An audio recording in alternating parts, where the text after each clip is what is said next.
Good morning, ladies and gentlemen. We are on time. I wish to welcome you all to the third day of the Faculty of Management and Law 8th Annual Research Day. I am humbled to be afforded the opportunity to serve as the Program Director of today's proceedings. I would like to extend my greetings to my colleagues, students, and directors of school, 4 in number, faculty research professor, Professor T.S. Sitati. They all constitute the executive leadership of the Faculty of Management and Law, headed by Professor O.S. Sibanda as the executive dean. We all constitute the top 6. If you're looking for the top 6, this is the top 6. We are accountable to the faculty board and senate. I also wish to extend my greetings to our council members. Mr. Rachidi, he's here. He's been with us from day one until this day. And also Advocate Bongo. I saw him around. I wanted to properly introduce him because he's my contemporary. We were in the trenches together as students advancing the course of students at the then University of the North, which is now University of Limpopo. We now serve in different capacities. As we know that Advocate Bongo is a lawmaker. He serves in Parliament, and also he's my employer. I am an employee, and we respect that labor relations relationship. Suffice to say that we are indebted to the University of Limpopo as our alma mater. Today we are joined by our esteemed guests. They are going to be properly introduced later. And also, I wish to also welcome Professor Masuku. He is standing in for our Deputy Vice Chancellor, Professor Jessica Singh, responsible for research, innovation, and partnerships. We are pleased to have you, Prof, and we are looking forward to your welcome address. Our other guests of the day are Professor Chinya Morindi, affiliated to the University of Fort Hare, and also Honorable Judge Onibokung. She's a sitting judge in Nigeria. She's going to join us virtually from Washington, D.C. in the U.S., the same with Professor Chinya Morindi. I wish to cite Amilcar Cabral, who once expressed that ideas, perspectives, and philosophies are pushed forward through debate and not a chorus. Students of Amilcar Cabral can attest that so far we have had robust, stimulating, and enlightening presentations and discussions. Well done to our students, supervisors, delegates, and chairs of session. We wish to build on this momentum today, and we are looking forward to that enriching engagement. At this stage, I would like to take this opportunity to call Professor Masuku to come to the fore to deliver a welcome address. Over to you, Prof.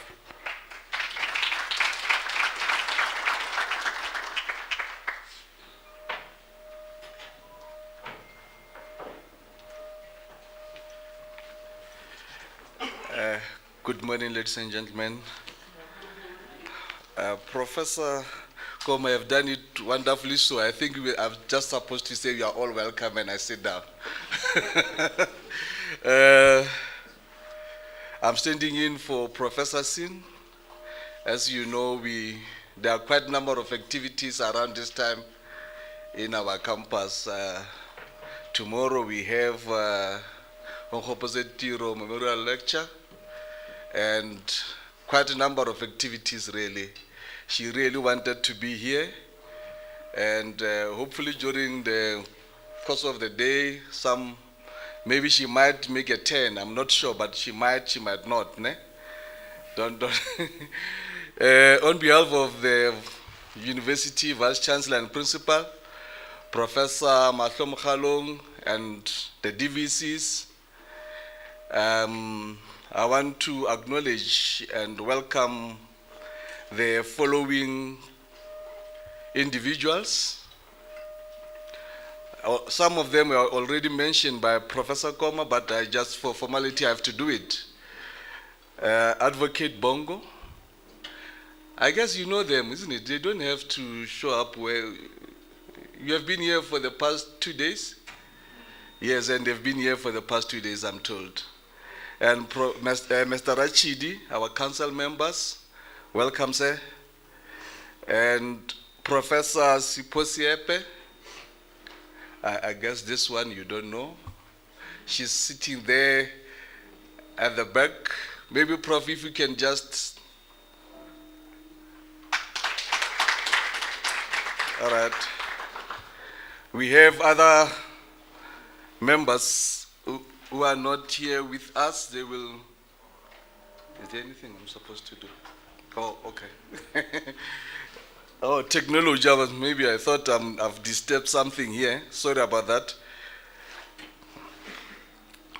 In our midst also we have Professor Maotu, Executive Dean of the Faculty of Humanities. She's out, I'm told, but you'll see her when she comes in. Obviously, you know your Executive Dean. Professor Sibanda, colleagues, directors of the schools, HODs, and our dear students. I know some of you are going to present and you see this as part of punishment. So I hope you are going to enjoy it. Among us, visually, so we will have Professor W.T. I'm sorry, I will kill this name. Say names, ne? Bear with me. Chinyamurindi. Is that correct? That's perfect. University of Fort Hare is a professor in business management. And we are going also to have Honorable Judge A.G. Onibokum. No, I can be Oga. I guess I presented it very well. Colleagues, I guess you all know that part of our university improvement plan, or from the QIP, all our doctoral students are supposed to present. And this is, like I've said earlier, it's not part of punishment, but it's to expose you and to make sure that you have all the attributes, right? Part of the attributes is your presentation skills, right?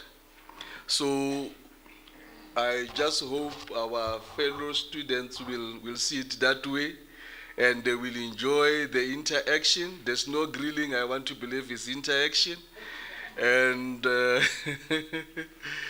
will share with us their research projects, which really will, at a later stage, culminate into high-impact papers in high-impact journals. So it's not only for your presentation to be here, but then also to show with us or to share with us what you will soon publish, right? Part of the improvement plan anyway is for you to have articles before you leave the institution. And I guess you are ready for that. This year's cohort, unfortunately, you still have to do the doctoral defense. And this is part of the preparation. You look surprised. Yes, Professor Sibanda will share with you that. Ne? You will defend, yes. But without any waste of time, colleagues, you are all welcome and enjoy the rest of the day. All participants or presenters, we are here to listen to you and to enjoy your presentation. Thank you.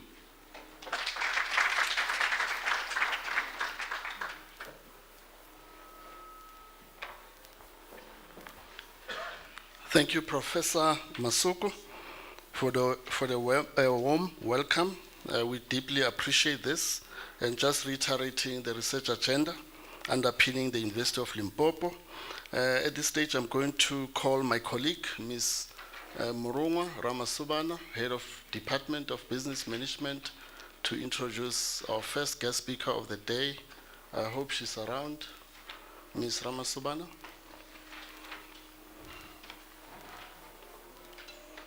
Okay.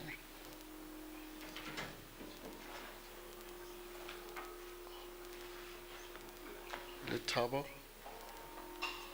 Okay, fine.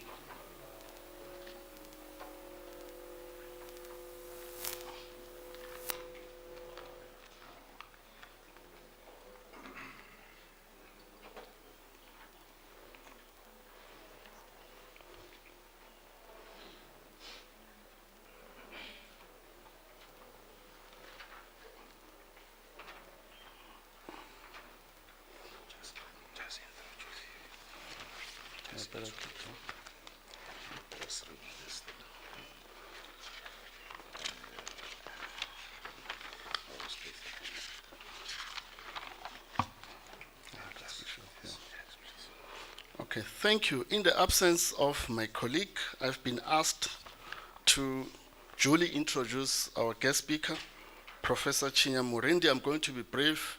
The profile of Prof is contained in our conference package. Professor Chinya Murindi is an NRF-rated researcher, Y2 rating, working at the University of Fort Hare as a professor within the Department of Business Management. He considers himself a Pan-Africanist and a scholar with intent in promoting such ideals in his work. In 2021, he served as a co-chair of the South African Young Academy of Science, in addition to his professional membership with his society. He serves in various professional bodies. One is the South African Board for People Practices, Health Professions Council of South Africa, Psychological Society of South Africa, South African Career Development Association, and the Southern African Institute for Management Sciences. He's already online. Prof, I'm going to ask you to proceed to make your presentation. Over to you, Prof.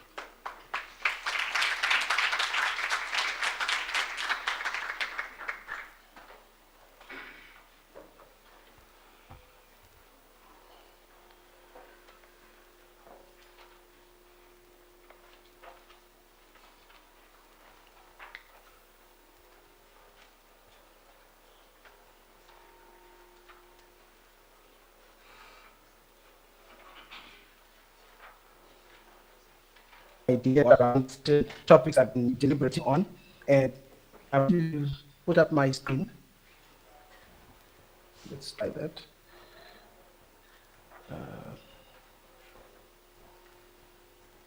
Let's try a second to stop the screen.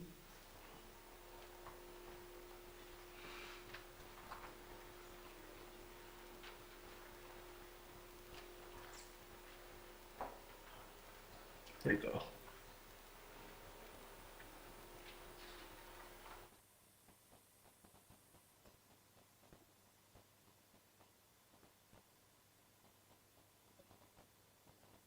If my screen is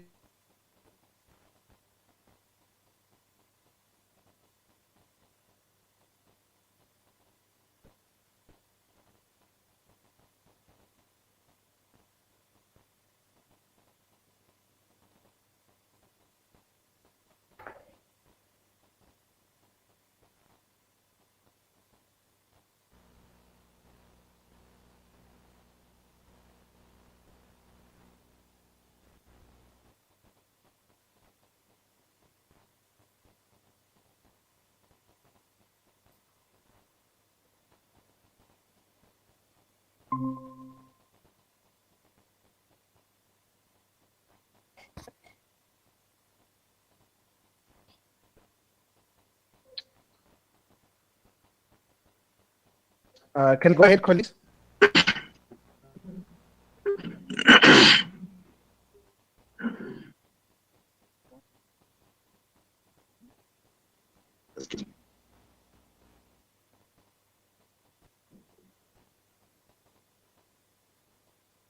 Correct. Visible. Checking. Yes, is it visible on the slide? Yeah, it seems to have a network problem. All right. So let me rather start then, eh?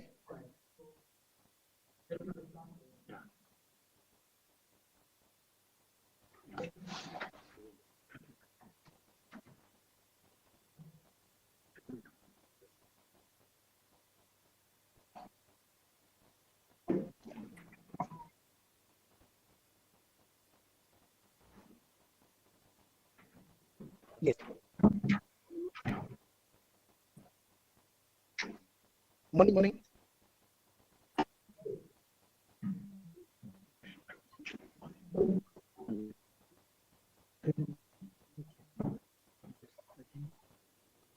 Okay.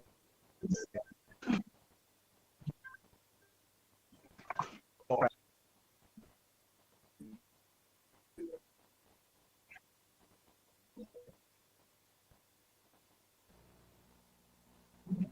Opportunity to be able to come through to the University of Oxford to present to the Faculty of Management Board's annual research day. Really thank your theme for the conference, very and invigorating, particularly in the changes that have been happening in the last couple of months in South Africa, but on the whole. One of the things that's fascinating is what the fourth industrial revolution is a topic that often gets captured in conversations, and yet it ignored items that may be important. For instance, what does the face of the fourth industrial revolution look for communities around the University of Limpopo, University of Venda, Zulu, and at the University of Fort Hare where I'm based? So I want to share with you some opportunities and challenges that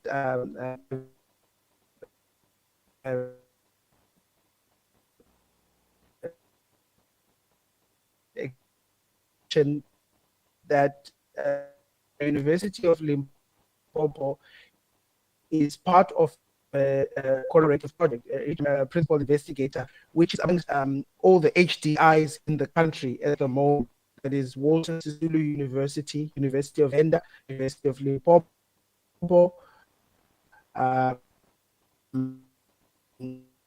University of Zululand, and the University of where we are currently issues related to the use of high performance computing systems, particularly within our considering also issues of how these resources are being used, particularly at our AI. And the is actually coming to a closure this year, and will be also through this project based at the University of Limpopo, that the guy Prof. And we also have Prof. Sitati as well, helping us with also other students on the project. I also like to also bring this opportunity to address you come the opportune time, at least for me, because exactly a month from now I'll be giving my inaugural professorial lecture, which is also around issues related to fourth industrial revolution and issues related to the future of work, of which I'm looking forward to. So getting straight into the presentation, I want to illustrate to you how we can find solutions through effective governance, sustainable development, leadership, particularly from lens of myself as a unit of analysis, an area of study which is called self-study. Through a visiting professor experience that I've just concluded in the United Arab Emirates the last 6 months. In this presentation, I will seek to illustrate to you some of the experiences that I've gone to you. Simply entitled the presentation, Being a Visitor from the South, a self-study of a visiting professor experience in the United Arab Emirates. From this presentation, I hope to also address also things and glean pointers that I think we need to focus on in view of the theme that you have proposed for this conference. The presentation comes at an opportune time because within the management education literature, a lot of talk around developing what some have called literacies and experiences that inform the career development, particularly looking at as practitioners, as academics, in view of the global tide and the changes that are happening. For instance, there's also need for us to tap into technology in understand what the technological developments and advancements that are happening globally, and how do they inform our local issues of context in the places that where we are from. So I position myself in this study as a management educator, as a person who's tasked by my university and my context to be able to be preparing the next generation of managers that are going to be instrumental and influential in addressing challenges only within the context of organization, local, provincial, national, and even continent-wide scale. Scholars within the management education literature argue for some learning points. For instance, we need to understand how the practice of being a manager happens, particularly considering what others have called the sense-making issues. We need to also adopt action techniques, as these particularly help us to inform interventions that also assist in improving experience. So there's a lot of documented experience from other academics and peers, but on how this can happen. But the emergence of this nationalization drive, or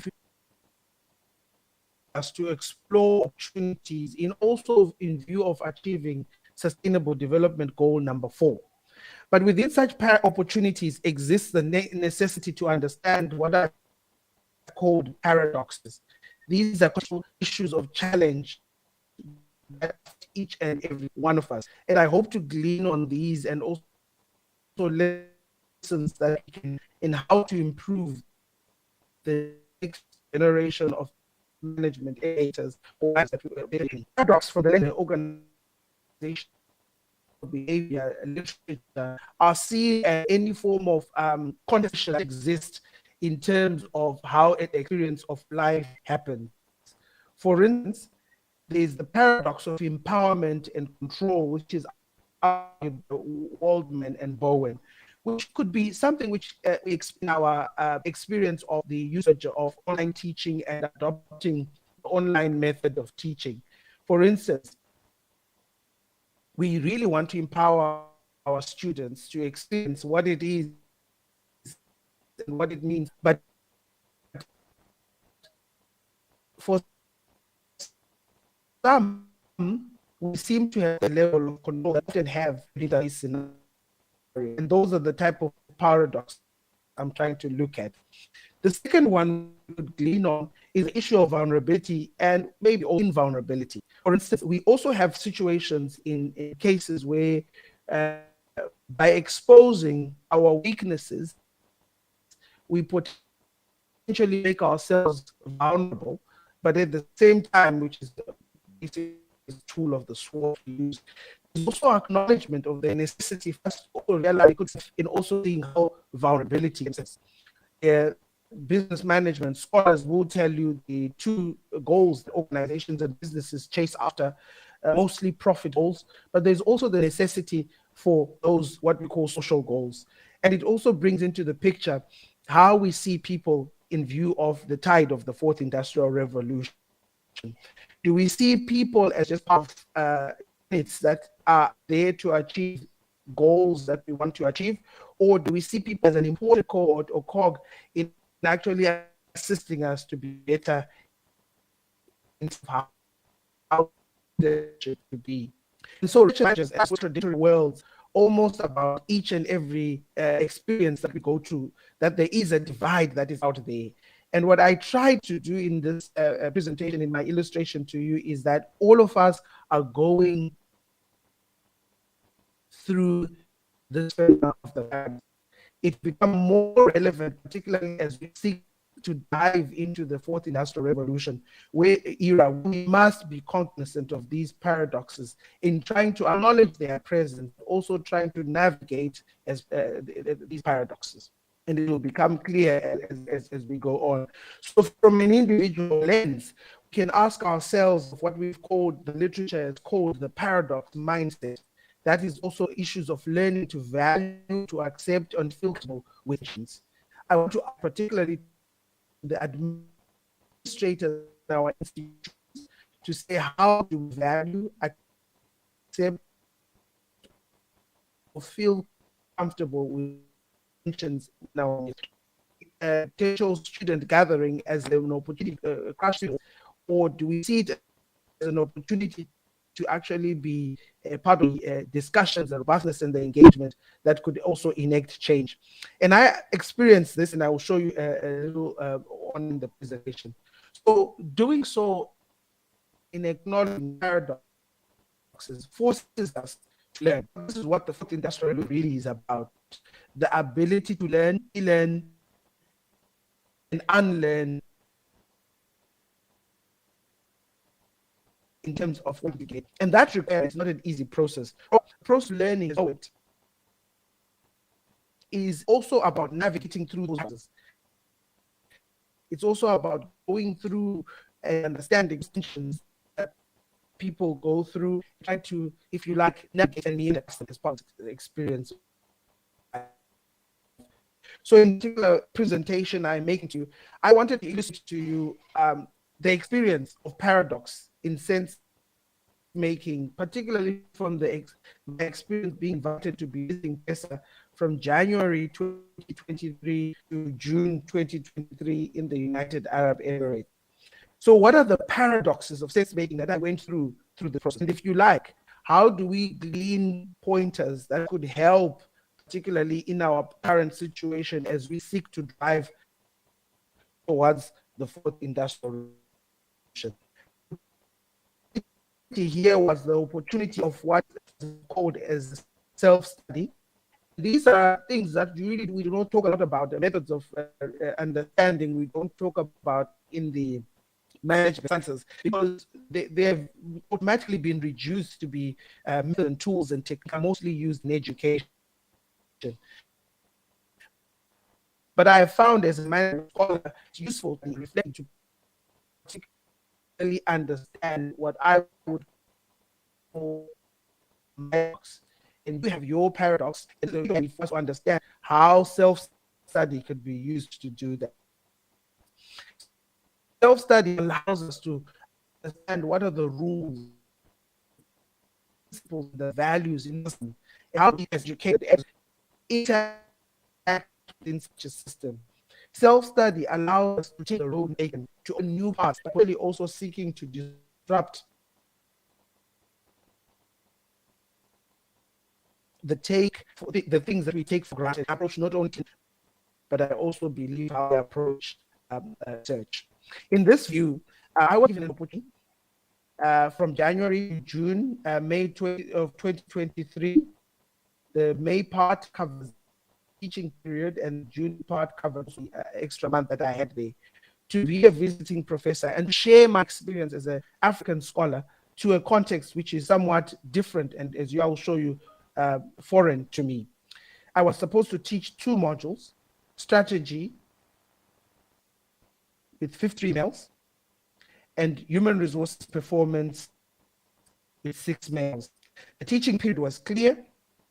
It was to be between 14 and 7:30 every day, and I would have time to be able to actually dedicate to my research. I was told as expected of me, I was supposed to give the students a quiz, an assignment, and an exam. But I also engaged in other activities. This is a picture, and if you colleagues could see it, of the class, the male size, and I learned to appreciate the value of small class sizes, because this was the smallest class I've ever taught, of 5 students. I also learned that a trip, the Premier of the Eastern Cape was also visiting the UAE to seek to forge bilateral ties with the UAE. And this also gave me opportunities to also interact and mix with business people on the ground, particularly in that particular context, to also understand how they were also experiencing the notion of paradox, and to what extent also the issues of the fourth industrial revolution was aiding or not aiding this experience of paradox. In so sharing to you, colleagues, I want to leave with you 7 paradoxes that emerged from this experience that I went through. The first was in the form of a question. Can my local context knowledge contribute to the United Arab Emirates higher education context of teaching? Now, this is a issue that often, when I was sharing with some of my colleagues, they thought maybe it was an exhibition of some form of imposter syndrome, where you suddenly, all of a sudden, doubting your contribution and worth because you are now immersed in this particular context. And yes, that's one of the things that emerged as part of this experience, because for once in my context, I was teaching students or working with colleagues who had never heard of brands that you and I know of, such as Pick and Pay, ShopRite. And it forced me to also try and learn a little bit about those brands where the other brands in their context were featuring. Now, the lesson point here was that as we drive towards the 4th Industrial Revolution, one of the things that we must not lose value of in chase of this elusive dream of what has now been called the 4th Industrial Revolution tide is the necessity for us to pay attention to our local context, knowledge, and experience. In essence, we are not trying to argue that the 4th Industrial Revolution and its tide and all its wonderful benefits that it can potentially bring to economies and particularly to how we trade negates and circumvents and makes us compromise what I have called here local context knowledge. I soon learned that even though students may not have been aware of some of this local context knowledge that I had, this was a great opportunity for me to use and to fuse this knowledge, particularly at the audience that I was at. The second pointer was the issue of knowledge generation and knowledge production. How do I approach the issue of textbook? And I use the textbook here as this was the salient issue. When I come from a context where I encourage students to read it, while students in the other context in the UAE really wanted to study from the slides that I was given. In other words, they made it very clear. Make it easy for us to go ahead without as much effort as we can. We want to get past your model and get away with it. And I want to say, colleagues, here, there's no substitute for hard work. Part and parcel of the work that we must be doing in building the future citizenry of this country is to acknowledge also these complexities that are within the particular system. I know of my university where one textbook can circulate it amongst 30, 40 students because students cannot afford to be able to buy a text. And here I was now in a context where students literally did not want to open that particular textbook. So I started counting the costs of what I would call my privileges, particularly in the context of what I was working in. The privileges that reflecting on really privileges of times which you would frame as negative, but we're actually an opener to the reality of the world around us. And this really must also be something that we must count as we march towards the 4IR tide. What are those privileges that we've got in our particular context? And how do they really inform and entrench us to have some form of an understanding of what we need to be doing in building capabilities for the future? The third point, I borrow from what Kleinbell are. What about the tension of disciplinary rigor and practical relevance? I learned this a lot, particularly when it concerned to the research which was being done, particularly on the 4th Industrial Revolution. Unfortunately, in some of our contexts, the issue of the 4th Industrial Revolution has also been bypassed now. I was reminded a few days ago when a colleague was talking about we are no longer on the 4th Industrial Revolution. We should rather be talking about the 5th Industrial Revolution. And so we need to catch up, but in so doing, as we catch up, the 2 pointers above must particularly be nuanced in this catching up. There are some things that are for sale. And as we seek for this rigor and relevance, we must also acknowledge the context of where we are. There are things which would not be for sale. Then there was the other tension. How do I the tension between the need to assess and the need to engage.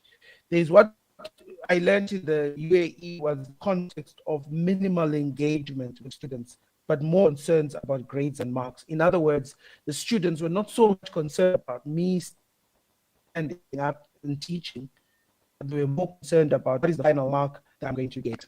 And I would ask the question to all of us as people who are involved in working with students, are we chasing the numbers of getting to the end of the year, yet not cognizant of the quality of graduates that we're getting? And I think this is where the fourth industrial revolution can really assist us, particularly in meeting some of yesterday. And people were presenting about artificial intelligence.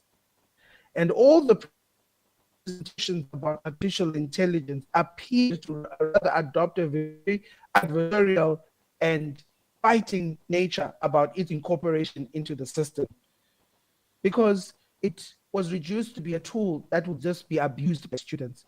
And I found that to be a little concerning and, if you like, a little bit insulting towards the students, because it reduces students to be people who just want to use AI to advance ahead and cheat ahead in terms of claiming ownership of work that they've not done. And then I was reminded by a colleague of mine who is in Uganda, who's telling me of the great work that they are doing with AI and also in technology to assist particularly with issues of improved monitoring climate change and also weather pattern changes, and also assisting farmers. So we ask, how are we approaching the tensions that come with the fourth industrial revolution? Are we automatically adopting an adversarial point of view because of the traditional biases that we may have, instead of being open also to the end opportunities in which is framed within your point? How do you deal with culture and religion as an outsider in a short space of time, part of a teaching experience as a visiting professor? For us, have this local culture experience that we've got. And at times, we, when we talk about advances, we often negate this aspect of ours, our being, if you like, particularly in how that contributes in assisting to what we are. And I found it very, very interesting about how the people in that particular context valued their local culture and religion, to the point that everything around their economy, everything around their sustenance, everything around even their business models was informed around that local culture and religion. It becomes also important and a crucial question: how do we fuse issues of indigenous knowledge systems to aspects of the fourth industrial revolution? Or let me say it differently: how do we fuse aspects of the fourth industrial revolution with aspects of indigenous knowledge systems? Two can potentially coexist. And I think this is where the next generation of thought leadership is really needed, to try and find ways of meaningfully using indigenous knowledge systems, local cultural experiences, with 4IR as a tool to be able to allow us to move on. The sixth pointer: how do we manage conflict resolution, which was part of the major issue that I experienced in lecturers and students, in ignoring or preferring. I cite an experience here because I found students to then see me potentially as an outsider, especially when I did not agree with the issues that they wanted me to be in agreement with.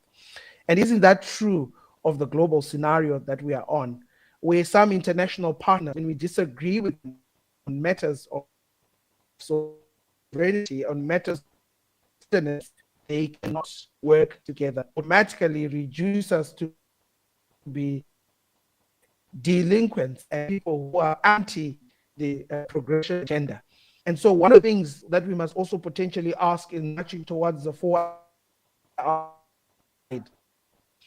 is how is the conflict that potentially comes with the usage of such technology. There's a lot of rigorous debate it's going on, particularly when some of this technology intervenes or interferes rather within areas where we do not practice our agentic powers as humans. And then finally, the seventh pointer, how do we balance between the short-term and the long-term gains? I was there for a period of 6 months, and I now wanted to think long-term in terms of what I have learned within those 6 months.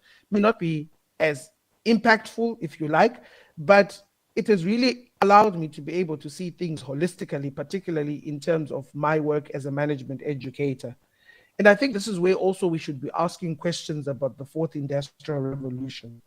What are the short-term and the long-term gains of this revolution? And where do we fit in positioning the uniqueness of our value systems, our stories, our experiences within such a context? So what can we learn? The last two slides. I want to impose, if you like, suggest two strategies here. The first is towards other management educators and our institutions. I think we need more cross-cultural training experiences related to national audiences, the University of Limpopo, connect the management class 101 at the University of Port Harcourt in trying to discuss issues related to enhancing the experiences of the students and management educators.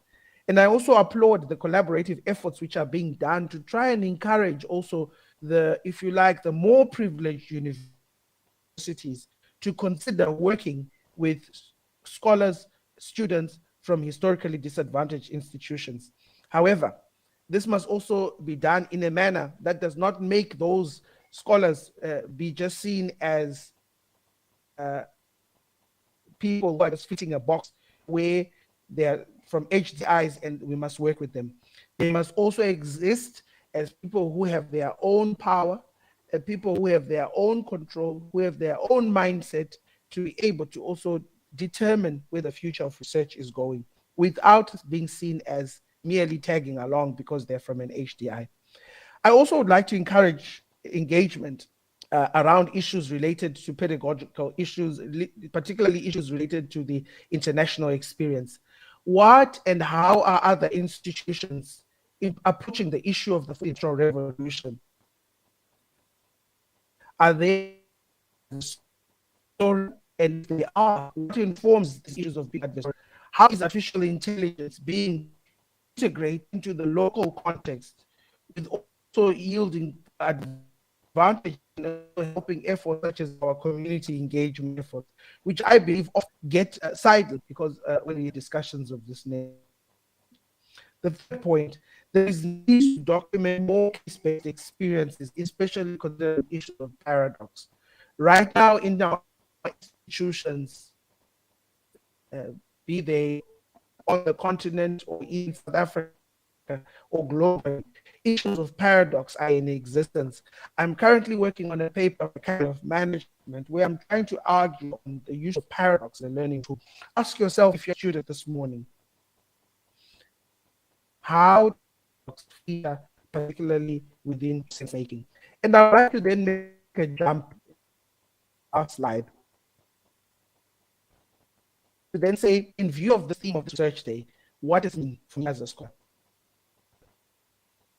I want to say my experience made me proud to say that Africa potentially can be an important contributor to the knowledge generation process at global scale. Within this experience in the 6 months, I also had scholars from different African countries who are being used to particularly train and work with the UAE context, also enhance knowledge generation and knowledge capacity. The second point, we need of your knowledge. And your superior knowledge is basically countered by the view that if there's superior knowledge, and if I'm not part of the superior knowledge, then I've little or nothing to aid to. African knowledge systems, African scholars have the potential to magnify and see their work meet a particular impact. The third point, in using technology and the tools component to solve international problems, let us also be cognizant of tensions and as a potential drive or even towards the 4IR tide. And asked and had the privilege of talking to colleagues working on a university position on issues related to the fourth industrial revolution and artificial intelligence. And one of the things that in my recommendation would be that we not only see it from one adversarial point of view, we see also the endless opportunities can have exposure for us all. I need to write into the thinking. The type of thinking only sees the success of your department alone is more important success of the entire that we work within. And if there's anything that the fourth industrial revolution is to teach us is that we must work together. In working together, we must find ways not only acknowledging the paradoxes around us, but also using this, and I'll use the words in your theme, using this as not potentially as a challenge, or as an opportunity. Thank you.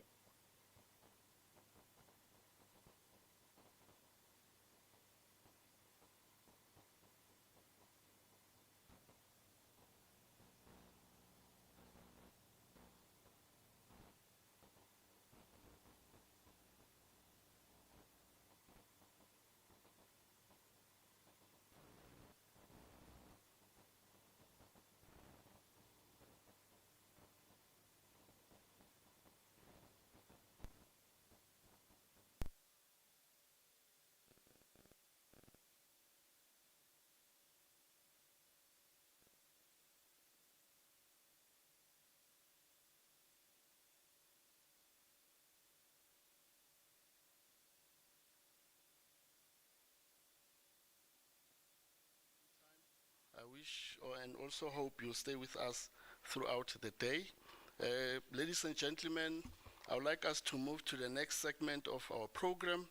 And at this stage, I would like to ask my colleague, Advocate M.M. Mangambi, the Head of Department of Mercantile and Labor Law in the School of Law, to introduce our second guest speaker of the day, Honorable Judge Onibokung, and then we'll proceed to listen to the Honorable Judge. So we're doing well in terms of time. We should be able to move to session 5 on time. Okay. Over to you, Advocate.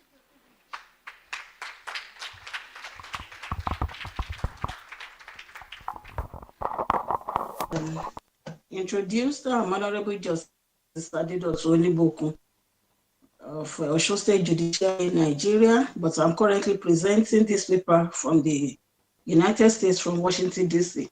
The Faculty of Law and Management, Professor Banda, council members here present, professors of other faculties, co-guest speakers,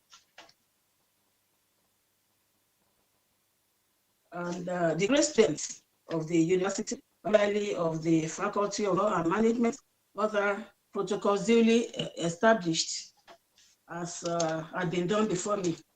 It is my heartfelt pleasure to join you this year as guest speaker at your 8th annual Research Day, with the kind invitation of the faculty, especially from Professor Sibanda. It is my pleasure to meet the esteemed faculty and the greatest of the hosts of today, the students who are the greater tomorrow in all nations. South Africa is lucky to have you. I must say congratulations.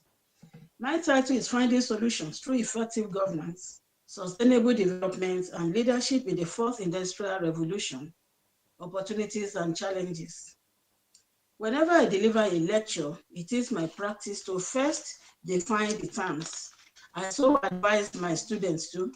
With that, one is not likely to miss the purpose of a theme. So let us start. Effective governance. Governance means the process of decision-making and the process by which decisions are implemented.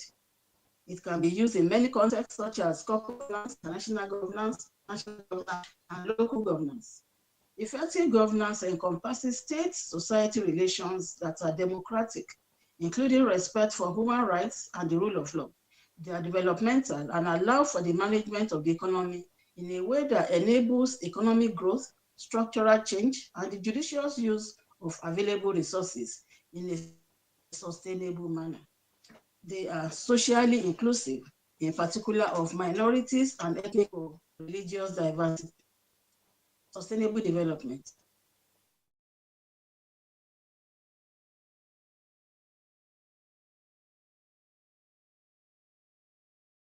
Relates the concept to the organizing principle for meeting human development goals, while at the same time sustaining the ability of natural systems to provide the natural resources and ecosystem services upon which the economy and society depend.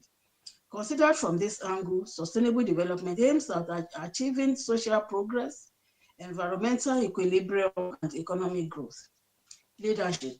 Leadership is the ability of an individual or a group of people to influence and guide followers or members of an organization, society, or team. Leadership often is an attribute tied to a person's title, seniority, or ranking in an hierarchy. Fourth, industrial development. Industry 4.0, also called the fourth industrial development, is the next phase in the digitalization of the manufacturing sector, driven by disruptive trends in governments. Key drivers of the fourth industrial revolution include ICT, ICT and emerging technologies. Technologies such as cloud computing, the Internet of Things, the Internet of Services, and the Internet of Energy. That is the effective use of natural resources are just a few of the technologies that have taken on a significant role. Digital connectivity is possible by telecommunications infrastructure and technologies such as broadband and other internet technologies, reiterating the importance of reliable telecommunications infrastructure. Industry 4.0 requires the establishment of comprehensive and reliable industrial broadband infrastructure. The integration of interoperability by cyber-physical systems are critical for enhancing communication and collaboration between man and machines. The integration and interoperability of systems internally and across, that is horizontal, is a complex process that requires the standardization of systems and building a reference architecture. Cyber physical systems also play an important role in integrating the real physical world and the virtual world for future development.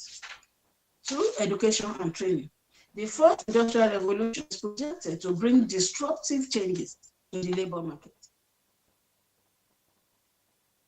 Demand for highly skilled labor is projected to increase, transformation and innovation. In the fourth industrial revolution, demand a new breed of workers, one that is skilled, one that is native and technologically,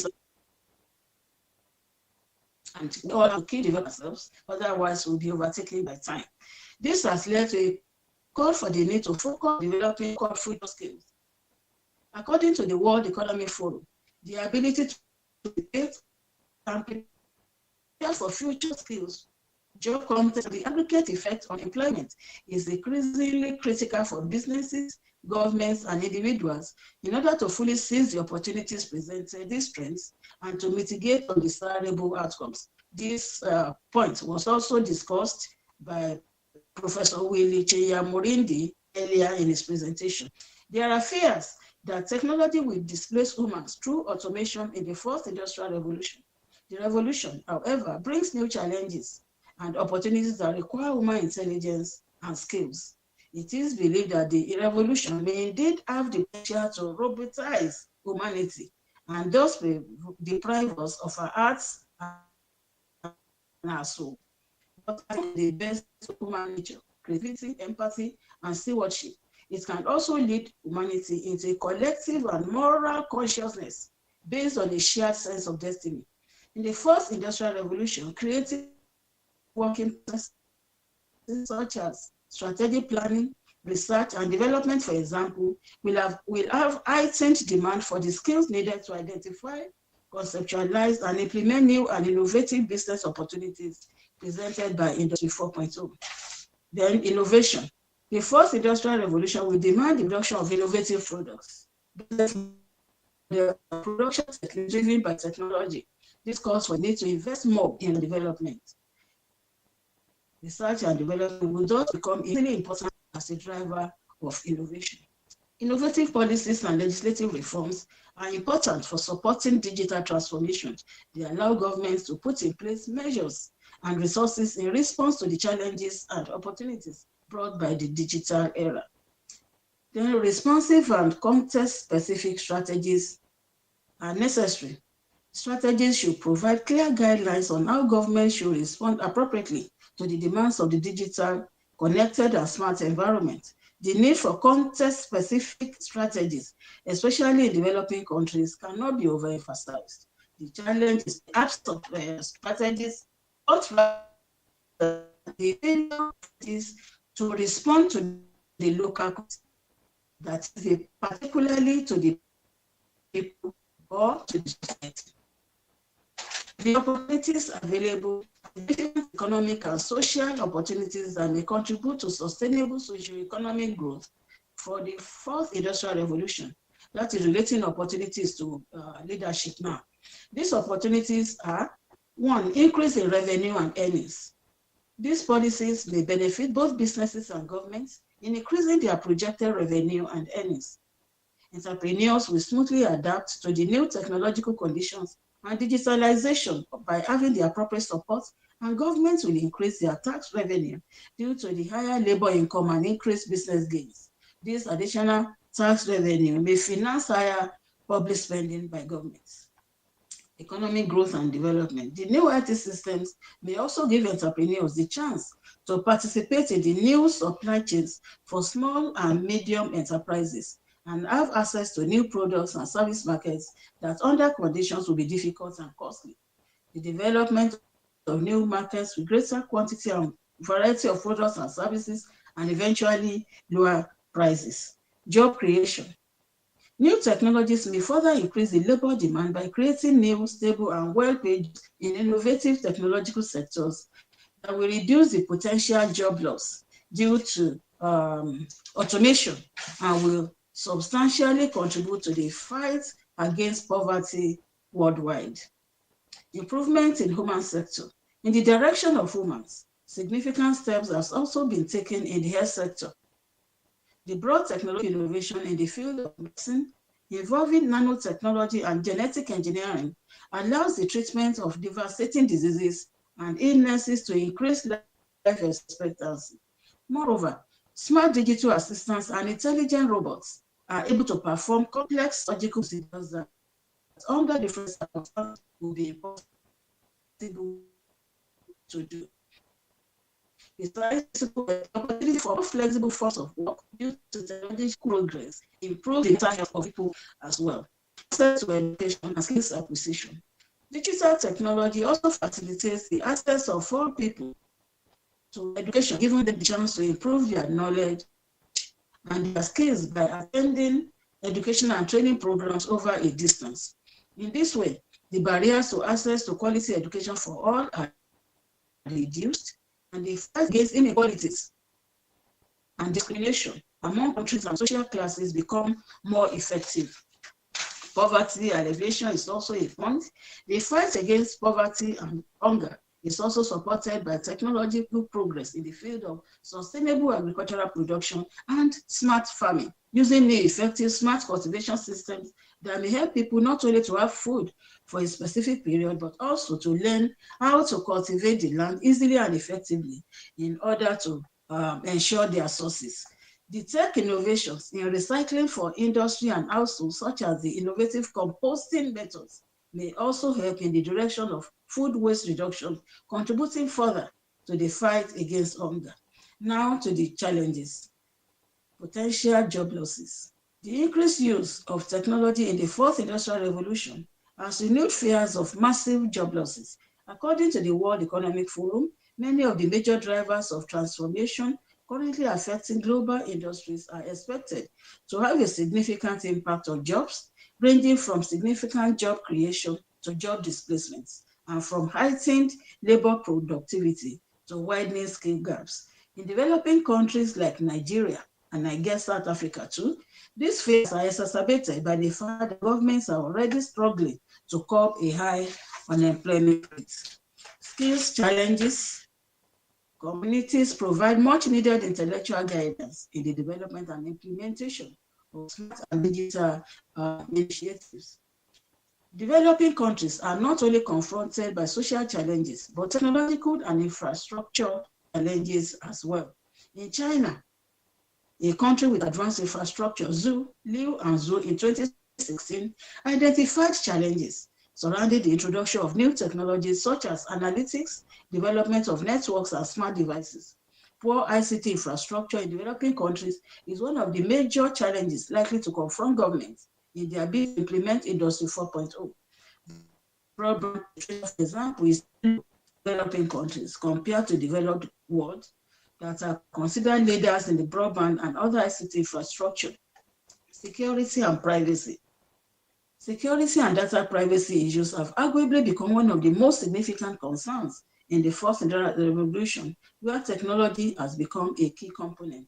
The increased use of data analytics may also lead to new challenges in data privacy and protection.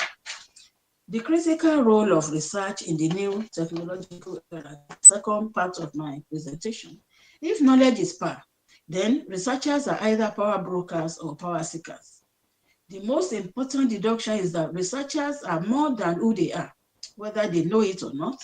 They seek hidden things from the abyss of the unknown or from the hidden depth of forgetful memories, knowledge and experiences, and that is not a little task. In this dynamic landscape, research has emerged as an indispensable tool across domains, including law, business, management, and consultancy. Curiosity, they say, kills the cat. Any researcher who lives by this thing will most likely not survive the new technological era. In order for any researcher to maintain relevance, he or she has to be constantly curious and anticipate the eureka of new knowledge and innovation. Laws are being passed on a daily basis, even the one that relates to technology. But how do you fully understand and interpret the law if the infrastructures in technology are still alien to you? Amidst this rapid change, research emerges as a guiding light, illuminating pathways for informed progress. Your presentations at annual research days should therefore shed light on the significance of research in this new technological era and its far-reaching implications for law, business, management, and consultancy, apart from the main text. In the legal field, research has evolved from traditional library-based approaches to leveraging technology for faster and more accurate legal analysis. We now have online legal libraries where journals and articles could be deployed faster and the comfort of our homes. We also have legal startups who really solve problems in legal professions, such as simplifying case reporting and matching, among many others. Legal research tools equip AI and machine learning algorithms enhance the efficiency of legal professionals. In the realm of business, management, accounting, consultancies, research is instrumental in decision-making, driving innovations, competitive analysis, and market strategies. Today, accurate market researches can be conducted by leveraging the technological infrastructures of companies. Research-based management decisions promote organizational agility and long-term viability, hence the indispensable nature of quality research aided by technology in management. In conducting a quality research, there are fundamental steps and guidelines which also apply to technology-based researches. These steps are critical to ensuring quality and accurate research work. These steps include: 1, selection of a research topic. This is needed to carve a niche for the specificity of the research focusing on. A researcher can choose a topic or field some existing theories. Justification, relevance, and purpose of this important. One can just conducting it. It has to be raised for the research. There has to be a knowledge gap which the author is trying to fill, or to take currently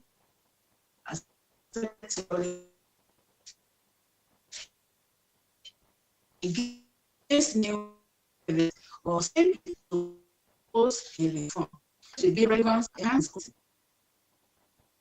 A clear statement purpose will make the research work to understand vision and direction for the research work. And the purpose and actualization of research is not without the works are more like long answers to questions. So where the question is wrong formulated, then the answers will most likely be less accurate than it might have been if the research questions were rightly formulated. Then the next crucial step in conducting a research is formulating hypothesis. Hypothesis is not an opinion, neither is it a judgment, a normative statement. It's a consequence of a research question. It is a tentative solution to the research problem that help in critical thinking and formulating arguments. Where hypothesis may change midway into the research, it ought to be developed at the initial stage of the research. Literature review is an analysis of later research works on the subject matter, critical analysis of the previous researches or related researches and identifying the knowledge gap in them. It is new under the sun, and same goes for the studies. There are several close-related research that have been done. Assessing and analyzing these works enhance the understanding of the research problems. This also further clarifies the distinction of the work from others. Only relevant literature should be reviewed to avoid going off track. Research outlines is very critical to research works because it gives a structure and shows the interrelatedness of ideas, resulting in a holistic work. It further helps in the organization of the research. Research outlines more like the structural infrastructure of a research work, without which a quality research might not be attainable.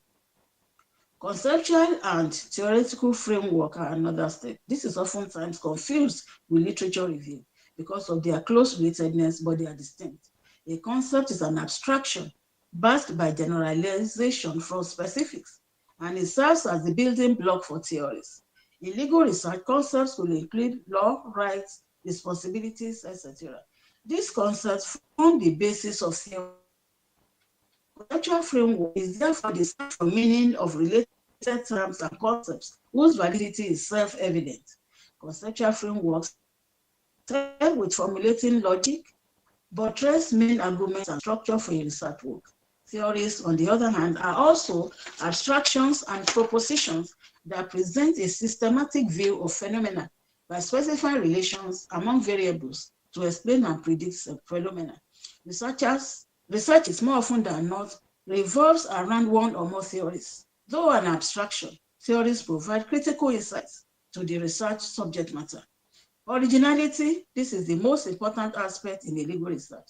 While there's really nothing new under the sun, as I said earlier, it is imperative that the research work contributes new knowledge to the existing body of knowledge. And we should also not forget at this stage to compile adequate references, footnotes and references are important so that we avoid allegation of plagiarism. The result, conclusion and recommendations must be in simple language to aid understanding and implementation. Concluding, the solution will depend on leadership from us, working together to leverage the opportunities and address the challenges of the fourth industrial revolution. The development of policies and strategies addressing digital transformation is a sign of commitment from leadership. The implementation of reforms, however, remains a challenge as witnessed by poor policy implementation. Collaboration between the various sectors in the fourth industrial revolution is key in ensuring the success of the revolution, which will not only disrupt business, but government and society. The fourth industrial revolution requires the many countries to rise to the challenges brought by their socio-economic context. Developing countries need to develop models or strategies that are responsive and relevant to their context, instead of blindly adopting so-called exemplary that have worked in contexts that are different from that of the developing countries which adopt them. There is also a greater need to develop strategies that bring social benefits instead of focusing primarily on economic prospects, such as widening wage gaps and skills redundancy. The new technological era presents a landscape of boundless possibilities and complex challenges, even in the research world. Research serves as the guiding star, illuminating pathways for all sectors and especially law, business, management, and consultancy. Through its synergy with technology, research for innovation, informed decision-making, and sustainable growth. As we traverse this era, the value of research becomes undeniable, shaping the trajectory of industries and professionals alike. By embracing technology-based research, professionals can harness the transformative potential of technology while delivering quality works and safeguarding ethical considerations. Herein lies the importance of your annual research day, including this 8th, and I wish the student presenters all the best.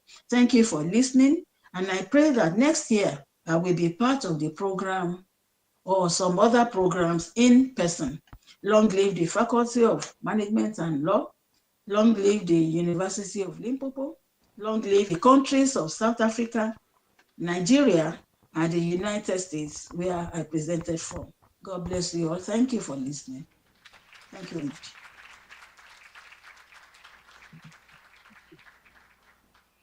Long live Honorable Judge Onibokun. Thank you for the words of support you expressed at the beginning of your talk. We immensely appreciate the food for thought you provided to us regarding issues related to sustainable development, leadership, and the fourth industrial revolution. As you rightly put it, is upon us.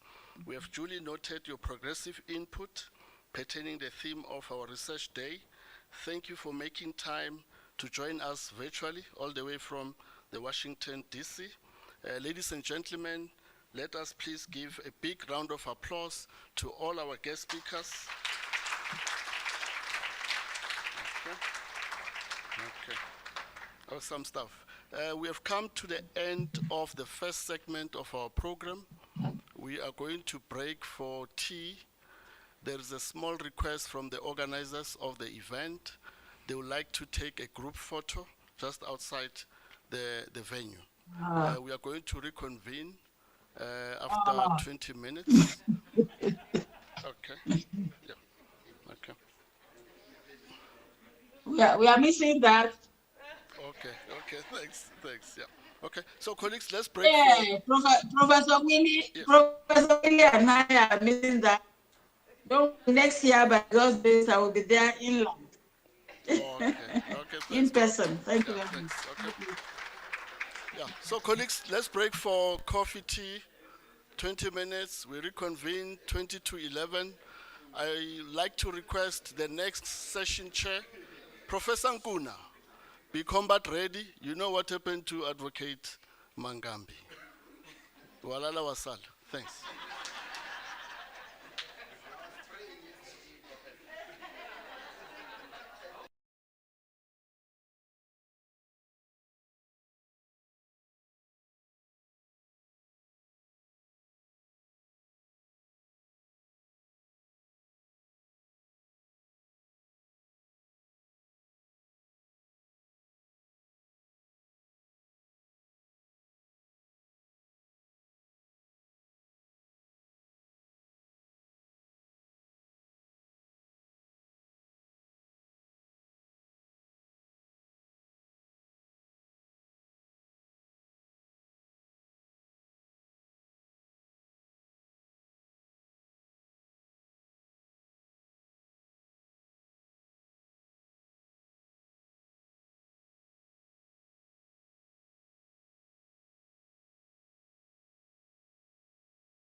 colleagues, and we're just waiting for some few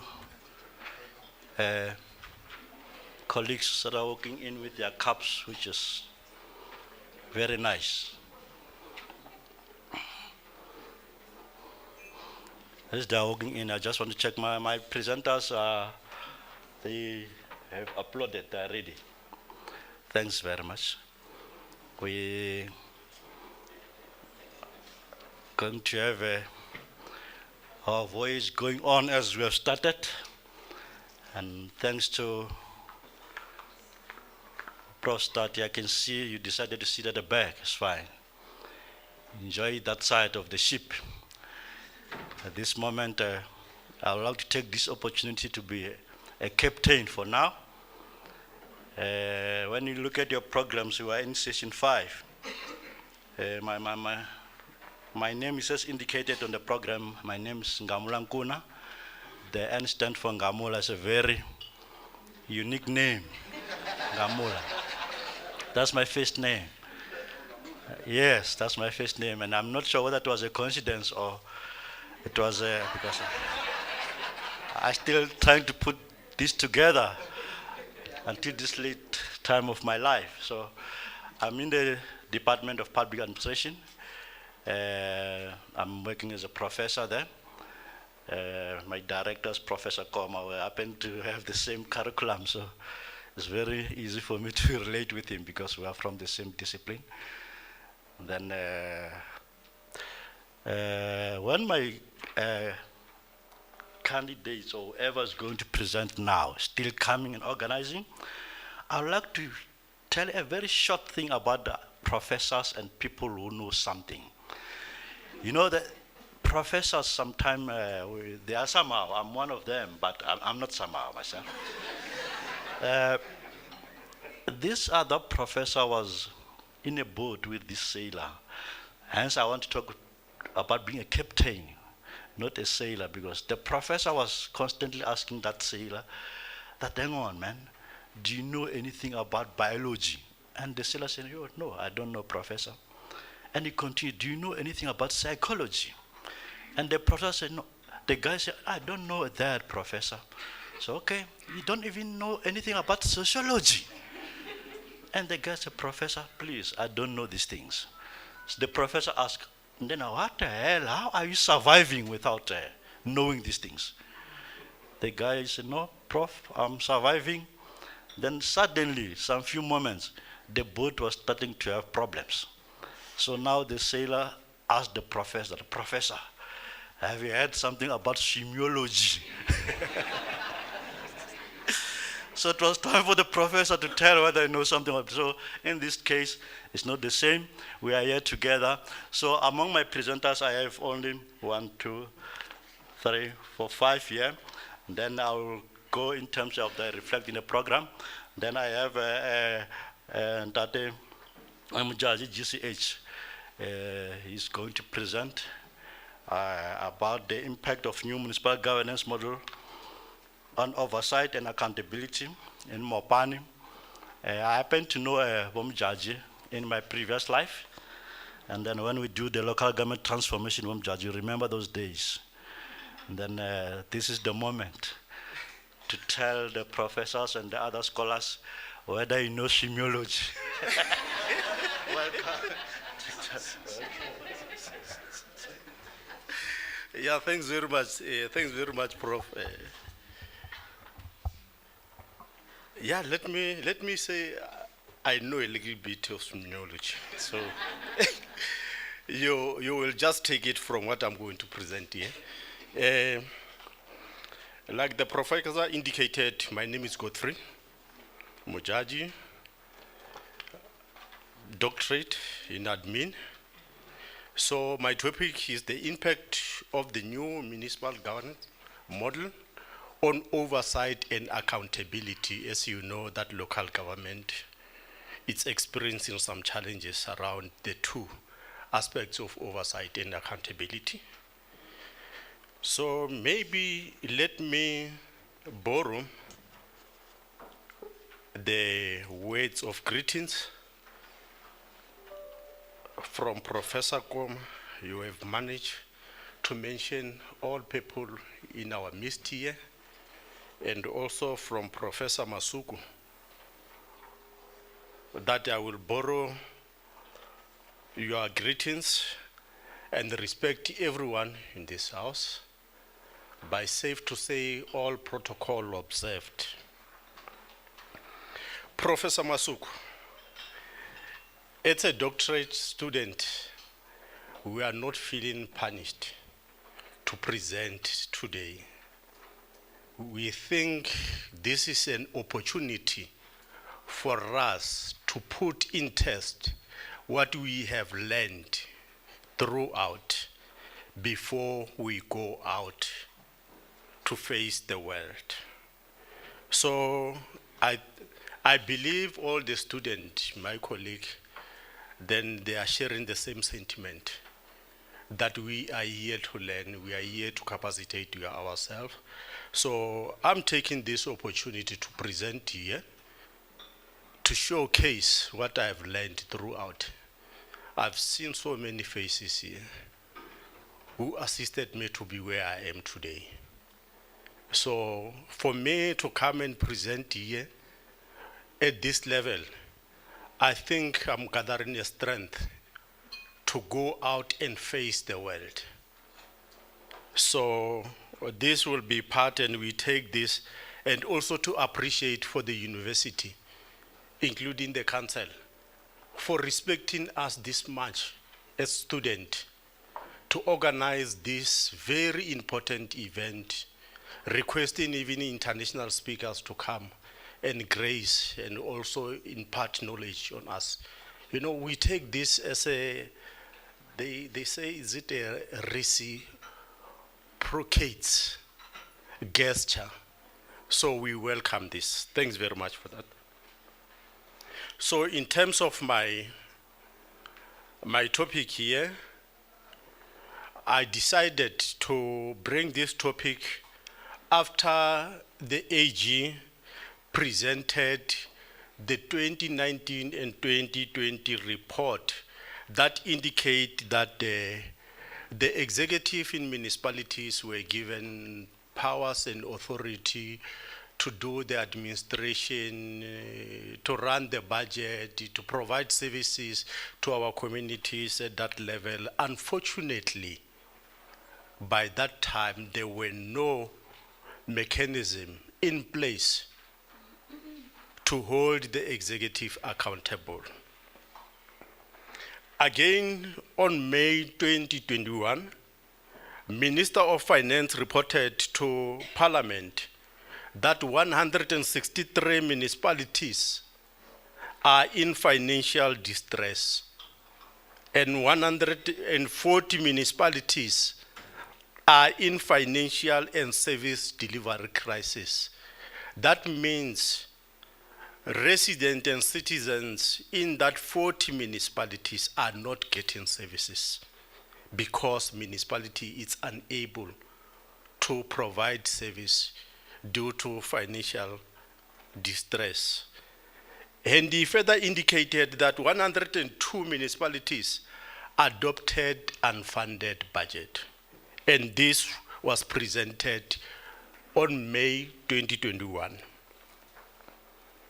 The Parliament enacted the Municipal Structures Amendment Act in order to assist municipalities to run effectively and be able to deliver on the Section 80 Portfolio Committees model to the new governance model that I'm going to present, and that we made and embark on the study to assess its impact.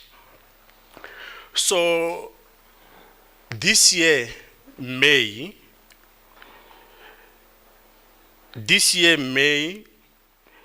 AG briefed Parliament Standing Committee on AG about the challenges that beset municipalities, which will be part of my introduction on the slide. That majority of municipalities are in in dire financial distress due to poor planning, unfunded budget, and lack of effective internal controls. In the report, they indicated a material irregularity amounting to 5.19 billion, and again 4.74 billion on fruitless and wasteful expenditure. Can you imagine that money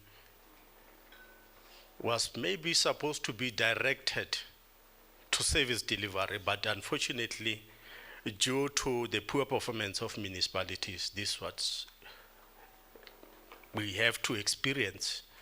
And the report also indicated that no mechanism to monitor and to review the work of the executive, lack of checks and balances in municipalities, inadequate oversight, role and accountability, and no consequences management after all this. So when we embark on this study, we gathered an information that will assist us in terms of understanding why do we still have this kind of challenges even after Parliament has enacted and amended the legislation to assist municipality to improve on their performance. So in terms of literature review, this new model that emanated from the amendment of Structures Act created a new municipal governance model, which is based on the doctrine of separation of power. And this is related to a constructional theory of John Locke and Charles de Montesquieu. So in terms of this doctrine, the model separates the power and functions in the three branches of government. But for the sake of my presentation here, because we focused on local government, there is a difference in terms of the location of power in local government as compared to the national and the provincial. In the national and the provincial, the doctrine is very clear in terms of separating the power. You will have the executive in the presidency. When coming to provinces, you will be in the premier's office. Then in terms of the legislative, then you will have the legislative in the speaker, in parliament, separate from the executive. So when coming to municipalities, both powers, the executive and the legislative, are under one roof, under council. So here, the model now seeks to separate, because they cannot be above the constitution. So at municipalities, you don't separate the executive and the legislative. What you can do in order to accommodate a constitutional principle, what you can do is just to separate the power and the function between councillors who serve in the executive and non-executive councillors.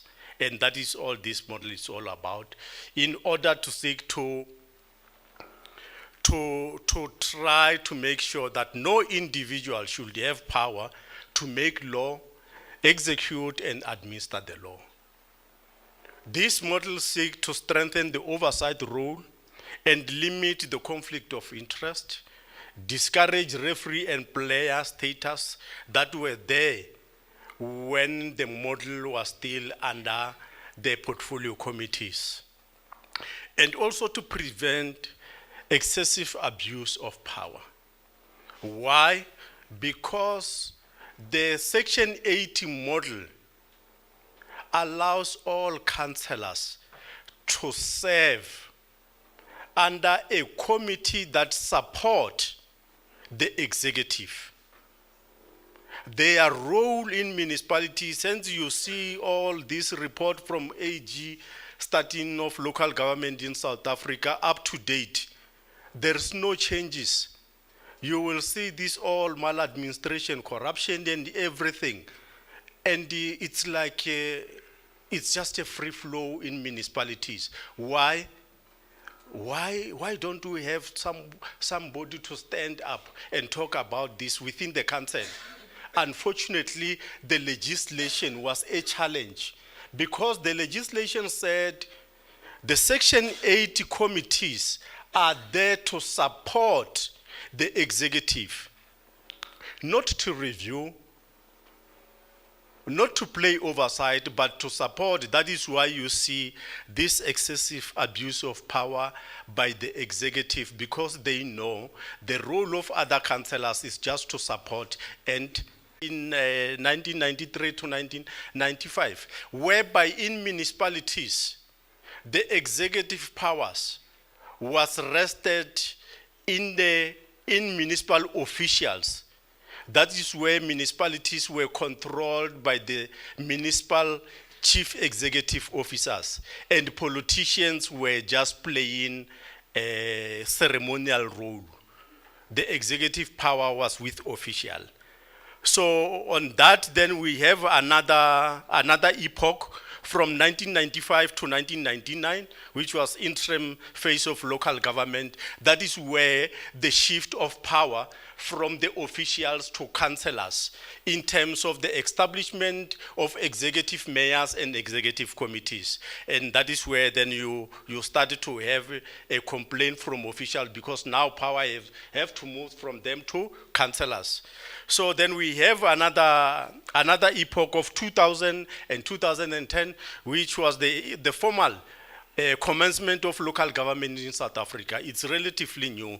In this epoch, then the office of the speaker was introduced. Previously, the speaker was not there in council.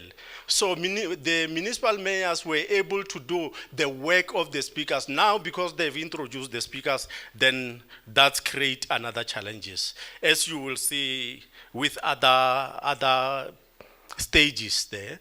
So in terms of the research methodology, then I used a descriptive and applied research to conduct this study on 3 municipalities in Mopani, which is Greater Letaba and Greater Zaneni and Greater Giyani municipalities. Then we used the document analysis, interview and focus group, and then we used the content analysis to process the information.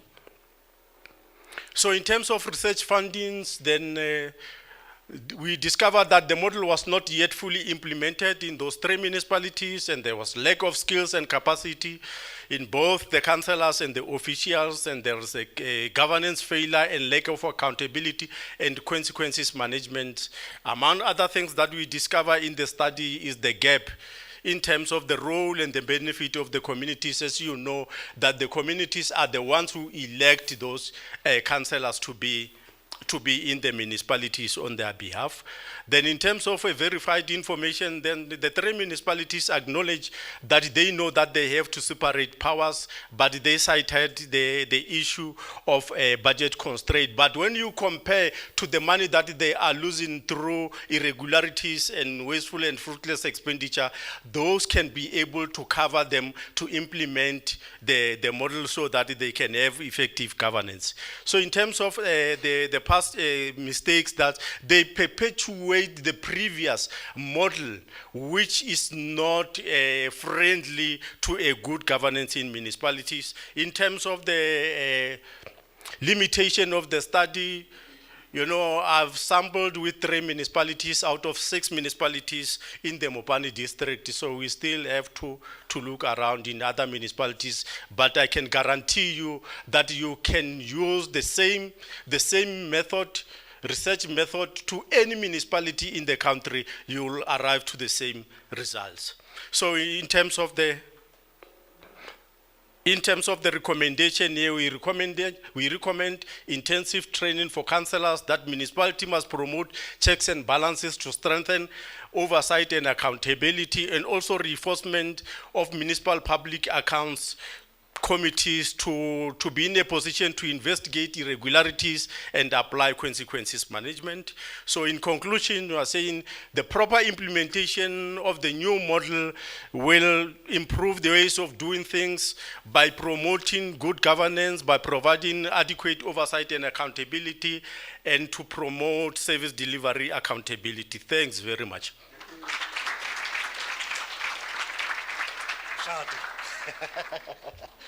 Thanks very much. That's semiology. That's a fundamental study which from in local government. I'll request for questions, probably 3, but I see more than 3. Oh, 1, 2, 3, 4. I want to have only 1 round. Make sure that you raise your hand. I know this is very much sensitive, and I know that you have a relevant person, like I indicated. Some of them, they are my candidates for local government. So you got a relevant person. We started local government together way back 1996. It was very interesting. I'll start here. Throw. Don't give a preamble. Please ask a question. Okay, thank you so much. A very wonderful morning to Doctor, and thank you for a wonderful presentation. Mine is actually a comment. I'm very impressed because this legislation challenges are not only affecting the separation of powers and functions, they also affect such opportunities which can enable integration of technological innovation within the municipalities. Such I would actually outline one being the e-municipality. It becomes a problem now to implement such in the municipalities, but then however, if you look at their fruitless and wasteful expenditures, the amount can actually do a lot in terms of implementation. Thank you. That was a comment. Package it, Chief, package it. You will. Second one, just behind you. Thanks, Doc. I hope I'm not out of the topic, but under accountability, I'm not really sure whether you explored the IDPs and meaningful public participation. So usually it's just a tick box, but yeah, the area of meaningful public participation. Thank you. Thanks very much. Doc, can I round it? I think you can take this collectively. Are you comfortable with that? Yeah. Yes, can I have the third one? Then we'll take the last one, then we're done. Thank you very much. What a good presentation. You must tell us you are a mayor or maybe a speaker of a parliament. I'll tell you, I got that information. Very fast. I was checking your presentation. What is your take in terms of lack of accountability when it comes to issue of coalition? Like for instance, I can give a practical example wherein in Johannesburg, in 18 months, they managed to change, I think 4, if not 5. And the question is, if today I'm a mayor, tomorrow somebody's in, issue of accountability as well. What do you think, what can we do to avoid that? Because when you go to this mayor, he said, no, I was not there last month. Thank you very much. Okay. The last one. Yeah, thank you, Chair. A quick one to the student, the candidate, doctoral student. First of all, is the title you have. I would want to believe that you can do without the word oversight and remain with accountability, because oversight is part of accountability. There is a suggestion. You don't need to respond to it immediately. And I find it very interesting on the issue of intensive training that you have made a finding on.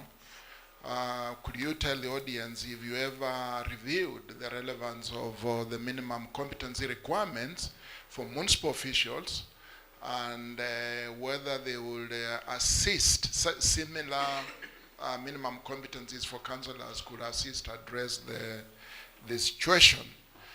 Otherwise, the study is interesting, and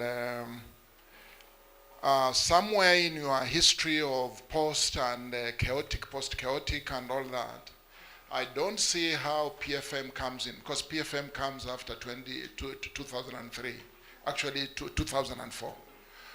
You don't mention it, and which evolved from the white paper of 1998 on local government. You don't need to mention it, but the things you are talking about accountability are actually finally embedded in the PFM, in the MFMA of 2008. I think if you could bring that one out when you're articulating the historical evolution of this chaotic situation and the new model. The last point, Chair, the Chair of the session, is the fact that perhaps this may be premature to try to assess the impact of that amendment. Because the amendment occurred in 2021. We are in 2023. A first-in approach, even when MFMA came into existence, we had a first-in approach.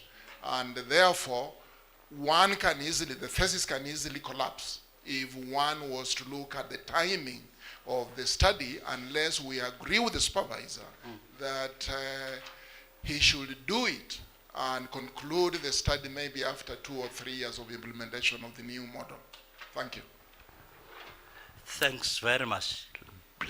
Very last one. Okay.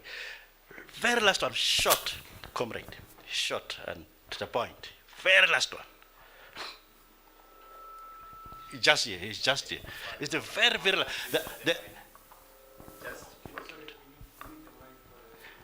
Yeah.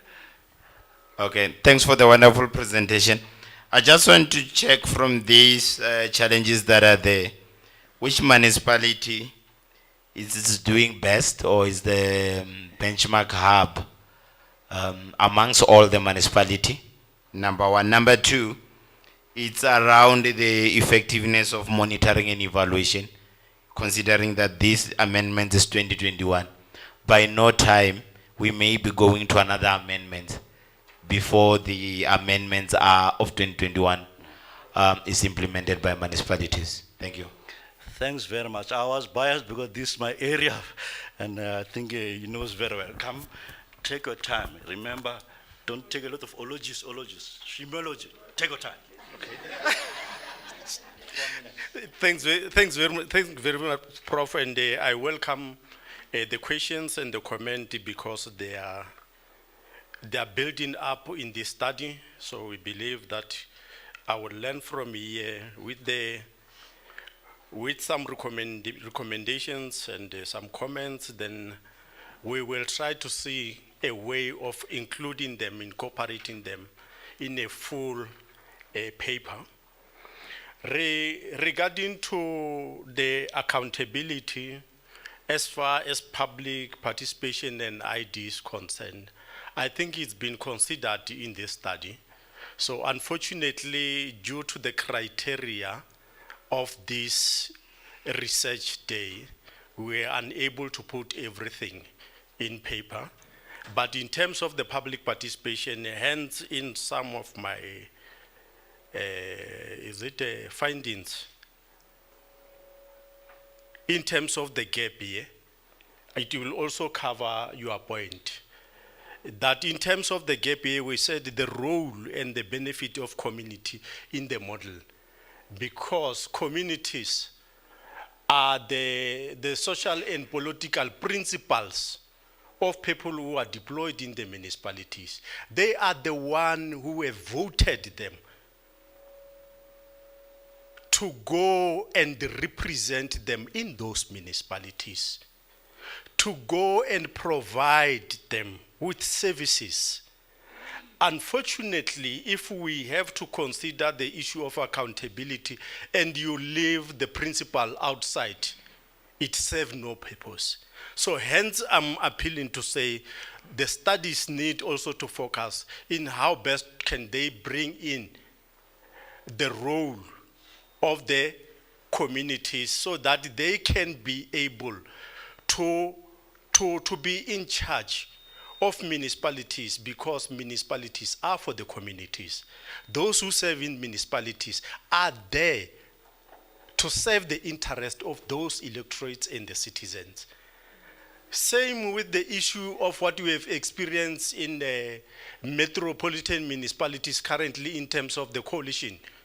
It's just because of this element has been left out in many studies that currently, in terms of the coalition, political parties are just make their own arrangement without considering the interest of the electorates. And they are not there by their parties. They've been elected by the electorates, not their political parties, to represent the citizens. So if then the citizens are not having a mechanism to hold those in municipalities accountable, but they are the ones who have elected them, it serves no purpose. That is why now the municipalities are just making the political parties are just making arrangement in terms of sharing the positions of power in municipalities and all these other stuffs. So if maybe then the communities will have power to hold the municipalities accountable, that will be much better. The issue of oversight and accountability, yes, I will consider it, but politically we were just looking at the oversight and accountability that, the oversight, it's much understandable to the politician that they have to hold the administration accountable through playing oversight on the work of the officials. So that is why you see the separation, but I will look into that and make sure that then I get it right. In terms of competency of training, I'm the former mayor. I served in local government for 15 years. So I served as the mayor for 7 years and some couple months. I've been portfolio committees, I've been mayoral committee, I've been the chairperson of MPEC, including in the province. So thanks very much. Thanks very much. I thought you won't say the last part because you mentioned Salga as well. I also serve in Salga. Yeah. So for the students who are here, please use him as a resource. He got hands-on experience on what we're talking about local government in South Africa. And once more, give him a round of applause.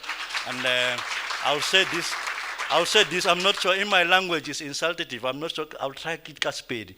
Kaspedi very homo, I put in me very, thanks very much. Let's give me a round of applause. Then that was so informative, and thanks from judging.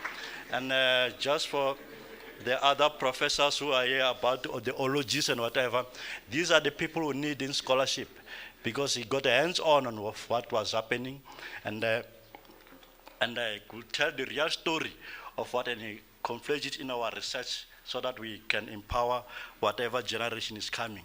The next speaker must come on the stage as I'm being assisted here. And then I've been reminded that we must stick to the questions and also the time, because there are adjudicators here on the floor, which I don't even know. Maybe I'm also being adjudicated. And please don't adjudicate me. I'm just a professor who can swim. So the next speaker, you're sitting up for the next speaker. No, he's preparing the next speaker. The next speaker, you can come over. I think it's Munjarare. What guy Munjarare? Kavasandere. Kavasandere Munjarare. Give Ramatrom. Munjarare is our honors. Then the topic is investigating the impact of international financial aid and capital flows. And then you have your 15 minutes. Use it properly. And then after that, we'll take questions. The first 3 questions are very important. Then you take it from there. Relax. Yes.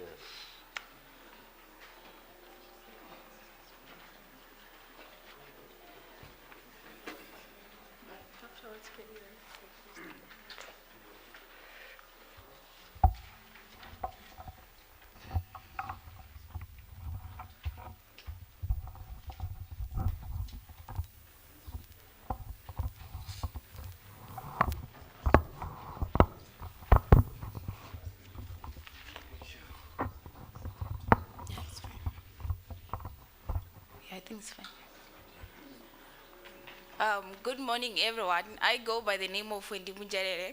I am a student in the Faculty of Management and Law under the School of Economics and Management. I am an honors candidate, and the topic of my study goes as follows: investigating the impact of international financial and capital flows on financial development. It is actually a comparative analysis between Nigeria and South Africa. Financial development plays a crucial role in promoting economic growth and stability. With that being said, a stable financial system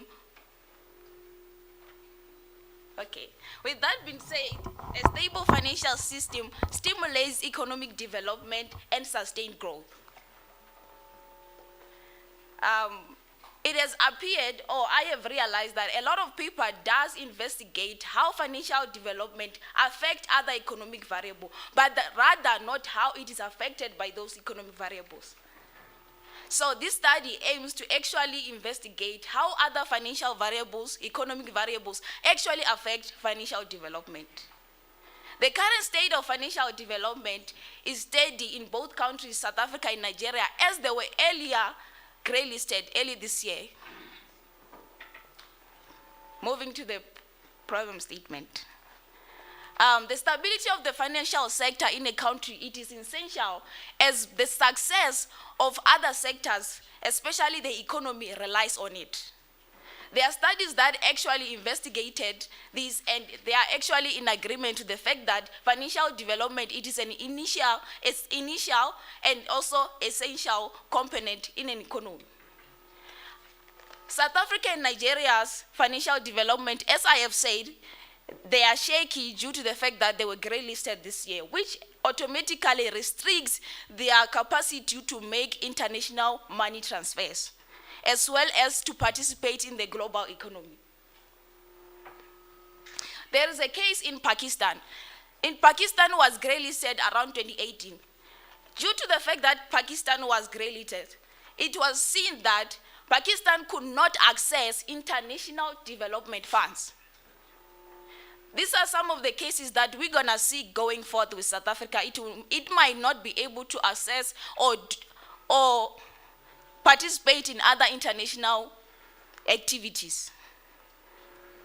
The aim of the study.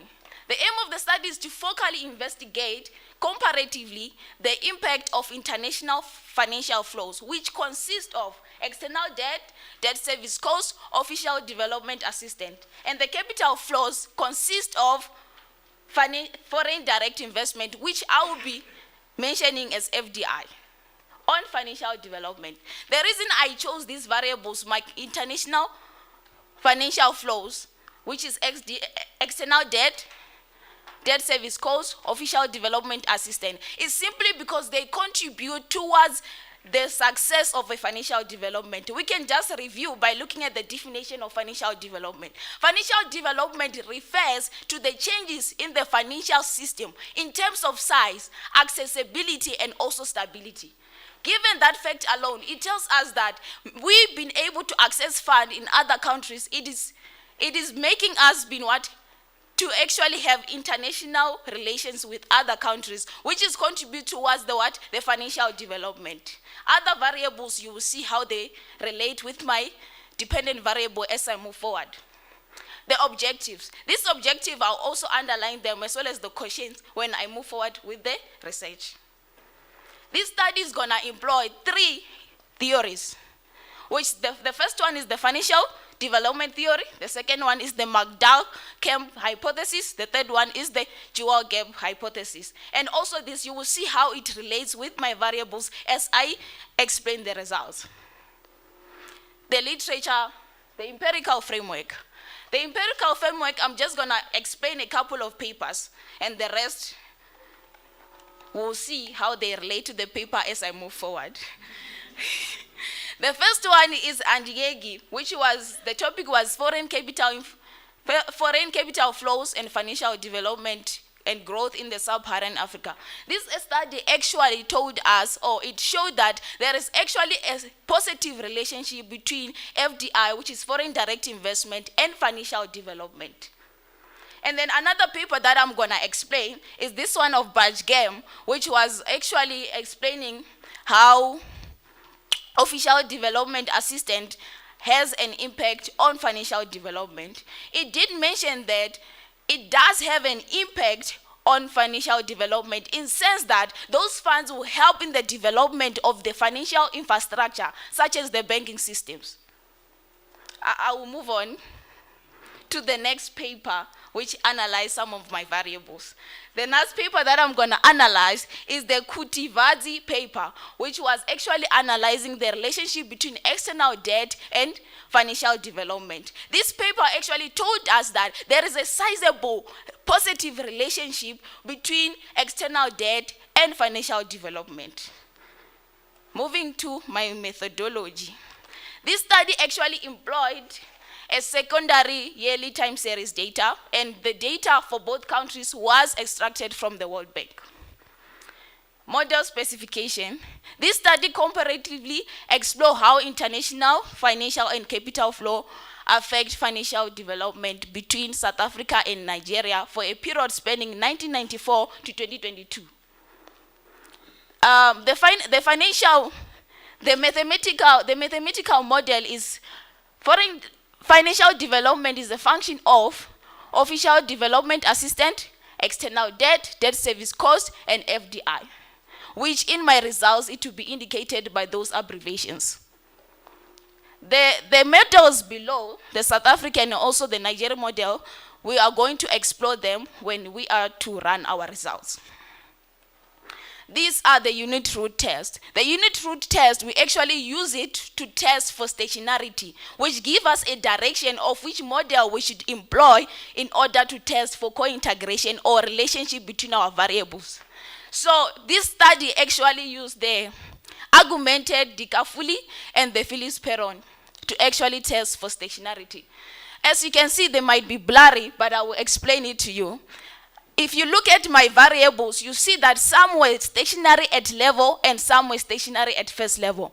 Meaning to say that it allows us to use the auto-regression distribution leg, which I'll be referring as the ARDL. Moving to the co-integration.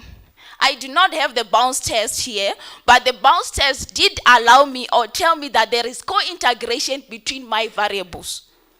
Here, I only illustrated the long run and short run results.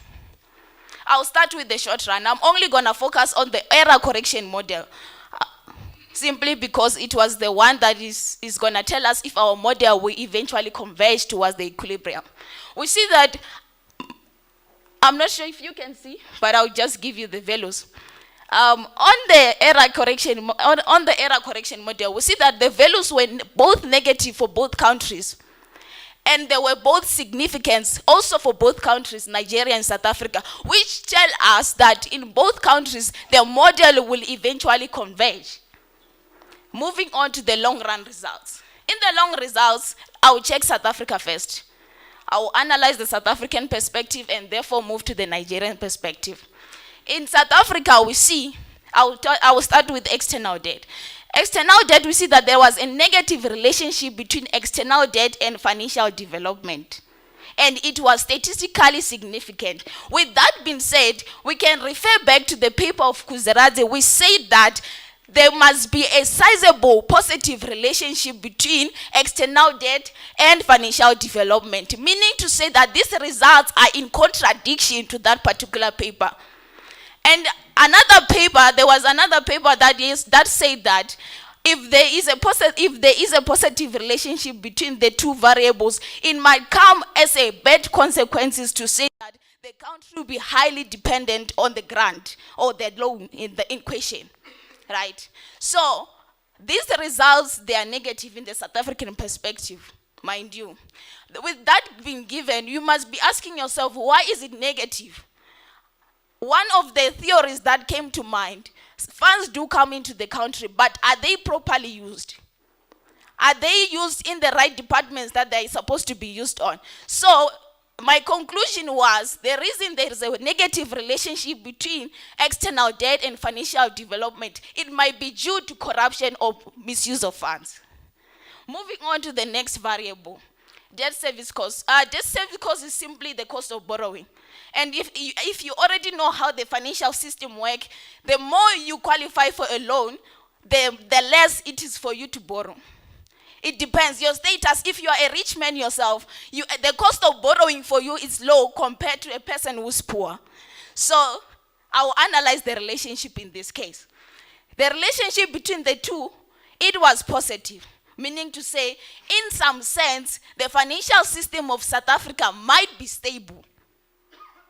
I'll move on to the next variable, which is foreign direct investment. Foreign direct investment, we know that when income comes into the country, it does build, it helps with infrastructure and other activities that I cannot mention. But in this case, we find out that there is actually a negative relationship, again, something to question. Why is it that there is a negative relationship between FDI and our financial development? Because income is actually coming into the country. It's a question to say, it needs to be addressed. It goes back to the fact of misuse of funds. Misuse of the income, or rather investors investing on not the important components or projects in the country. I do not want to repeat what one of the speakers said, to say sometimes the investors invest on projects that benefit them rather than the country. I must move on to the next analysis. I will go to the analysis of Nigeria. In Nigeria, we see that there is actually a positive relationship between foreign direct investment and financial development, which is very opposite to what we saw in South Africa. To say that there is a sense to say that maybe Nigeria is using its funds properly when it comes to FDI. Or rather, the investors are investing in the right projects. And there is a paper by David which said that actually there is actually a negative relationship between FDI and financial development. However, it does contribute to the trade openness, which is a crucial element in the financial growth. I will move on to the next variable, which is, remember, I'm doing the Nigerian analysis.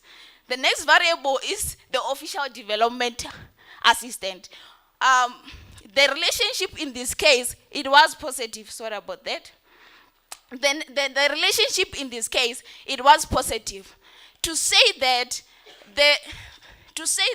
actually, let me refer to a paper. There was a paper there on my literature by Buckingham to say that there is a positive relationship between financial development and development assistant, official development assistant, in the sense that it will help in the development of the financial systems. So this paper was actually in alignment to that particular paper. I'll also refer to another variable to be my last one in this case, the relationship between external debt and financial development in Nigeria. Nigeria showed that there was actually a positive relationship between external debt and financial development, which is also in contradiction with what we saw in South Africa. Meaning to say, I might put the same words in reverse, to say maybe Nigeria is using the funds it gets out there in the right projects or in the right investments. I will move to my conclusion and recommendation. The South African analysis in the long run between financial development and external debt showed a negative significant relationship, which mainly may indicate that South Africa, they may have lack of debt management, number one, which is impacting the financial system badly. Now, when moving to Nigeria, we see that financial development has a positive, significant relationship between foreign direct investment and official development assistance, which basically indicates that these two factors may play a big role or a central role in improving the financial system. This study then underscores the significance of prudent debt management, efficient use of official development assistance, and a favorable investment in climate for financial development and sustainable growth. These findings have significant implication for policymakers to say that they need to emphasize a balance between minimizing the cost or the risk and the benefits of these variables to robust the financial system and sustainable economic growth. Thank you.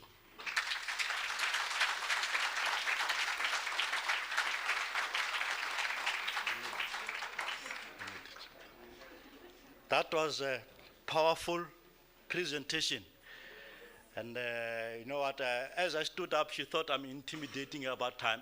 I was so attracted to the presentation that I want to get closer to the presenter. We'll stick to the 3 questions with 1 comment if I can be flexible. I see already 3. 1, 2, 3. Maybe I didn't look that side, but I see. Start at the back. I see Dr. Mavasa, Professor Z, and the comrade up here. Throw in, doctor. Thank you so much. It's not a question, It's a comment. but a comment. Thank you.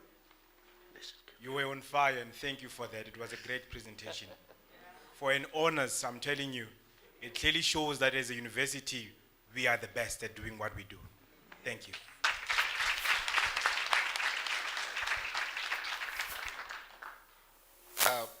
My colleague here, Prof. Mavasa, has said a mouthful.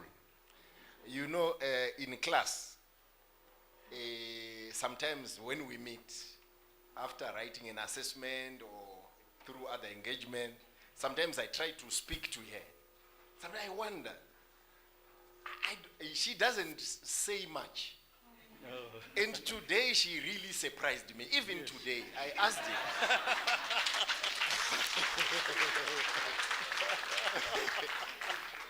When are you presenting? She is just a person of few words. I never knew that she can explode like this. And actually, if we can, in our economics department, we normally have students, even at doctoral level, who can write that it's a comparative analysis.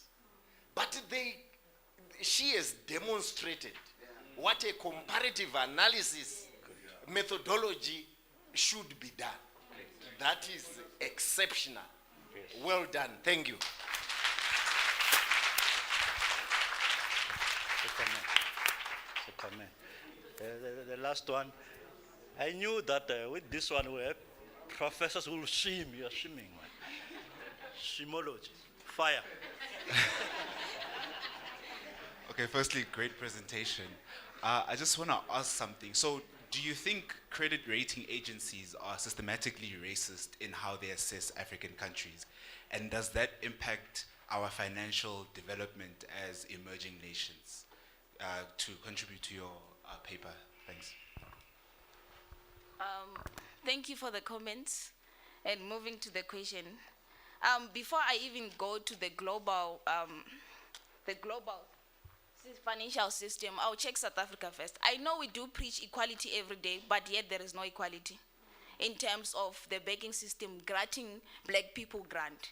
You come as a small business owner, you want to open a business, you want funding, and they tell you you don't qualify. A white man come with the same status as yours, but is granted that particular grant. So I believe also in the global context, there must be some sense of discrimination. Thank you.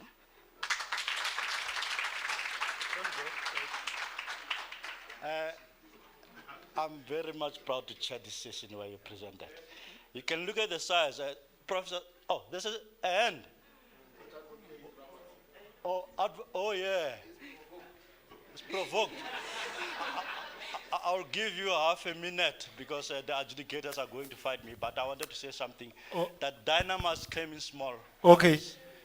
My comment is to that question. I would say it's a very unfair question because what she's doing, she's interpreting what the data is saying. The data cannot tell whether it is racism or not. So that will be something different. Thanks, Professor. Okay. Professor Mwalo is in charge of economics. My sister, thanks very much. Can you give her a round of applause when you sit down? She really set a tone very high. Professor Mkwena, you can see that people of that level, They are really. Then our next speaker was still, I see the advocate at back. See the advocate at back is also bending while the next speaker is coming. I hope adjudicators, this is further empowerment, please. I just gave him so they can say something while the next speaker is coming. Can you set up the next speaker? Chigo, yeah. Chigo is a doctoral advocate. You can fire comrade. Okay, thank you very much, Chairperson. This one, I'm just rising on a point of exigency. It's not to the presenter, but it's to the conference. I want us to realize something. I don't want our processes to be flawed. We have adjudicators sitting here, and they've got to arrive at certain conclusions. So our reactions must not influence them. I've been observing this, and we seem to have missed it. Because you see how we react to one speaker and how we react to the other may make certain conclusions. And unfortunately, that will affect particular determinations that will have to be made by our adjudicators. Let's just be careful of that.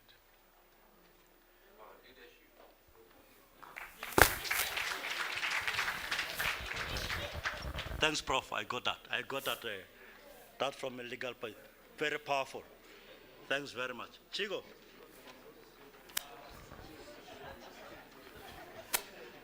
As is coming, thanks very much for that guidance. And I think we're still in course. Thanks very much. Yes, your presentation. Chigo, she's coming to talk about exploring the role of performance management system on the motivation of the academic staff. I'm the academic staff. Make sure I'm motivated. Okay, thanks. The stage is yours. Thank you. Good morning, my fellow students. Good morning, adjudicators, and good morning, or let me say, all protocol observed. My name is Esther Chiro, not Shigo. I hear people have been butchering my surname, and it's my dad's surname. I'm very much jealous. So, my name is Esther Chiro, originally from Hasi Kukune, Kimopeti. I'm a South African, obviously, because the Chiro always, they take me to cross the borders, even if I'm not crossing any border.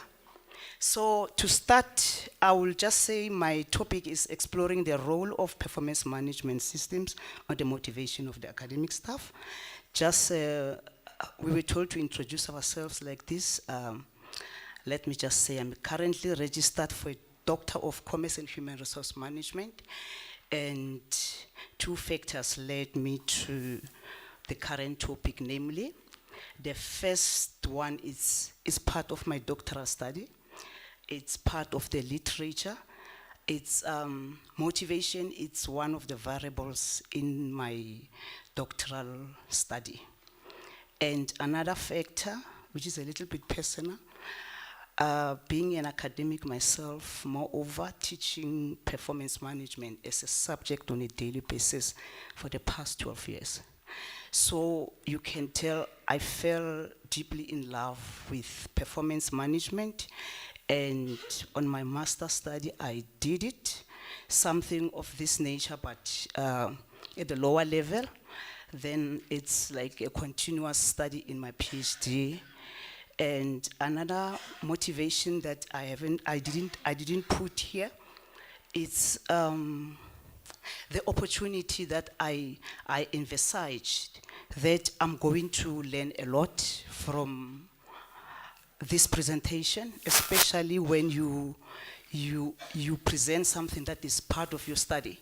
So you gain some, I know I've seen a lot of grilling happening in the house. So, but I find it to be a constructive grilling. So I'm not scared of being grilled, although I will appreciate true or false questions. Right. This is the study background shortly.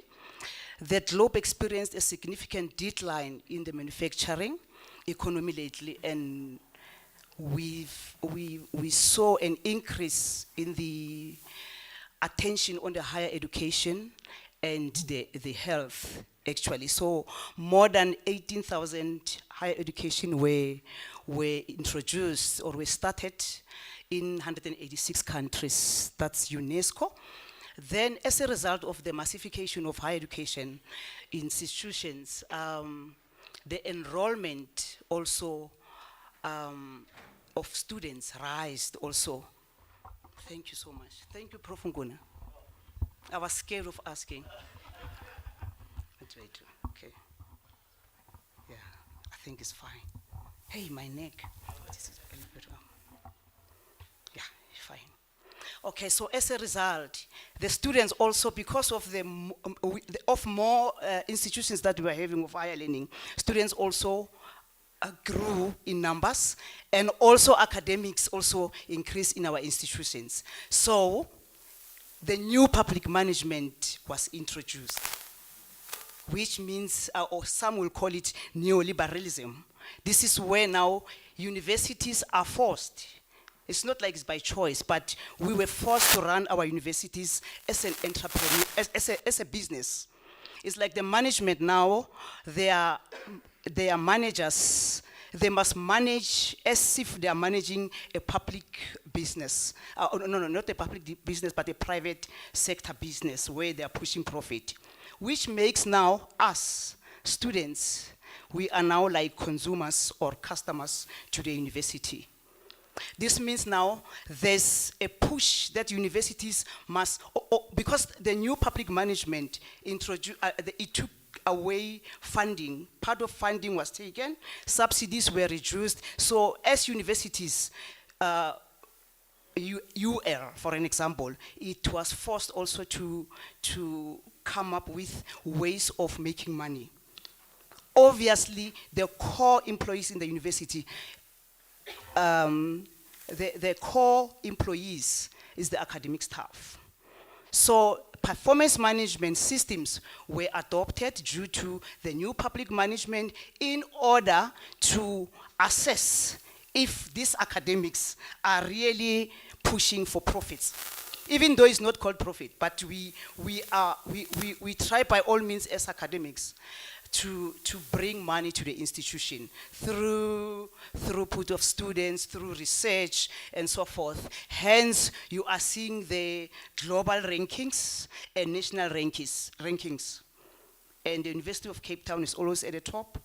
And I don't know, for some reason, Solplaki and the University of Mpumalanga, they are always, but we understand they are new institutions. But the rankings also come up because of certain assessments that are done on these universities. And for a university to be ranked, that university should have academics who work and who are pushing their university to be top of the rank. Currently, UL is on 16, I think, number 16 or something like that. So at least as an institution, you are proud that your academics are doing fairly well.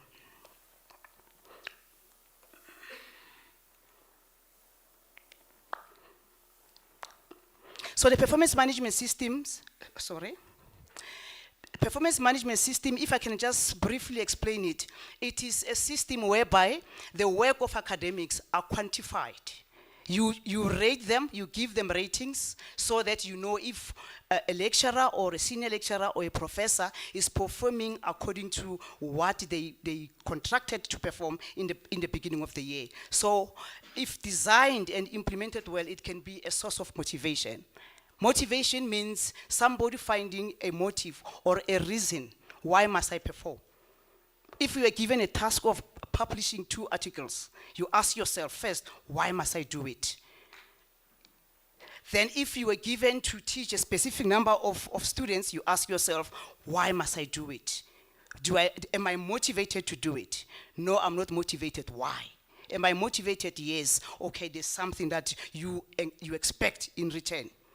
So mainly the performance management is done to develop if they are underperformers, If you are a senior lecturer and there's a drop in the pass rate, there's a need for development somehow, unless if there are other issues. But for the purpose of performance appraisal, we need to check if you're performing according to what you committed and what you are expected to do. Evaluative is where now you get either a demotion or a promotion based on the ratings that you get during the performance appraisal.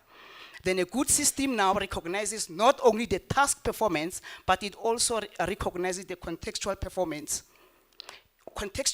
Task performance is when you teach, you do research as you are expected. But the organizational citizenship behaviors is how are you scoring as an academic in terms of collaboration, in terms of mentoring in the department.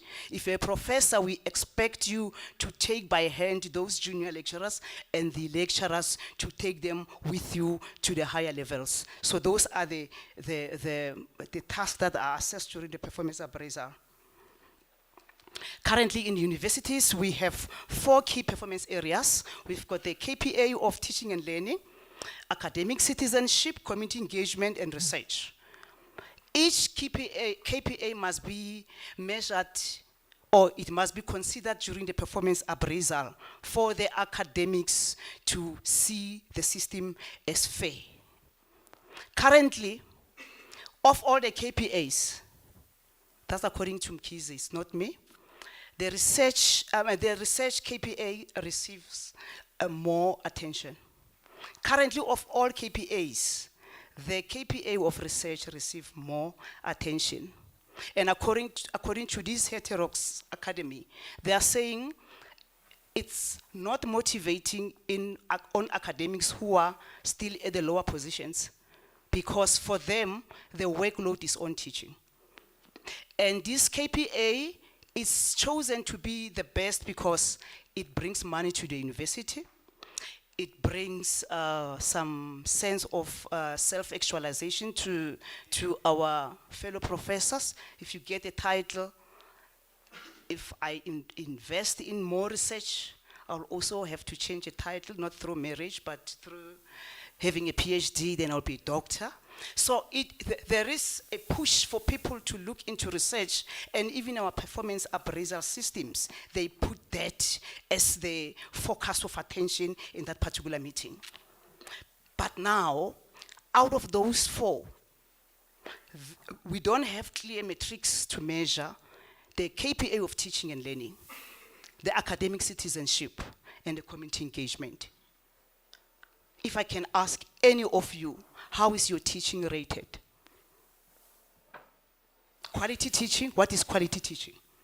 How do you measure quality? And if you've got 3 modules that you are teaching, surely time to do research is minimized compared to a research professor, compared to a full professor who will be doing maybe 1 class and more on research. This is where now employees at the lower level will feel somehow neglected because their role as teachers is not recognized. The theoretical framework, the theories that I used is the organizational justice theory, where it focuses more on the fairness and the accuracy. Is the performance appraisal fair? Does it treat everybody equally? Is it accurate? If you say I get a 3, is that 3 really the right scale that you use for me to get a 3? That's where the organizational justice is coming into the study. The expectancy theory now measures the effort performance link. If I'm to perform, if I'm to if I agree, say I'm a professor, I agree to publish 3 articles. Is it doable? In a year, let me say annually. Is it doable? You start by asking yourself, is it possible? Then you stand up to say, yes, it's possible. Then, am I going to be rewarded? There are incentives. Hence, I'm saying the research is quantified and is easy to run with it because there's incentive, there's promotion, and there's nothing for other KPIs. Is the reward the attractive reward? You start now comparing yourself with what UNISA is giving, 25,000 for each article. I don't know other universities, but if it's attractive to you, then it means you are going to be motivated by the performance management system of your institution. The methodology, I used the systematic literature review. I wasn't really confined in a specific country, maybe South Africa, or where I was more on the global. I wanted to check the effectiveness of this system across the globe. Then I used the hermeneutic outline where I was focusing more on interpreting the empirical data that were published before or earlier. So I just used the performance management and employee motivation, and then I also included also the higher education. So the relevancy of the article is because I used almost 90%, which was the sampled, the 90% of articles produced in the last 5 years. The findings. The current performance management for academics is frustrating and dissatisfying. That's McDonald's, not me. Therefore, so the research KPA is overrated. These are the authors who say that. This Heterox Academy is also complaining, I'm not sure if it's true. He's saying because of the ratings, the research is even manipulated in a way. People will be saying my work is having an impact in the so and so, only to find that you are telling your student to cite you, and all that. There's a pressure, there's unethical behavior just to push that you get that particular acknowledgement as a researcher. So a proposed framework for an ideal performance management for the academic staff as per themes emerged in the study. The validity, the literature or the empirical literature, these themes are in order of importance raised in those articles that I used as my sample. Validity, it means for a performance management system to motivate, it must be valid. The quantitative researchers would understand it must measure what it's supposed to measure. If you are saying, I've got 4 KPAs, you must measure all of them. Never mind, they'll be having different weights, but each and every one of them should be measured accordingly. The promotion aspect. Currently, academics are complaining only research is considered for somebody to be promoted. Those in the entry level of the academia, they find this to be demotivating. The morale is down because no matter how hard you try, how hard you bring the 4th industrial revolution in your subject, you bring you put the online posting, you do everything in your power, the podcast, I don't know, the postcast and all that, whatever. The videos, you record yourself, you interact with your students. No matter how hard you do that, you are not acknowledged for a promotion. So they are crying out loud to say, we are not motivated because no matter how much we try. Still on the promotion, I remember I had our judge, Honorable Judge Mdluli, I think it's Mdluli, who mentioned something like, when you do they call it scholarly engagement these days, not academic citizenship, community engagement, yes. She mentioned something like, you may bring the fourth IR all you want in the academia or in your study material, wherever, but are you taking it to the village to make the village kids to understand what we're talking about? Does it have an impact in the community? So the answer is, why must I do that? If the university is not really taking it into cognizance when the promotions are decided on. So it won't really help me, and it won't motivate me to do that. All I'll focus on is just to design the study material that is online friendly and all that, or if I can just assess students without even, because it's not helping me to bring any extra efforts to it. Then the total number of students in the classroom, also the teachers now, those who are into teaching and learning, maybe they're still busy with their masters or their PhD, they will focus more on the why are we having so big classes? Because the bigger the class, the more weight you have in your teaching. You have more marking, you've got just a lot because students are many queries and all that. You are staying behind most of the time just to accommodate students in the afternoons, but no one is acknowledging that. So they are asking that their performance management system should also take this into consideration. It should also embrace collegiality. Collegiality just means, are you collaborating with other scholars across universities or within? If you are writing alone, then you are a loner. Why do we keep a loner in our institution? So we need also to go with or to consider what other people are doing in terms of collaboration, in terms of co-authoring, in terms of bringing up other academics from down to the top.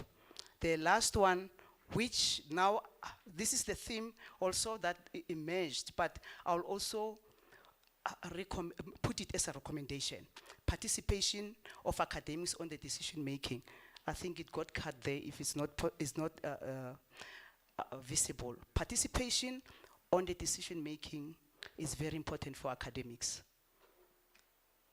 If you design, at the design stage, please call academics, ask them what matters to them. Call them with their ranks. Because if you call a professor will prefer research. He has got one class or she has got only one class. So why must I talk about teaching and all that? But call your junior lecturers, call your lecturers, call your senior lecturers, ask them what will make their performance management system motivate them. Then hear them out, then design it in a way that it will build that motivation, because you need them for those ranking. You need their motivation to put your institution in the global rankings up there. Thank you so much.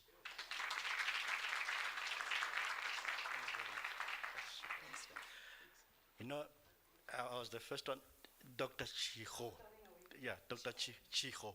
I put it nicely. Thanks very much. No, she was just hitting the nerves, you know. Yes, she was hitting most of it, because when I was a lecturer, I was made to teach a class of 900, you know. Then I was expected to publish 2 articles, and it was horrible. But be that as may, I'll invite 3 questions, and she was hitting very bombastic, big words like new liberalism. You know, in the house, you must check your audience. You got Professor Siepe. So you must be careful how you use those concepts. New liberalism. 1, 2, 3.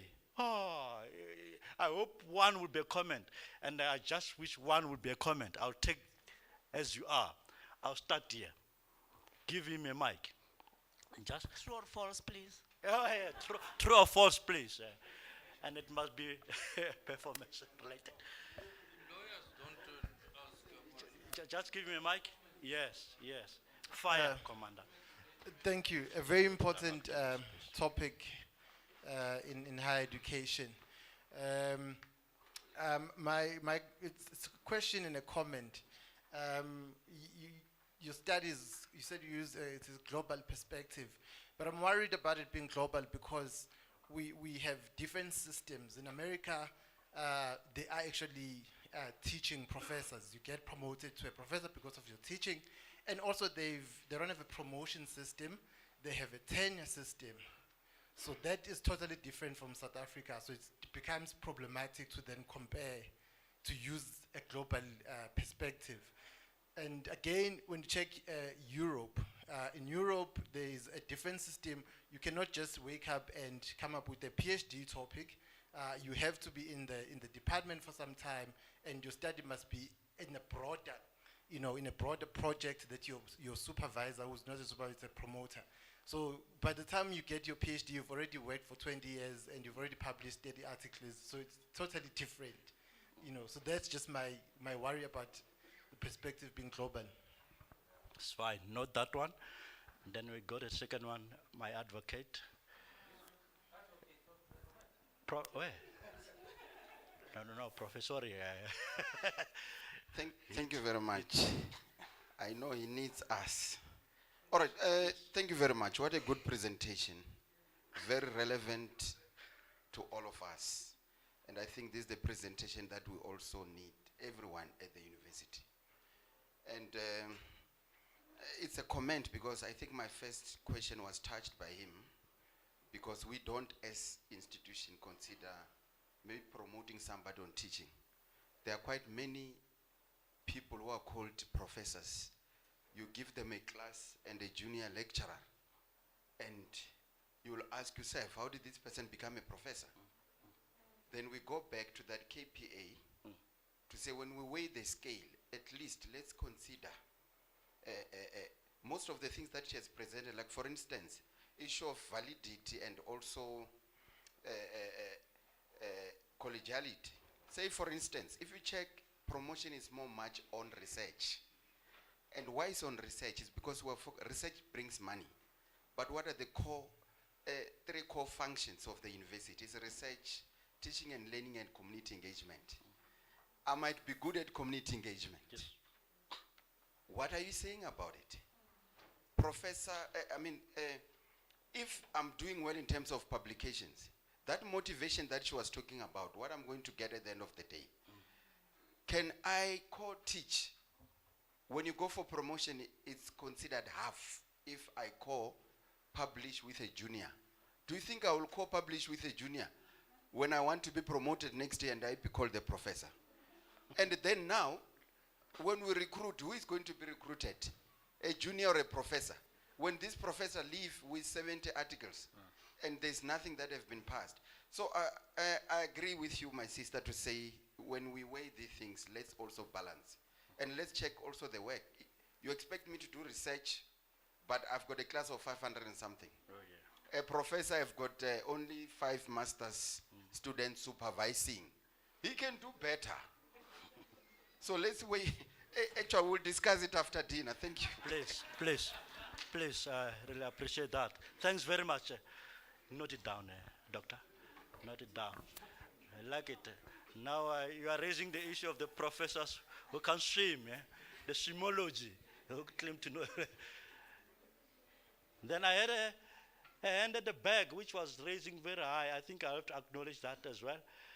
But I'm restricted to three questions. Then I think you'll fire. Then I'll only allow the one at the back. Did I surprise somebody? I can see professor. I can see the other one, but it's fine. They will level it. Fire. Okay. Fire. I would first like to thank you and commend you on your very thought-provoking presentation. As a junior tutor who has aspirations of being in academia, I would like to know from you, how would you advise a junior academic on how to compete with the expectations of research and the other KPAs that you mentioned, so that they are not left behind? Thank you. That was a question. It's a question. I said the hand at the back, Then I see there's some, but I wish it's too much of a comment. Thank you very much. She's got 2 minutes. It is actually interesting to hear a study of higher education, which is a very rare thing. I wasn't very sure when she spoke because I thought it says here a doctoral study, so I was hoping that we would come hear the concepts that as a doctoral student she's coming out with. I did not hear that, but anyway, that is between her and her supervisor. I don't know if she was coming up with a proposed framework for assessment for the university. I didn't know exactly. But what I wanted to check or to say is that it's not a very scary area at all. You know, when people say it is frustrating, it only depends on how people do it in the university. So I'm going to be talking to her outside this house about a lot of things that I thought she could look into. The manner of assessment of universities, and I'm happy that I'm saying it, is not necessarily the best assessment.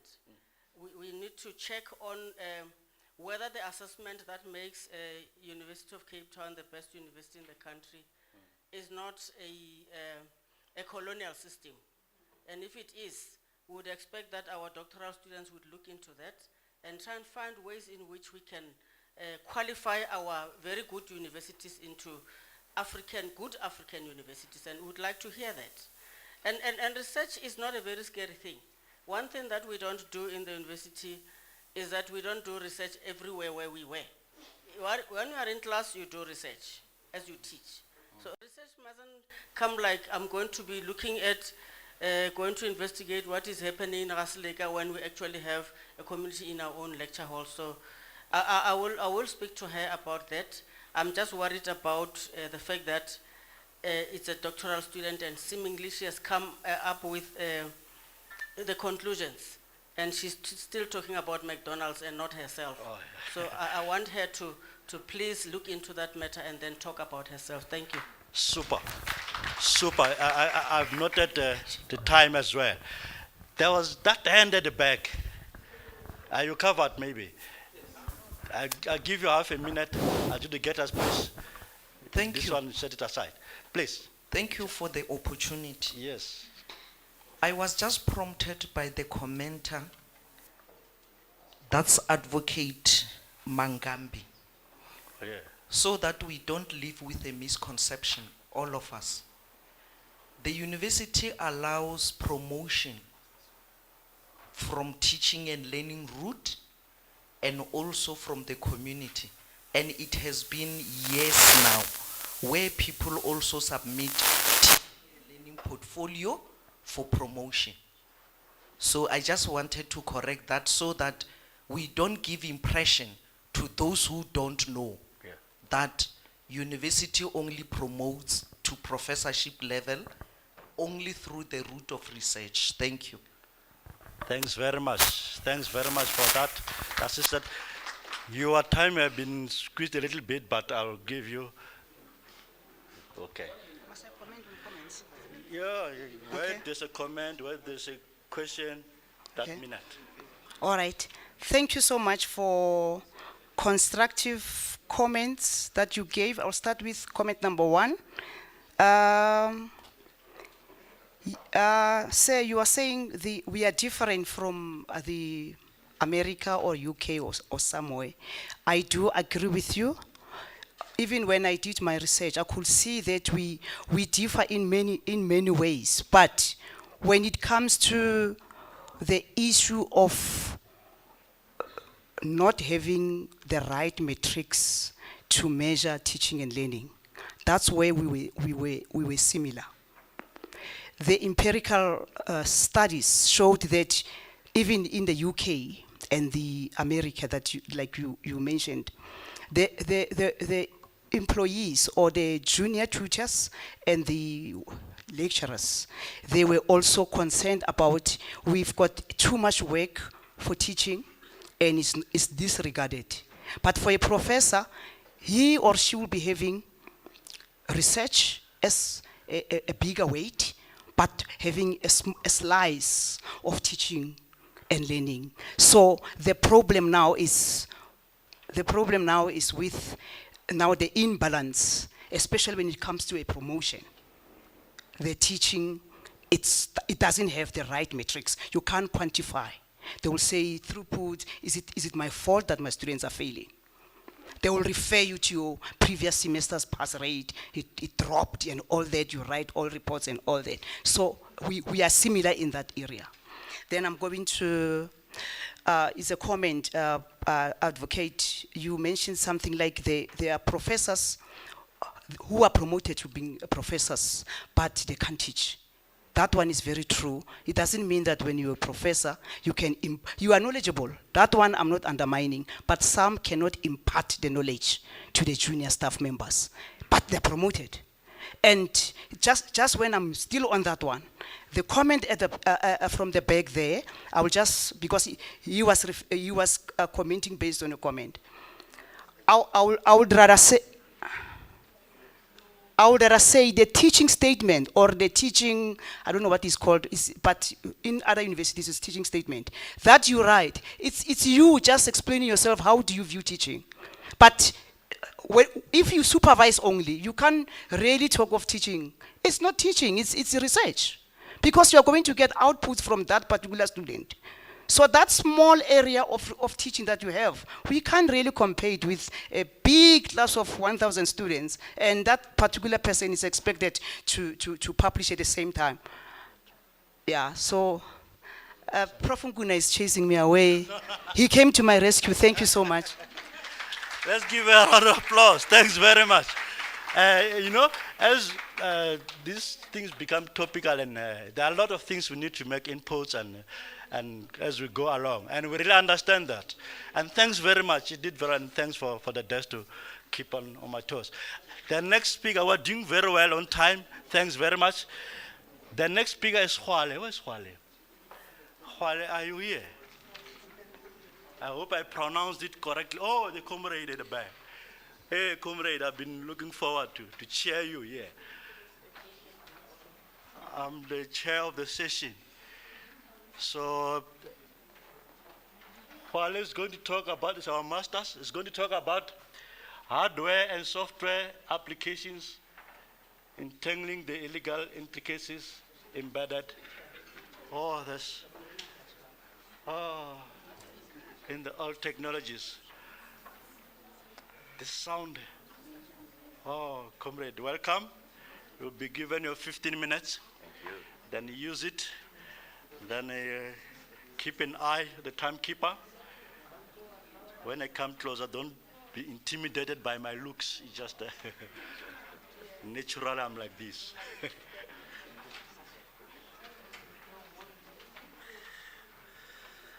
Then while they're setting up, I must take advantage. I'm not sure whether Judge Mshad is still here. During our lunch, take advantage and go closer to Prof. Ayaya. He have something to share with you, very useful. The stage is yours, sir. Thank you, Program Director, ladies and gentlemen, colleagues. This is Tupani Justice Khwale. Today we are going to be talking about the legal implications arising from hardware and software that we use in our devices. This is how the presentation is structured.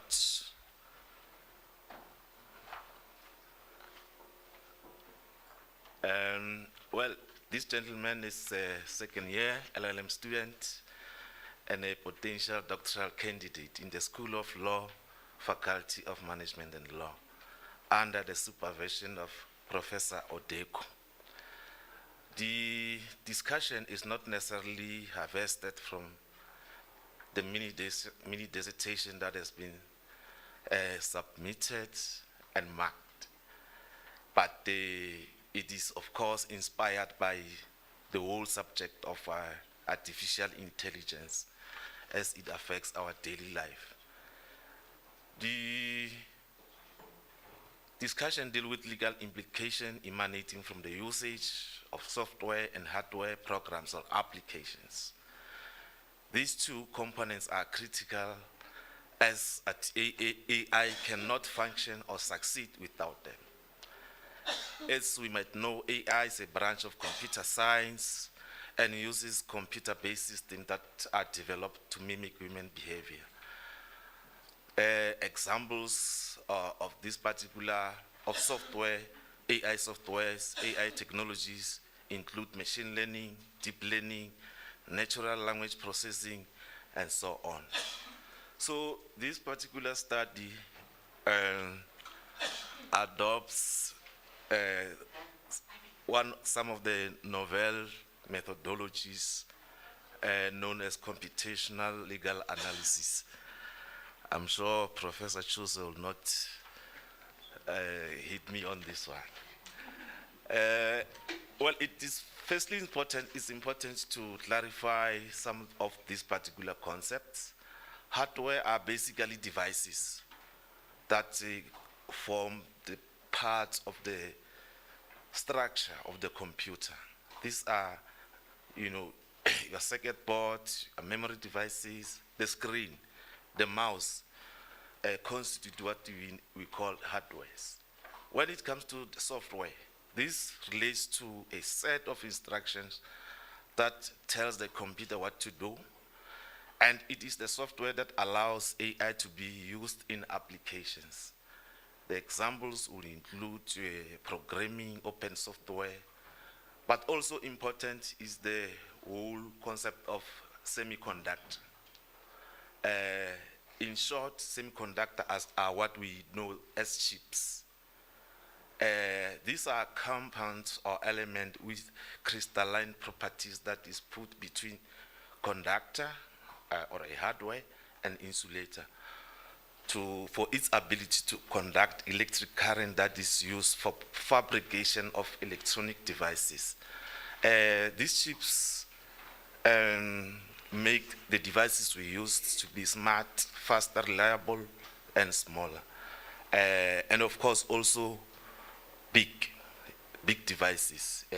For instance, you are supercomputers. Also important is what is known as the generative AI. This is but a branch of artificial intelligence that uses machine learning models to create new content in the form of pictures, texts, videos, derived from the open source. Now, some of these issues raises key legal issues. Firstly, relating to intellectual property protection, international trade, liability for software defects and hardware malfunctions, and regulatory environment.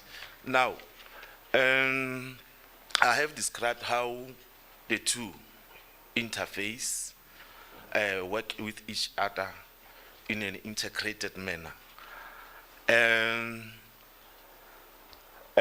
Of course, in the process of designing and manufacturing them, in some instances, it is customers who actually forward how their product should look like. What kind of a software a bank, for instance, must use. What kind of a software a company must use, so that it's able to process its business processes. But key to that also is the whole question of semiconductors, which is part of software, because it makes work, communication, energy, production, health, and travel simpler, including national security system and military hardwares. And that is why it raises issues of protectionism, geopolitical implications. You will remember the US, China, Russia tussles around the production and manufacturing, trade wars. Now, also of critical importance is the question of causation, foreseeability, and control. Because in the production of semiconductors, there is a value chain. These chips are made of various components of precious metals. Now, I will indicate as we go forward how this affects the whole discussion. Now, there are, of course, international instruments and regulatory frameworks present that regulates the whole questions, the Berne Convention around the intellectual property rights. But also of importance is the whole concept of the most favored nation, which is critical, especially in relation to trade, the international trade. The role of the World Trade Organization, especially its main agreements, the General Agreement on Trade and Tariffs, and the General Agreement on Trade in Services. The issue here is around whether software can be categorized as a product or a service. If it's a product, it has to be regulated in a particular way. If it's a service, in another way. So it's one of the issues which the study will also explore. It's not a complete study, it's an evolving study. Now, there is also what is known as the Information Technology Agreements, which is not significant, but has been signed by a number of countries who are members of the World Trade Organization. I hope Professor Sivanda, our guest from the YTO, will be able to take into account some of this. Just indicating how this, the general agreements on trade and tariffs works in its bifurcated manner, and especially taking into account questions of intellectual protection for source codes. Source codes are used within the chips, the semiconductors.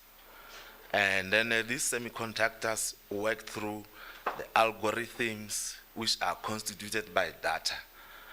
This data is collected in various ways, even through your cell phone, through your GPS, and so on. The Rome Convention of 1980 also applies to in resolving some contractual disputes. That is where issues of international arbitration, Advocate Mangambi, comes in. And of course, the unilateral model law of international commercial arbitration. Now,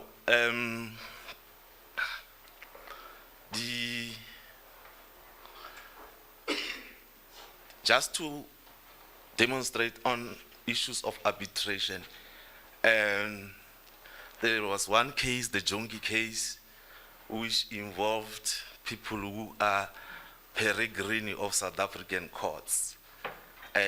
Neither of the parties in the case are domiciled or citizens in the country, but they opted to use our dispute resolution structures in the country in resolving their contractual disputes. There's also, of course, soft law in the form of end-user licenses. You can see them when you're logging into your computer laptop, where you are requested to agree or disagree. And that is part of soft law that is applicable when you deal with issues of hardware and software.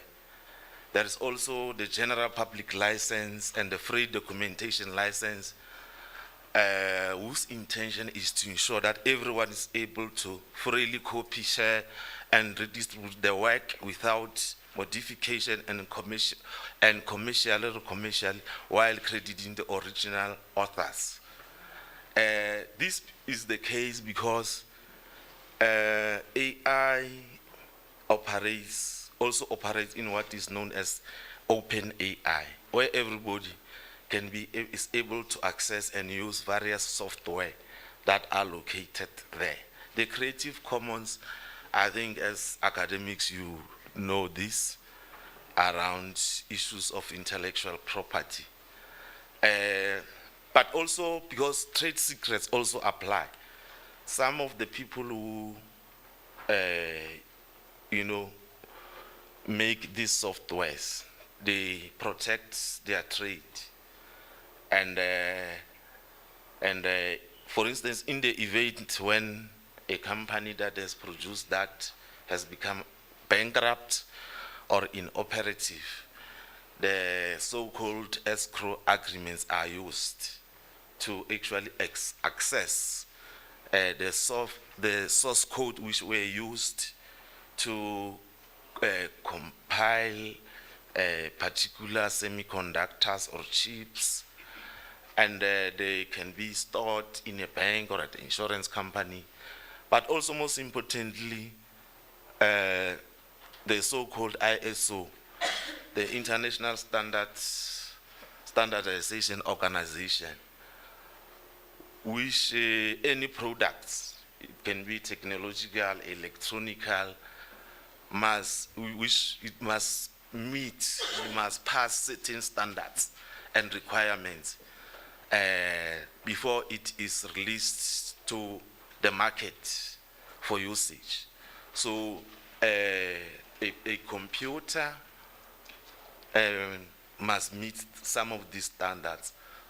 Some of these standards may relate to issues of ethics, issues of human rights, and so on.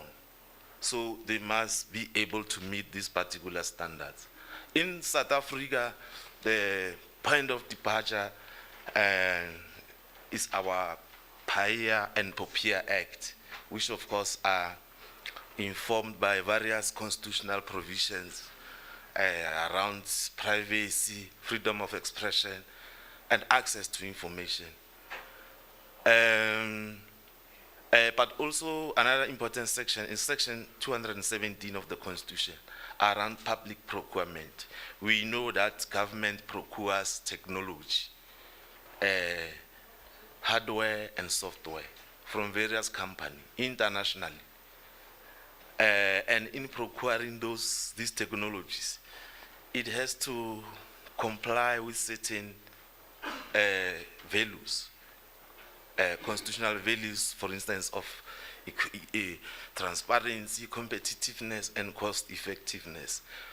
We have experienced a number of cases around this, people challenging procurement processes in government.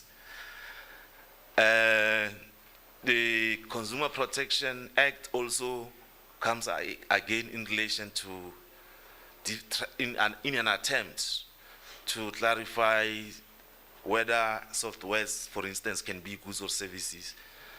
The role of CETA also approves technology equipment in the public sector, while in the private sector, ICASA assumes that particular role.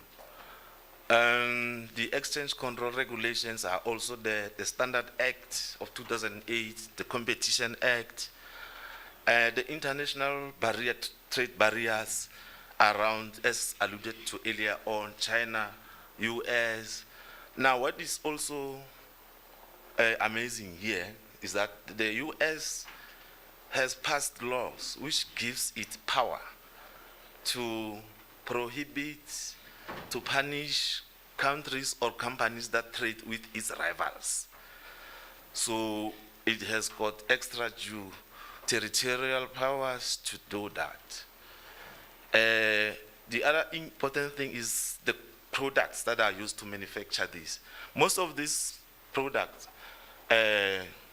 precious metals, are coming from developing countries, DRC, and we know how they are not being accessed through proper means. In some instances, Google, for instance, is implicated in human rights violations in Google, in its attempts to access some of the minerals. The generative AI, there have been two important cases around taboos, whether taboos can invent intellectual property. In South Africa, we know the CIPC has actually granted AI taboos the rights to invent. Vital case in Hong Kong is an AI system which sits in the company board, enjoying all the rights and duties enjoyed by other ordinary board members. Questions of liability, we will derive guidance from some of the court decisions that have been made in various courts. In the UK, there was a Morrison supermarket case around data breaches, and the question of close connection. Close connection test because of the supply value chain in the industry. And I think the decision in the NK versus Minister of Safety and the decision in Stallion Security will also guide in terms of interpreting the close connection test. The findings, recommendations, and conclusion. Well, the position in the US and EU is that the AI cannot be invented, provided that the invention involves technical contribution and that the inventor is a woman. In South Africa, as indicated only, the CPIC says that the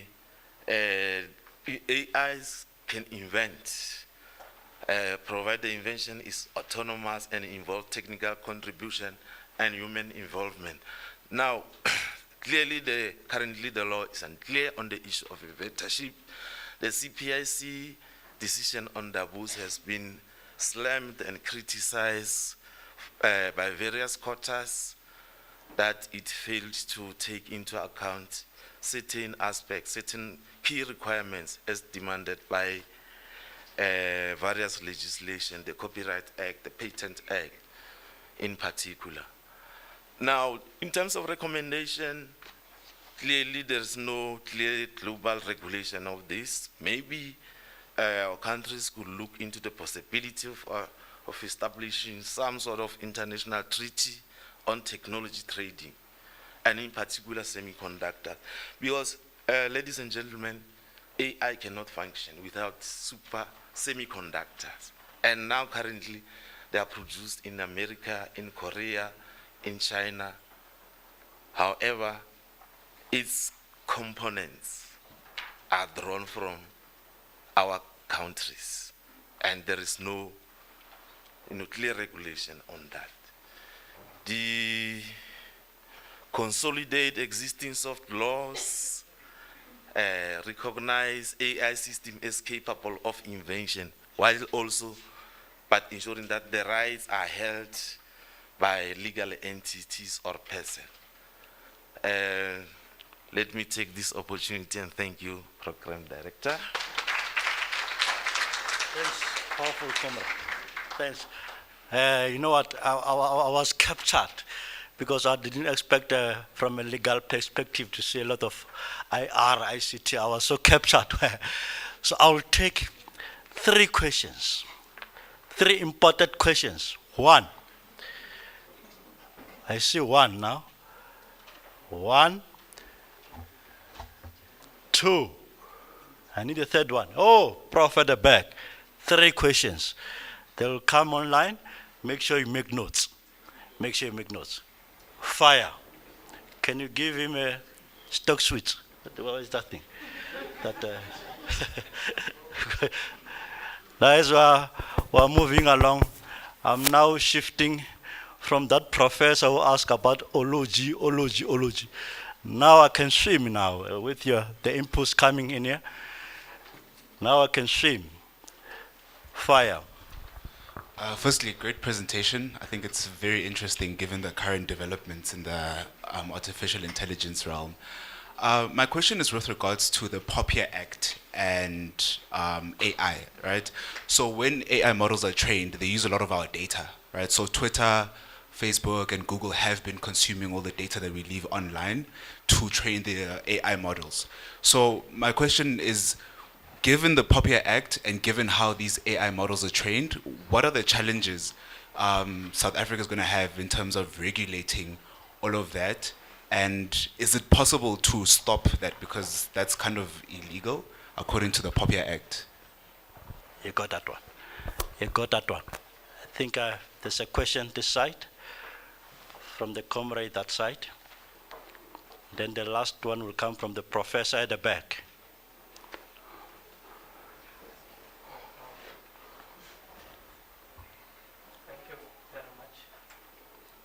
Just switch it on. Go closer to it. Thank you very much for the presentation. I'm just looking at the abstract structure here. I see 90% of it is a background whereby the methodology that is used is not really clear, as well as the results and the findings. And to really comment on the abstract writing, that at least if somebody read the abstract, gets the summary of how the research was done and how do you get, or did you arrive to the findings and the conclusions made.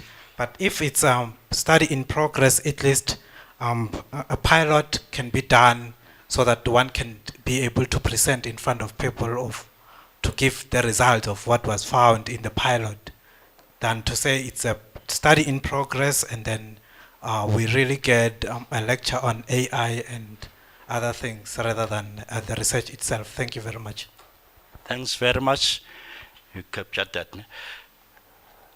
So for the professor at the back. Nice ones. Where there are comments, where there are questions, leave the questions. Thank you very much, Ntate. Thank you. Mine is on dumping.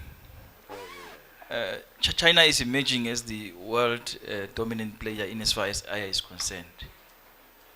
And with regard to the issues of software and hardwares, you'll see now in most cases, they have malls in Africa, in South Africa.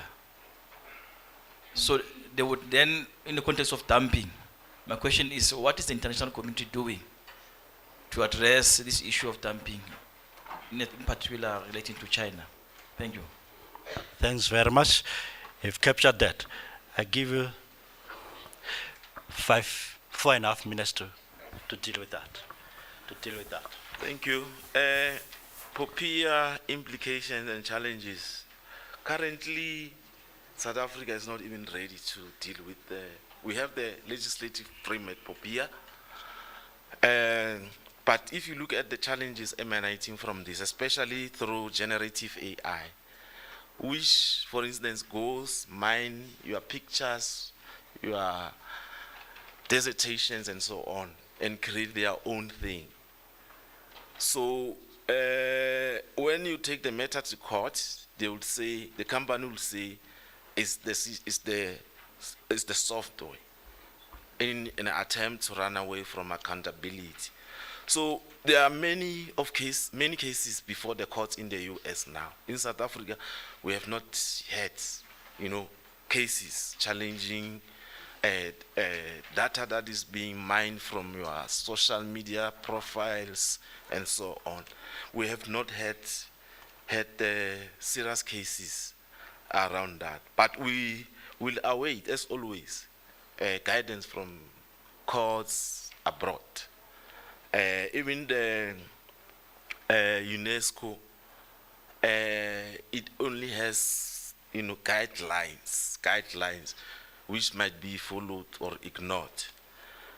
The question of abstracts, well, firstly, it's a work in progress, and few findings have been found. And as indicated, the methodology is nascent, it's novel, and it targets specific legal instruments in the course of your study. So, yeah, if I had a question, well, I think I've answered that. Prof. to say dumping, especially from China, it's a very thorny issue.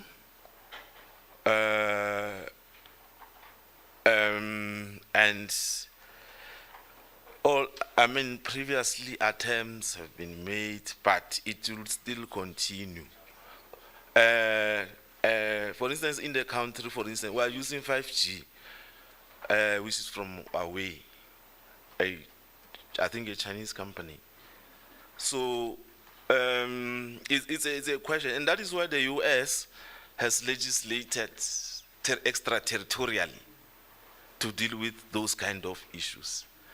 But whether that legislation from the US is justified is another question, which maybe the study will also explore. I think I've tried to answer. You didn't try, did I? Thanks very much. Let's give him a round of applause. Thanks very much. I think the speaker which is standing between us and lunch now to be Mama Wulu. Mama Wulu, you can ascend the stage to come and share with us about ensuring inclusive development in South African municipalities, challenges and opportunities. As the speaker is ascending, Mama Wulu is our masters. It's one of our vibrant in the field of academia. The last time I engaged with him, it was policy issues. Today we are talking about this. Welcome, comrade. Sure. Then if you can open up his slides. You'll be given 15 minutes. Use it. And after that, the floor will engage with you. Then we'll take it from there.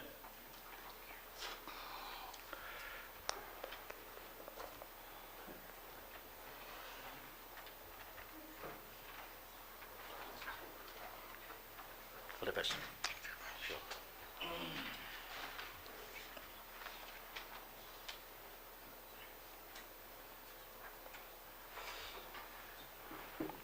Let's just have a look at the timekeeper also.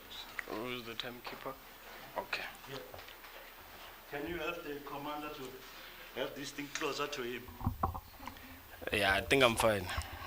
It's also one of those from that advantaged groups. No, thanks very much, Chairperson Ngamla, and all the guests and supervisors, members of the academic staff and students. I must state from the onset that I'm anticipating a possible sabotage by one of the state-owned enterprises because there might be load shedding or load shedding might come back or whatever the case might be. But I don't want you to be distracted as I will be presenting my paper, ensuring inclusive development in South African municipalities, challenges and opportunities in the age of the fourth industrial revolution. This obviously was influenced by the theme of the 8th annual research day of the Faculty of Management and Law. Hence, I coined the topic. To start off with, my name is Lekau Kuchomabolo. I'm a Master of Public Administration student under the supervision of our fresh from the box, Professor Chauke. The motivation, the motivation for my research was the need to address the persistent inequality and poverty in South African communities, particularly in the context of the rapid technological advancement of the fourth industrial revolution. So that on its own is a problem statement, because I don't think there's anyone in this room who can disagree with me when I say that poverty and inequality is a problem in South Africa. The objectives of my study included identifying the key challenges and opportunities of the fourth industrial revolution in promoting inclusive development, analyzing the role of governance and leadership in promoting inclusive development in the era of the fourth industrial revolution, and providing recommendations for policymakers and practitioners to advance inclusive development in South African municipalities. Now, my literature review, which is something that I learned from Prof. Semkom, who told me that literature review on its own cannot be a title. The title under this will then be the role of governance and leadership in promoting inclusive development. Because obviously you would know that in whatever it is that we are doing in a country, leadership and government in particular must ensure that it plays a role towards ensuring that we advance to the next level. The fourth industrial revolution presents immense opportunities for economic growth and development in South African municipalities. However, the benefit of this revolution must be harnessed in a way that ensures inclusivity and equitable development. So we must not only try to develop by doing it in a manner that will seek to disadvantage other people or leave others behind. Hence, effective governance and leadership in municipalities is very essential in driving inclusive development. If you have leaders who don't know what they are doing, particularly in the context of municipalities, we are going to face a challenge in ensuring that everyone is included as we traverse through the fourth industrial revolution. Now, one of the judges from Nigeria, which is a country that I love, who was presenting here, made mention of the fact that we must be able to develop strategies to ensure that we swiftly traverse in the era of the fourth industrial revolution. And my paper talks about that. The strategies that can be adopted in municipalities for inclusive development will include the following. Number one will be education and skills development. Ensuring equitable access and quality education and vocational training is very important in the context of South Africa and municipalities in general. Number two will be the digital inclusion. Policymakers should ensure that they prioritize bridging the digital divide by promoting, I think there's something that is sabotaging me apart from ESCOM because the slides are not finished. But basically what I'm trying to say in this regard is that there must be digital inclusion. We must ensure that in whatever it is that we are doing, we try to incorporate those who are at the margins of the human condition by ensuring that they are also included when it comes to digitalization of the economy or whatever the case might be. Also, there must be collaboration and partnerships. Promoting inclusive development requires collaboration between government, the private sector, civil society organizations, which are very powerful in this day and age, and also international institutions. I think the last time when I was asking a question, it revolved around certain international bodies saying that we don't recognize the government of a particular country. So if as a country like South Africa, we are found in a situation whereby we are not recognized by international bodies that have a huge impact on how the world moves, we're going to have a problem in ensuring that we ultimately get the resources that are required for us to be able to ensure that also those ones who are in the rural areas get access to, or they are in a much better position to live with the realities of the fourth industrial revolution. By so saying, I'm not saying that you must be people who are going to be begging international institutions for fundings and other things. What I'm simply implying is that should international bodies discard us as a country, we're going to be forced to use our limited resources because you'll not be able to go to the IMF and say that we are seeking funding. You're going to be forced in a situation whereby you have to use what you are having at your avail, and most likely what you are going to do is to ensure that you advance urban areas to the exclusion of rural areas, because the money will not be enough for you to cater for everyone. Effective governance and leadership go hand in hand with robust policy implementation and evaluation mechanisms, particularly at the local government level. It is therefore crucial to monitor the impact of policies on marginalized groups and make necessary adjustments to ensure inclusivity. Regular evaluation and feedback loops can help identify gaps and inform evidence-based decision-making. And obviously that will have to then go back to the honorable judge, because as she was presenting, she was in a country called the United States of America, whereby we can be able to see how things are done in that side and then be able to incorporate them in our country. So when you get an advice from that level, there's no other option but to ensure that you adhere to what they're advising you to do. So here are some of the challenges of inclusive development in the context of South African municipalities. Number one will have to be the persisting levels of inequality. One of the first presenters on day one made mention of the fact that South Africa is the most unequal society in the world. And I have to agree with that. South Africa continues to grapple with high levels of income inequality as a legacy of its apartheid past. Now, whether you want to agree with me or not, the reality of the matter is that we are still struggling with the legacy of apartheid. Because white people are still the ones who are controlling the majority of the sectors that are strategic in this country. They are still having the majority of the land, putting black people at a disadvantage. And we know where we find most black people. We are finding them in the margins. We are finding them in areas that are not yet developed. Number 2 will be poverty and unemployment. The transition to a digital economy requires proactive measures to upskill and reskill the workforce, particularly in disadvantaged communities, to ensure equitable access to new job opportunities. Third one will have to be digital exclusion, of which is something that I also spoke of, that people must be included in terms of digitalizing our world. Limited infrastructure, high costs, and low digital literacy hinder the ability of these communities to fully participate in the in the digital economy. We know for sure most people in the rural areas are not yet advanced in terms of technology. And countries like China are doing well in ensuring that even those ones who are in the rural areas are able to actively participate in an ever-changing world of the 4th Industrial Revolution. So that is something that we're struggling with in the country called South Africa. Governance and capacity constraints, which is one of the most important hindrances or challenges. Weak institutional capacity, corruption, nepotism, and inadequate service delivery hinder the implementation of inclusive policies. We know for sure that if you are to be allocated a certain budget to say that this is what you must do to ensure that, for example, a community of Mamdintan is also incorporated, perhaps maybe there must be Wi-Fi connectivity. 9 out of 10, you're going to see a situation whereby that is not implemented because of the levels of corruption we are confronted with in the public sector. Now, in order for me to achieve my set objectives that I already mentioned earlier on, I employed, or the study employed, a qualitative research design, including semi-structured interviews with key stakeholders and a review of relevant literature, including books, credible, underline credible, internet sites and journals. The contributions of my study include the provision of insight and recommendations that inform the development of policies and strategies in promoting inclusive development in South African municipalities in the age of the 4th Industrial Revolution. I'm about to end now. Let's look at my findings. The findings of this study highlight the complex nature of the task at hand, as well as the urgent need for proactive measures to address the disparities and inequalities that persist in these municipalities.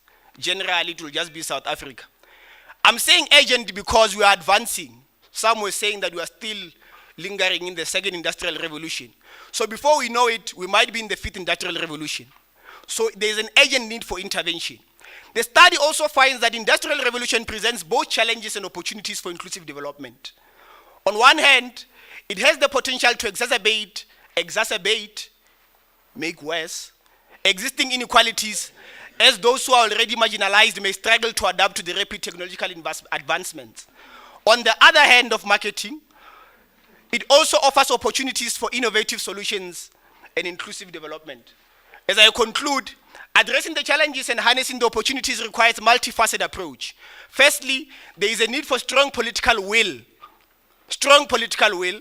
and commitment from government authorities to prioritize inclusive development and ensure that policies and strategies are in place to address the needs of marginalized communities, which are not really that major if you look at it.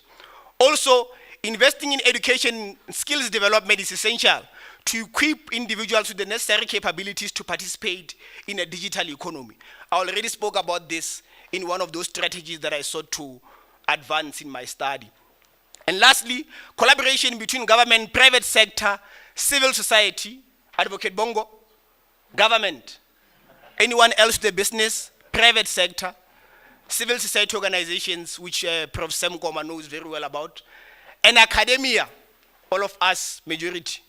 It's crucial to leverage resources, expertise, and knowledge for inclusive development in the country. Heritage Month, Gaspedi Kirgyalabo.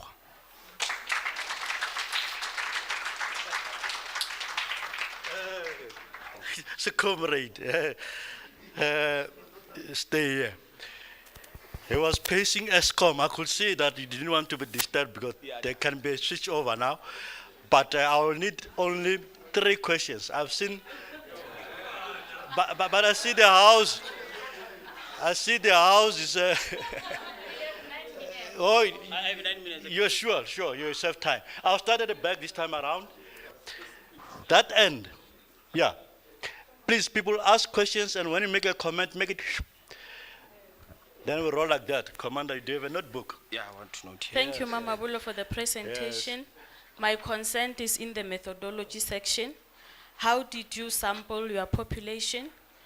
Are you exploring all the South African municipalities? Because I think we have 200 and something municipalities in South Africa.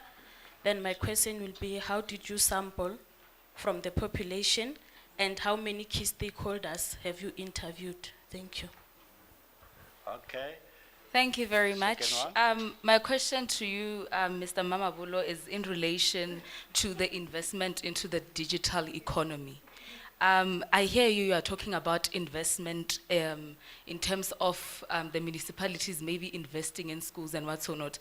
I'm not sure if in your research you were able to know of the Lego current projects that are going around of robotics and what's or not, which have still not made any change in terms of giving digital literacy in our villages. Right? Okay. I also want you to embark on something that would work on, like Ms. Matala DM, on us in administration. She gave us an effective solution to look at. I'm concerned with that. Can you give us something to look at and convince us and look at it and be like, yeah, no, this one can work. Thank you. Okay. The third one. I'm so biased. I said. Thank you very much, Chairperson. I will just be brief. There's a good paper, Mr. Mamabolo, but in my considered view, it runs the risk of being a sloganeering, for want of a better word. Why I'm saying this, you refer to development, but if you look at 152 of the Constitution, it sort of gives a mandate to municipalities to promote development in communities. So why didn't you refer to that section? So that, remember, you will use that section to hold the government accountable. Wherein you go to court, you say the government has failed to comply with its constitutional mandate. So that section is going to give you armory to hold the government accountable. Moving forward, that's your recommendation. Thank you. Thanks very much. I've noticed the other hands, but for the sake of adjudication, I'll allow you to deal with this part. Then, okay. And between lines, then I can have a bonus for those. I can see your full charge. Oh, yeah, no, thanks. I can see your full charge. Hold it, the other speakers. Hold it there. Let him take this one. And then I will take others after. It's a bonus. I know that. Oh. No, thanks very much for the lovely comments and the questions. I will just start with the last one. The unfortunate part, even last year I did make mention of this, that we are very limited in terms of what you do. If you look at the last slide, it's just thank you. And that's how it is. I did make mention of this in my paper. And I'll be more than glad to share it with you, section 152 that you're speaking of the roles that are entrusted to the municipalities in our constitution. So that is included there. Also, the first question or comment, didn't really regard it as a question, but it was a comment on the sampling. I do take note of that. However, I looked at it in a sense that generally, in most cases, most municipalities, not all of them of course, have the urban side and the rural side. And maybe the mistake that I made was not to mention that my specific focus, not the only focus, my specific focus was in the context of the Polokwane local municipality. There's an urban side section and also your likes of Mamtintan and other places as well. So the stakeholders that are engaged in that regard, I don't want to make mention of names, but I'll just do it for the purpose of answering questions, is the executive mayor of Polokwane local municipality, John Mpe. I did engage him on this matter, and I also engaged other stakeholders from where I reside to try and just ascertain their views as to what is really happening with regards to them being included in the digital economy. It's not everyone who's included, of course. And in a broader scheme of things, I looked at how certain municipalities that are more equipped and well-resourced are able to just equip their public servants. Maybe you can make an example with traffic cops. Now they're being given things like body cams and other things, because there's resources in that regard to ensure that whatever it is that they do is captured in case maybe one is to be taken to court. That's the availability of resources. But if you look at a municipality that is struggling with funds, you'd find that they are unable to actually do that, given that they don't have much, or if they do it in the context of what the other portion being urban areas in the municipality, to the exclusion of the more marginalized areas. And also, the issue of investment, you made mention that I must really try to convince you as to why I'm saying there must be investment, or what will investment really mean in this context, because other people were presenting and they were able to convince you enough. Well, I think I've done my bit in the ways of the DVC. I am going to do my best, and that's what I've tried to do by ensuring that I make mention of what I think we should be investing in. I did say it must be education and the sector of, maybe perhaps you can say, TVETs, which is what the Honorable Judge was asking from us, to say that come up with strategies. And I gave you 4 strategies, if you were carefully listening to me. I gave you 4 strategies, which was what was required by someone who's sitting in the United States. Washington, D.C. for that matter, not just the community in the United States. Washington, D.C., where these things are practiced and can actually be seen. That is what I try to narrow my focus to say that, given that we have limited resources, why can't we take this and ensure that we educate our people? Because in the era of the 4th Industrial Revolution, people must be educated and they must know how to traverse through it. Because whether you like it or not, the 4th Industrial Revolution is confronting us today. And you must be able to be taught on how to live with it. I think we can be able to take others. Things have some time. Thanks very much. Can you give him a round of applause? Thanks very much. I'm aware there's a benefit. We got 3-4 minutes in between. And then, but those will come just as a live when I'm about to close the session. And thanks very much. You did very well. I know there are burning comments and questions here. Please engage him during lunch. Then it's one of the prolific speakers I ever known. Congratulations, Commander. You can have a seat. Oh. Then, thanks very much. And I'm not sure, my sister, make an indication if there's anything between. I want to close it for lunch now. There's nothing in between. And I see my director got something to whisper at me. My director, just half a second, whisper at me.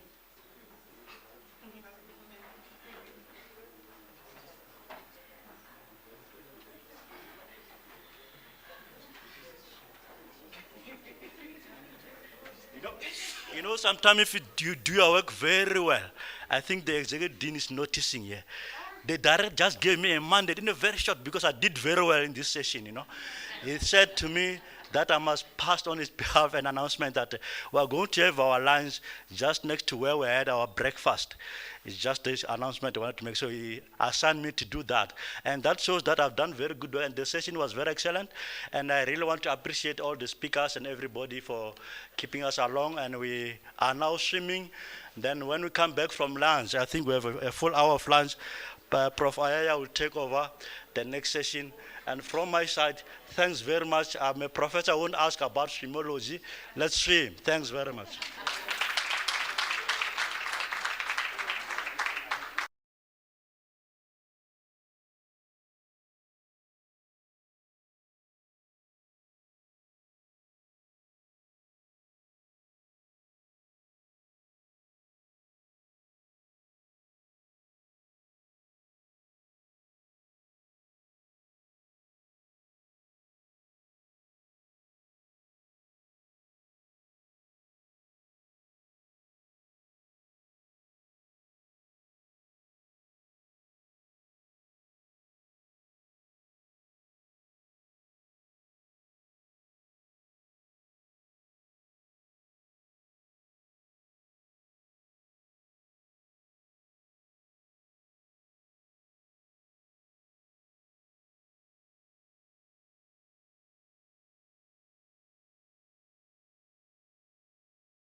Linda Radau, a doctoral candidate at the University of Limpopo under the Faculty of Management and Law, Department of Business Management, Human Resource Management Program.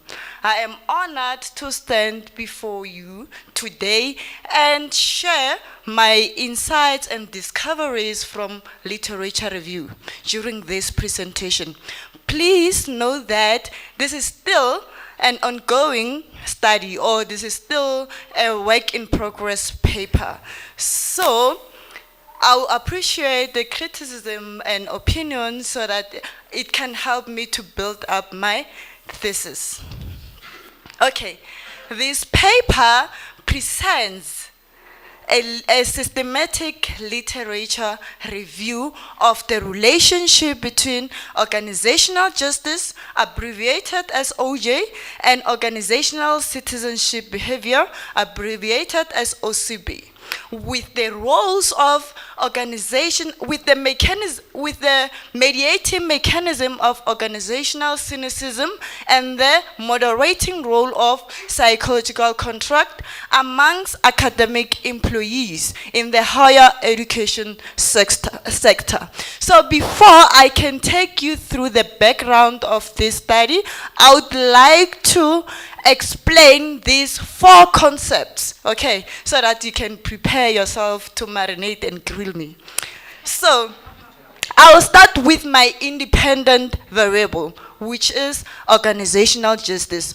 Organizational justice is simply employees' perception of fairness and justice in their organization in terms of the allocation of organizational outcomes like fair compensation, recognition, and promotions. And organizational citizenship behavior simply refers to employees' extra role behaviors in the organization. Okay. Organizational citizenship behavior involves going over and beyond. Can you hear me? Okay. sorry for that. I was still saying organizational citizenship behavior refers to, or it involves, going over and beyond what is stipulated in the job description. Moving on to the 3rd concept, which is psychological contract. Psychological contracts refers to unwritten set of expectations that employees have regarding their employer and their workplace. And these expectations also involves rewards, working conditions, and more. Okay, so, but the violation of this psychological contract can result in negative behaviors, and these negative behaviors of employees defines what we call organizational cynicism. Organizational cynicism refers to employees' negative behaviors, attitudes, or beliefs towards the organization. Okay, so I'm gonna move on to the introduction that says that the research topic addresses gaps in the understanding of organizational dynamics within the South African context with the potential to positively impact the academic environment. So, to our knowledge, these 4 concepts have not been examined together and within the specific context of South African education institutions. So, when the COVID-19 hit, universities were forced to rapidly transition to online learning, and that caused disruptions in traditional teaching methods, which implies that when the COVID-19 hit, the 4th industrial revolution was already in the picture or in place. But as one of the speakers said on Tuesday, that we are not even in the 4th industrial revolution. So it means that when the COVID-19 hit, we are still in the 2nd industrial revolution, which implies that universities were not prepared to transition from the traditional teaching practices to the digital online practices. But academic employees were forced to make a quick transition from the traditional teaching methods to the online learning methods. And that made the academic employees, or that forced the academic employees to show organizational citizenship behavior. So universities adapted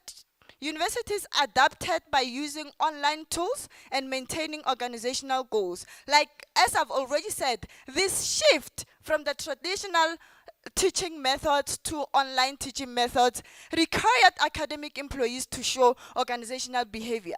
What do I mean when I say they were forced to show organizational citizenship behavior? Remember that academic citizenship behavior, it's when they say employees show academic citizenship behavior, they mean that they are willing to go extra mile to ensure that the university maintain educational goals. So these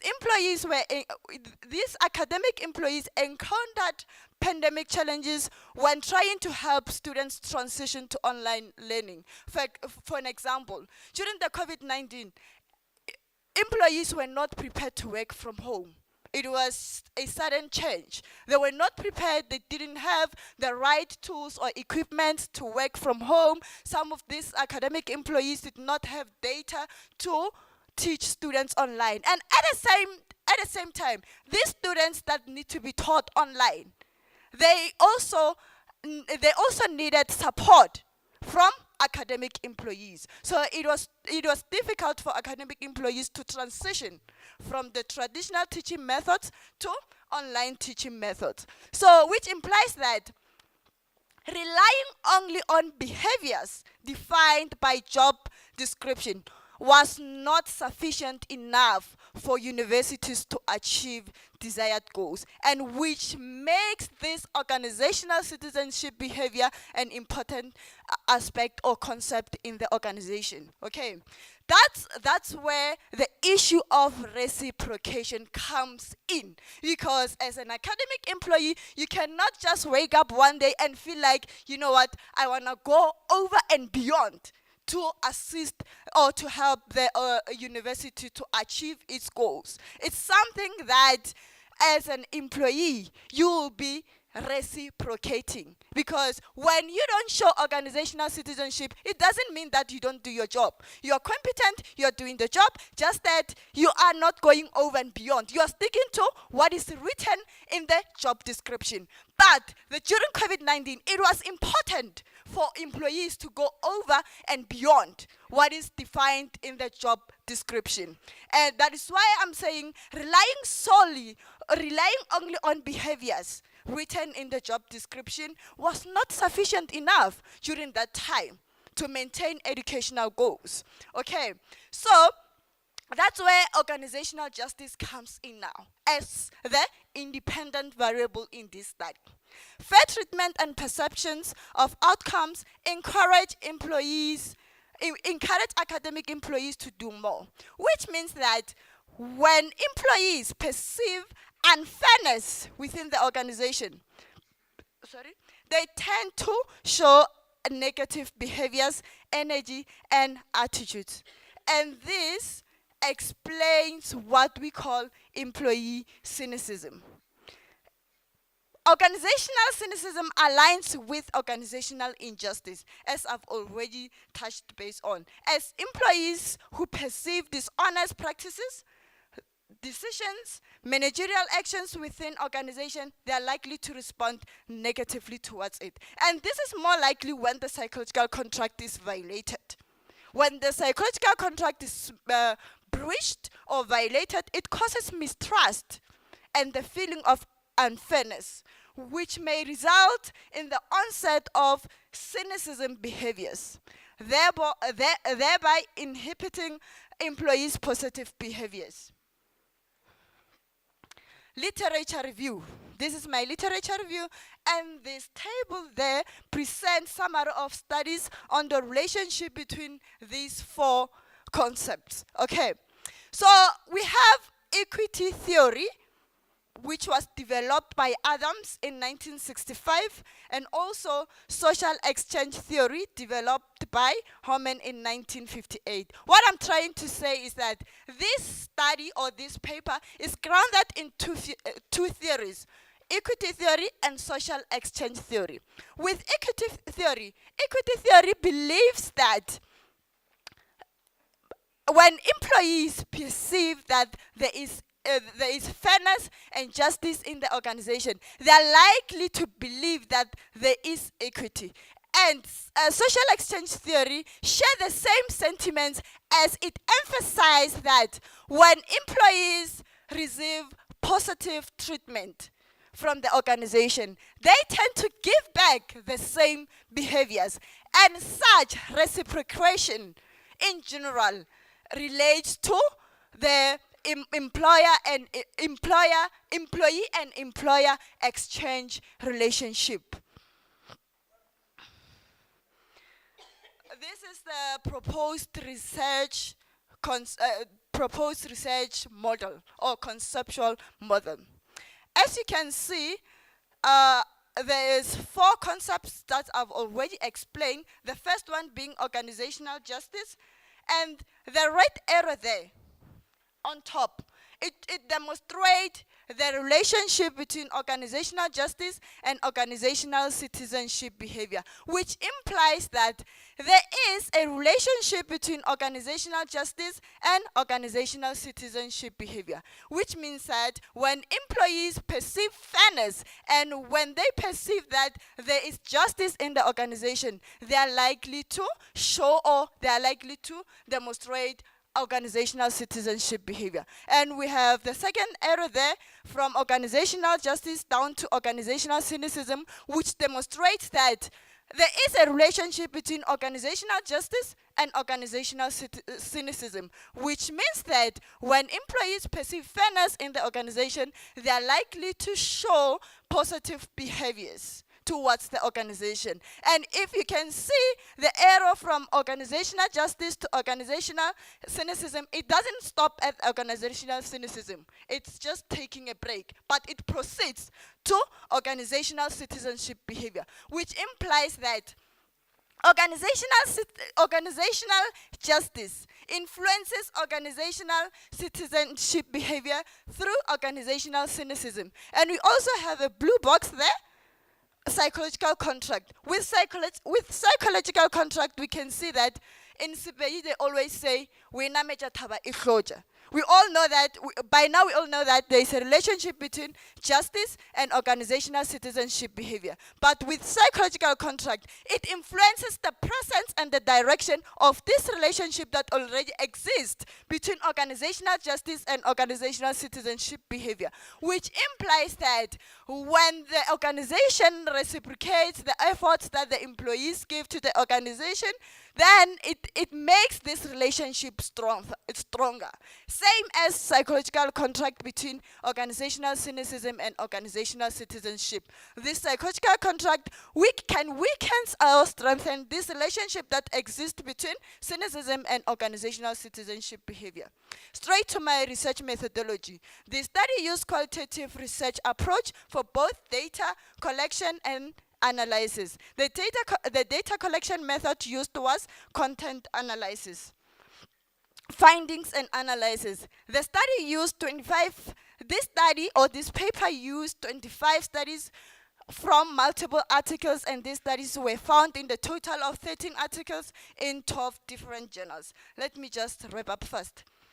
The finding number 1, organizational justice and organizational citizenship behavior. The literature, remember that the findings now, they are based on the literature review. The literature review confirms that there is a strong and positive relationship between organizational justice and OCB in the higher education sector. Finding number 2, which is the mediating mechanism of organizational cynicism. The perception of fairness and unfairness with an organization can lead to development of negative attitudes such as cynicism, and in turn contributes to decrease in organizational citizenship behavior, which I've already explained that in the research model. Then the last finding, which which is psychological contract as a moderating role.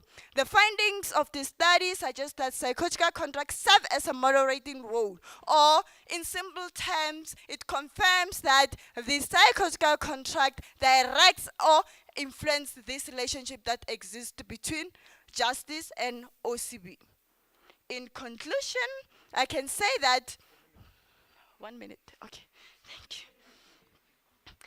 Previous studies suggest that organizational justice play an important role in promoting high organizational citizenship behavior of employees by ensuring that employees pursue fair policies and practices, which means that universities, or I can say that it is recommended that universities implement fair practices, policies, procedures in the allocation of organizational outcome as to promote high organizational citizenship behavior. In turn, that will make sure that employees are not cynical. Okay.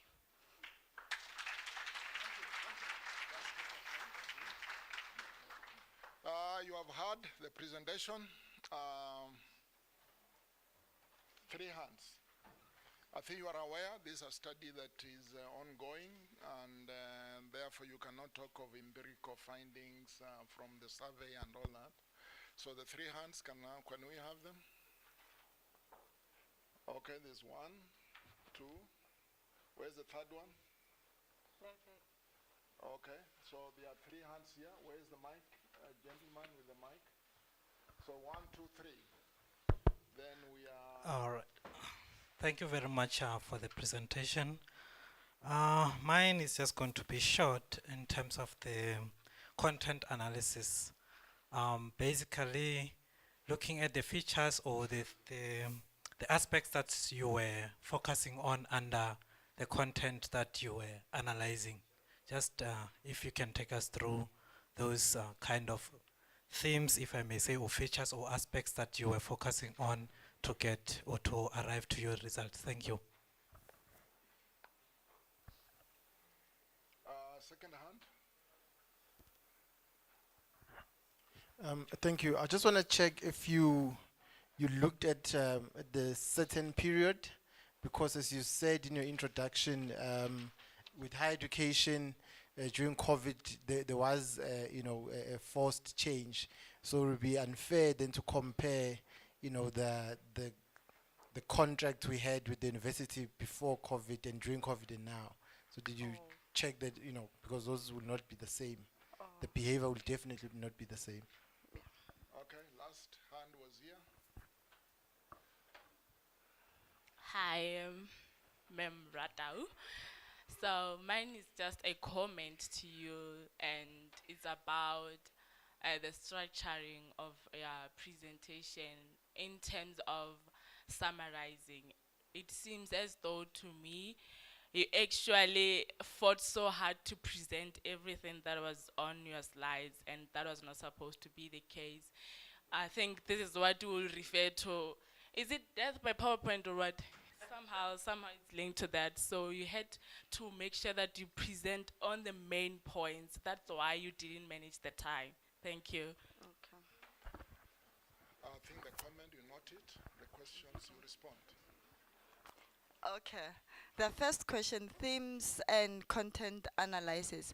Content analysis was used to process the information that we discovered or that we found based on the literature review. In terms of themes, I'm not sure if I'm going to give you what you expect, but let me just say, in terms of themes, I used my variables to get that information so that I can reach to the processing of the information. Then COVID-19, can you repeat your question? Oh, okay. I just wanted to emphasize that from COVID-19, we can see that there is the organizational citizenship behavior is important in the organization due to certain changes that we cannot foresee. Yeah. Can we clap for her?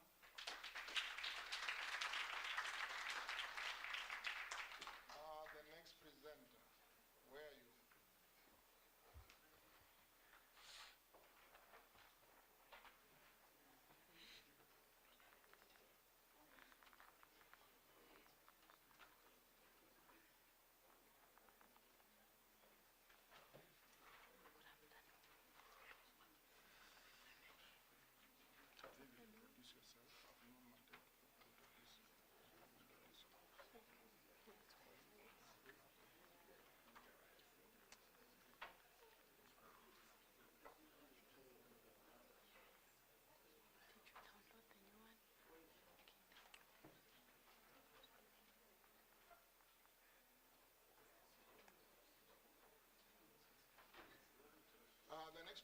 presentation is from Ms.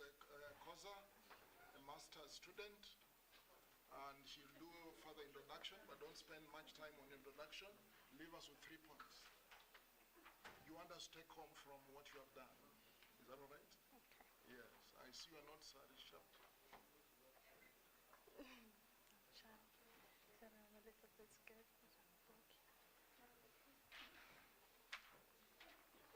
Can we welcome her? Clap for her, please.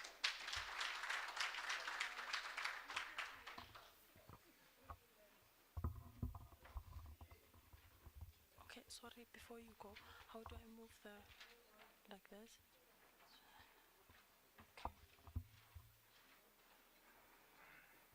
Okay.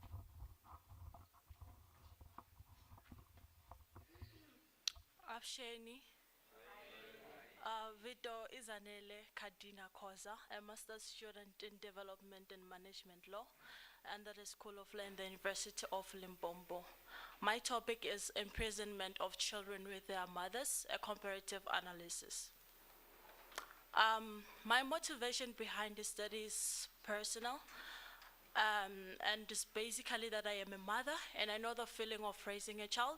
The need to ensure that the child has the opportunity to grow, develop and thrive in a safe and nurturing environment regardless of his personal, social or familiar circumstances, while being able to provide for all his needs and essentials to ensure that his childhood background will not have any negative impact on his life. So this study was mainly influenced by the circumstances of children imprisoned with their mothers in South Africa. Children face various challenges in the prison environment, such as playing and learning, as well as amenities like baby formula or food. In short, facilities and amenities made available, and it infringes upon the right of the child to care and the best interest of the child. Why am I saying this? South Africa had respectively ratified children's rights instruments such as the Convention on the Rights of the Child and the African Charter on the Rights and Welfare of the Child. And these children's rights instruments, among others, required the realization of the right of the children to care even within prison walls. South Africa had further adopted a constitution containing special rights for children. Section 28, subsection 2 of the Constitution stipulates that the best interests of the child are paramount in all decisions involving the child.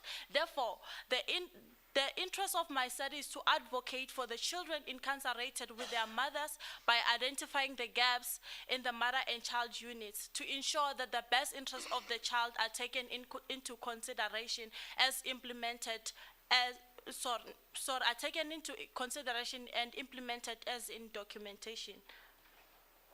Imprisonment of the child with their mother.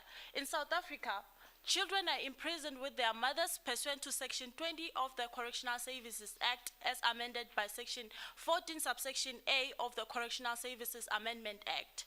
Children may be incarcerated with their mothers up until they are 2 years old for the purpose of mother and child bond. The Department of Social Development and the Department of Correctional Services are responsible for the process of placing the child in the appropriate environment. This is also a common practice in Canada. The Correctional Service of Canada adopted the Commissioner's Directive 768 Institutional Mother and Child Program, which permits infants to be imprisoned with their mothers up until they are 4 or 6 years of age, either on full or part-time basis, regardless of whether the infants were born while the mothers were in custody. The directive clearly defines the duties of prison officials and provides instructions on the services, facilities, tools, and resources that should be available to expecting mothers and small children. Incarceration of children with their mothers in Canada is also done for the purpose of mother and child bond. Now, the mother and child unit position in South Africa. The current South African prison conditions or facilities such as for recreation and education, as well as amenities made available to children incarcerated with their mothers, are not in their best interest. The mother and child units have the following features. They have few small windows which allow for little sunlight to enter. The children are compelled to share single beds with their mothers. They also have toys and twice weekly cleaning services. However, mothers and babies are only allowed to promenade and play in the afternoons and on one occasion in a courtyard. There are tall, improperly ventilated prison walls that they are not suited for children because children love bubbly settings. The prison walls are made of sand color, and children may be at a disadvantage because the majority of them prefer vibrant, colorful environments. Children rarely get the opportunity to interact with others or learn new things, and children in correctional facilities that have undergone improvements like Polsma are exposed to cement courtyards outdoors and are frequently in the vicinity of fighting, swearing, and slammed gates. The National Institute for the Rehabilitation of Offenders describes the prison settings, amenities, and services provided to children incarcerated with their caregivers as very restrictive and hampering children's psychological, cognitive, and social development. The mother and child unit's position in Canada. In the mother and child units of Canada, the mother and child units of Canada have been transformed into nurseries which offer amenities for children's health and development, such as toys rooms, bridewalls, and outdoor play areas. The mother and infants share a cell at night, share meals, and have designated bonding time.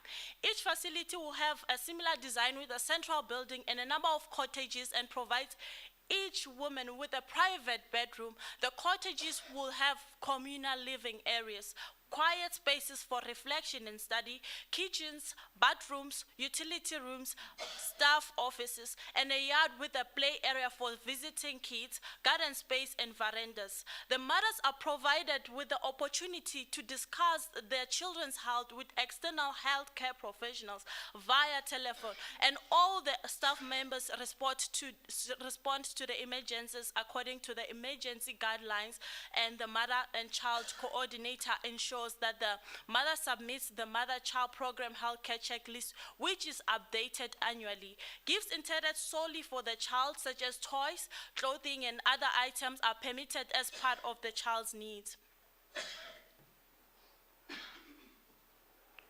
The mother and child program permits the mothers to participate in the residential component,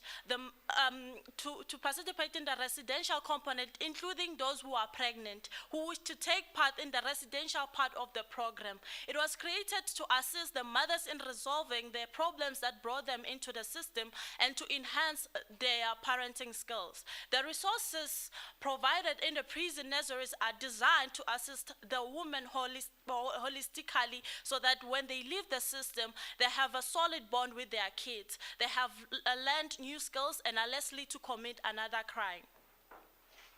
The prescript of the best interest of the child. The best interest of the child principle is a fundamental concept in international law and many national legal systems, including South Africa.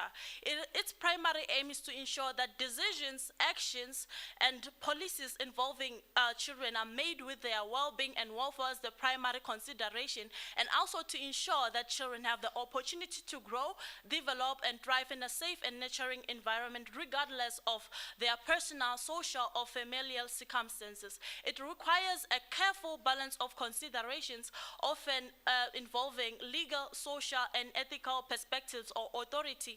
The best interest of the child shall be the primary consideration.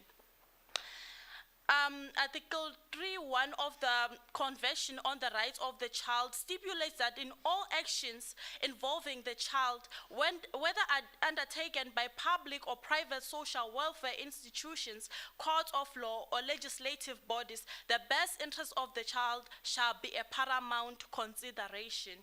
And also, Article 4 of the African Charter on the Rights and Welfare of the Child, it states, I quote, in all actions concerning the child undertaken by any person or authority, the best interest of the child shall be the primary consideration. Now, from the findings, ladies and gentlemen, I conclude to say that it's not really my conclusion, but the prescript of the best interest of the child demands that South Africa must improve the conditions under which infants are detained with their mothers on the facilities and amenities made accessible to such children.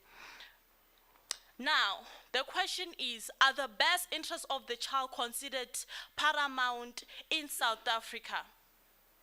Ladies and gentlemen, let's take a look at these pictures.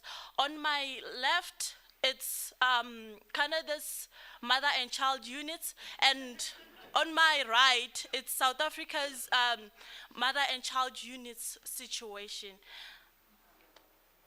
From the observation, I conclude to say no.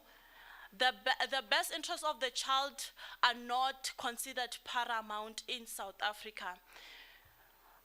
As I run to my conclusion, the Commissioner's Directive 768 Institutional Mother-Child Program Directive implemented by Canada is very effective, and it promotes the best interests of the child, which ensures that ratified international instruments on the rights of children in Canada are implemented and are not only kept in documentation. Although the directive is implemented to ensure that the best interests of the child are taken into consideration at all times, the directive is also beneficial to the mothers, and it helps them with rehabilitation because they get to help and work in the facilities, and it prepares them for the outside world once again. South Africa has evolved the concept of the child best interest, although it still requires development.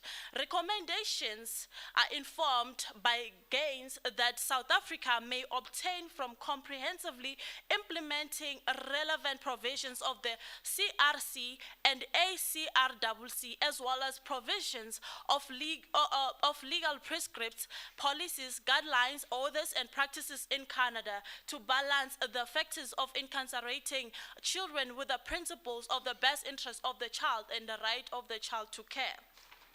In addition, it is therefore recommended that a separate statute that regulates the incarceration of the child with his mother and that reflects the values of the Commissioner's Directive 768 Institutional Mother and Child Program be implemented or adopted in South Africa. This statute will be able to cover aspects such as education of the mother on her duties and rights in MCUs, admission, visits to the incarcerated child by his siblings and family members, and separation of the child from his caregiver and support of the primary caregiver to reintegrate into society. And lastly, the prison premises should be improved to accommodate the children and meet the requirements of the best interest of the child. I thank you.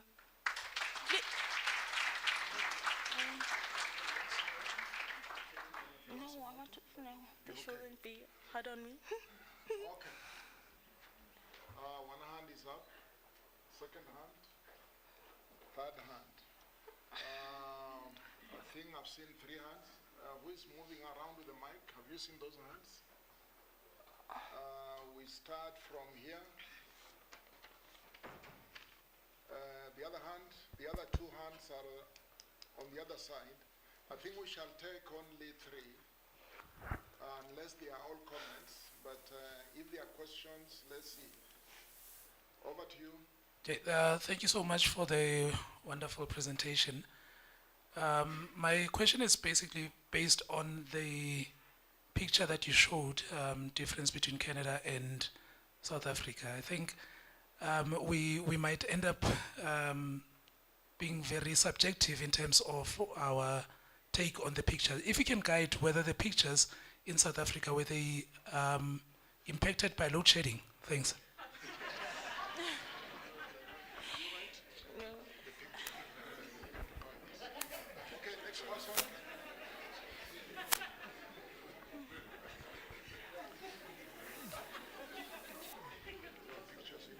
Thank you. My question is just to check if the author has taken into cognizance that Canada is a developed economy and South Africa is a developing country, so perhaps the comparison might not be fair, so that needs to be taken into consideration. Okay, on the same side, I think we shall take those two hands there. I know there was another hand up here. Thank you very much. Excellent presentation. The advice I would give to you as a colleague in law, everyone is coming in and saying, no, the government should do this, we should implement that. How about us as legal practitioners in court make submissions in terms of the Criminal Procedure Act to have a different sentence imposed rather than the mothers going into prison, being imprisoned and having to go through under those conditions? It's not in every case that it would work that way. Some mothers would have to be in prison, but in most cases, can't we work towards making submissions in court that they impose a different sentence, which will eliminate the administration that goes into having organization, having what to be developed, I thank you. That's just my recommendation.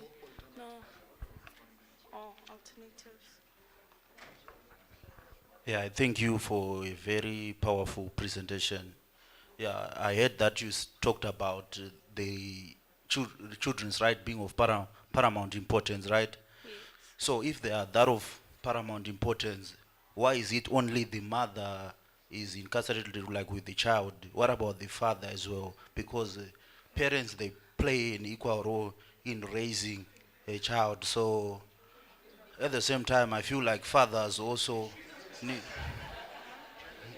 to be bonding. They need to be bonding with their children. Okay, can we pause there? Let's have the mic and let her respond. I think her time is almost over. It's only 2 minutes you have. Oh, yeah. The first question is, was the picture impacted by load shedding, hence it's dark? No. Okay. No, okay. Okay. In the case of development, what was the second question? The state of development within South Africa and Canada are different. Why compare it with Oh, the reason why I compared it with Canada is because as a developing country, we have to adopt what's already done and learn from other countries. Okay. You have answered it? Sentencing. The other one is about alternative sentencing. Instead of going to the the last one, no. No, that was the last one. I want this one as sentencing. Oh, okay, sorry. Oh, yeah, gender equity. That's another study, but that's another study, I read through it. Very good. In other questions, I know a number of us are parents here, so I'm sure you can engage with the study outside. Where's the next presenter? The technician, can you assist us? What's the name? The next person is Masbela.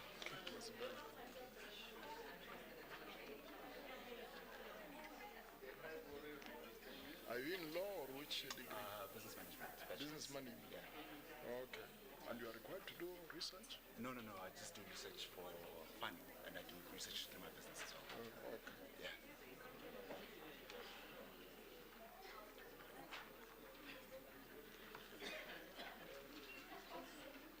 As we wait for the slides to come on, it appears that from the questions since we started, there could be something. Those of you who are in the faculty management, directors and the deans, There could be something we may be missing as staff members. Who did something on expectation theory and remuneration and motivation? I think the room where we can express ourselves may be lacking, and people really want to be heard and express their view, which is of course you are within your constitutional right. Maybe we may need to explore what other avenues so that the advocate who has come in late, he can express himself. So, all right. Your time kicks from now. Right. You will be told 5 minutes when you are left, and then you'll be here. All right. All right. Good afternoon. Are we all well? Are we all good? All right, awesome. So my name is Lerato Alfred Masubelele, but you can call me Ali, right? I am a final year student in our faculty. I am doing this research really out of interest of the nation and of the continent. So I really do hope that it piques your interest. So the research is titled The Ivory Route, the New Financial Strategic Economic Zone of South Africa. So just a background on me. I am an entrepreneur, a consultant, a report writer. I have 3 companies. The first one is Community. We do fundraising and investment facilitation. We currently have over 5 billion in deals that we're trying to fundraise for. I run AM Consultants. We transform small and medium businesses. And I run In the Morning, which I recently launched. We provide digital infrastructure, hosting, websites, and servers. So with my company, AM Consultants, we have written reports for the South African Local Government Association, including the National Migration Report and the program, the Limpopo Provincial Members Assembly Report, the Gauteng Provincial Members Assembly Report, the Limpopo, Mpumalanga, Free State Provincial Reports this year and last year. So all my primary data is emanating from the reports that I've written. All right. So overview, finance and projects. Now financial strategic economic zones exist across key world economic regions. They play a pivotal role in fueling the economy with liquidity, right? If we look at China, China has Shanghai Financial District, which contributes over 3% to the GDP. In the UAE, we have the Dubai International Financial Center, which contributes 7% of their GDP. In England, we have the London Financial District, which contributes 23% to their GDP. In Singapore, we have the Singapore Financial Center, which contributes 39% to their GDP. In the USA, we have the New York Financial District, which contributes 8% of their GDP, which totals $2 trillion. Right? All right. So the research methodology. So the objective of my research is to assess the need for financial strategic economic zone in South Africa.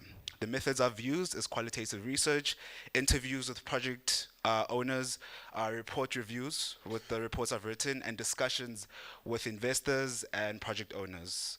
So we've done a comparative analysis of the GDPs in similar zones, right? And the literature review, we've done a review of the NDP 2030, the Limpopo Developmental Plan, existing strategic economic zones in South Africa, and the National Infrastructure Plan for 2050.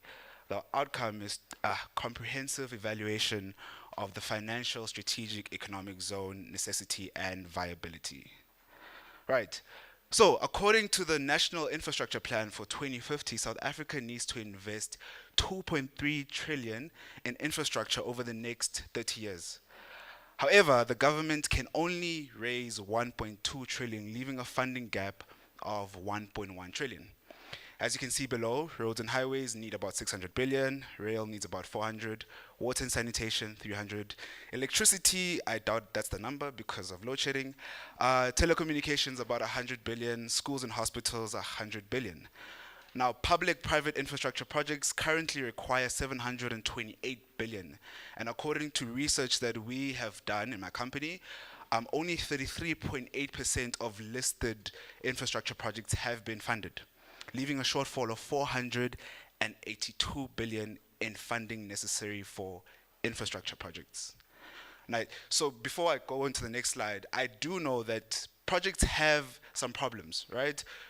whether it's feasibility studies, project preparation, land ownership. So this study does not consider all of the problems, just the funding necessary. Right, so the financial strategic economic zone can create enormous value in Africa. Firstly, creation of high value jobs and enterprises in management, finance, technology to support the financial strategic economic zone ecosystem, a massive ripple effect in the economy by unlocking liquidity to fund high impact industries, including property, manufacturing, and mining. An increase in direct and indirect jobs in constructing a new financial economic zone and in the construction of the actual zone and supporting industries. Now, we always speak about the African Free Trade Continental Agreement, and I think it's an amazing idea, but it's an amazing idea on paper. How do we practice it and how do we achieve it? We need money. We need a lot of liquidity to unlock the value that lies within the agreement. Now, a lot of companies in South Africa cannot scale due to the financial sector. As we all know, the banks in South Africa are very racist, sorry to say that.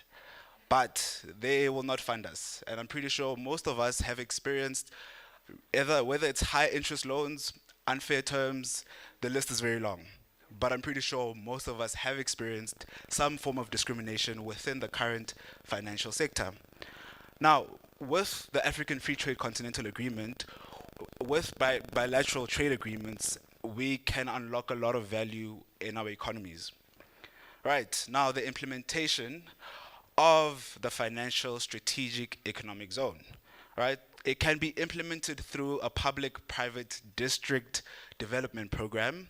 It can be a key activity of the BRICS partnership and the African Continental Free Trade Agreement, and it can be enforced in Parliament through the various legal instruments listed in the presentation. So the NDP 2030, the PMFA Act of 1999, the Infrastructure Development Act of 2014. We have various government agencies who have the capabilities to implement this, including the National Treasury PPP Unit, Provincial Treasuries, Presidential Infrastructure Coordinating Commission, Developmental Finance Institutions, Developmental Banks, and SALGA. Right, recommendations. So, as a final year student and as someone who hopes to see Africa at the top, we need to establish a new financial strategic economic zone in Limpopo specifically. An establishment of a Section 44 entity to oversee the development of the financial district in Limpopo, developed under the DDM model to ensure the impact is equally felt across the province, and to build the gateway to Africa to ensure the next century for Africa is well funded. Right, now in the next slide, this is the potential area for development. If you've traveled Limpopo, you will know that this is near Louis Trichardt, Dendron, and Sefene. So there's a beautiful mountain here next to Vivo. So if you have never traveled Limpopo, I suggest that you do, and you look at this amazing mountain. Right behind that, the Messina Makado Strategic Economic Zone is being built with funding of over 100 billion rand. Now, how do you unlock the value of that simultaneously by unlocking value in the African Free Trade Agreement? By financing projects across Africa. Right, so the Ivory Route. If you study history, you'll know that Limpopo was a key region for unlocking trade a long time ago. And I hope it can still become a key region for unlocking value for the next century. Before I end, I would like to end on a note that the future is looking at us right now to make the right decisions. I thank you.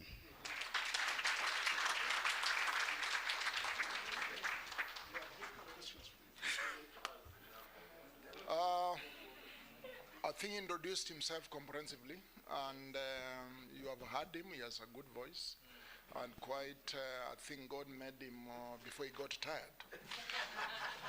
The questions to this gentleman. 1, 2, 3. They are only on this side. So, the mic, can the mic be, advocate, do you have any question? No, I don't have nothing. I only know how to spell. Okay. I thought you would direct him where Bagamoyo is. The 3 hands, can we have them up again so that we are able to see? Okay. Whoever has the mic has the first say. Over to you. Thank you very much, and good afternoon. Interesting presentation, Mr. Masubelele. What I would encourage you to do going forward is, if you are still going to maintain being in academics, you might want to then twist your study into, from an academic perspective. Read some journal articles or some published literature, and then it can bolster your study. Thank you. Okay, next speaker, or behind you, there are two hands. Thank you. I just had to ask a question or a comment, because you are always asking me in class and you are bothering me. So I'm taking this opportunity, and thank you for being part of the conference, young men. I personally appreciate that. Remember, when you are writing such kind of research, others like myself and my learned colleague here, we don't know what you mean when you talk about the Ivory Road or the financial strategic economic zone. So try to blend that on your introduction. Talk, write as if you are writing to a layman, because some of us, we are not economists and others are economists. Some are in finance and others are not in finance. Try to blend that in and also take into consideration what my learned colleague there said. Thank you. Explanation of key constructs. Okay. Okay, the last hand is behind there still.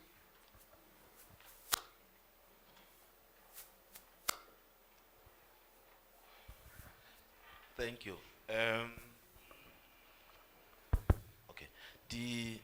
The study correctly identifies public-private partnership as key in terms of ensuring that the economic development zones. Put the mic closer to your mouth so that we can hear you. Okay. Yeah, the study correctly identifies private-public partnership as having a key role in ensuring the success of economic development zones.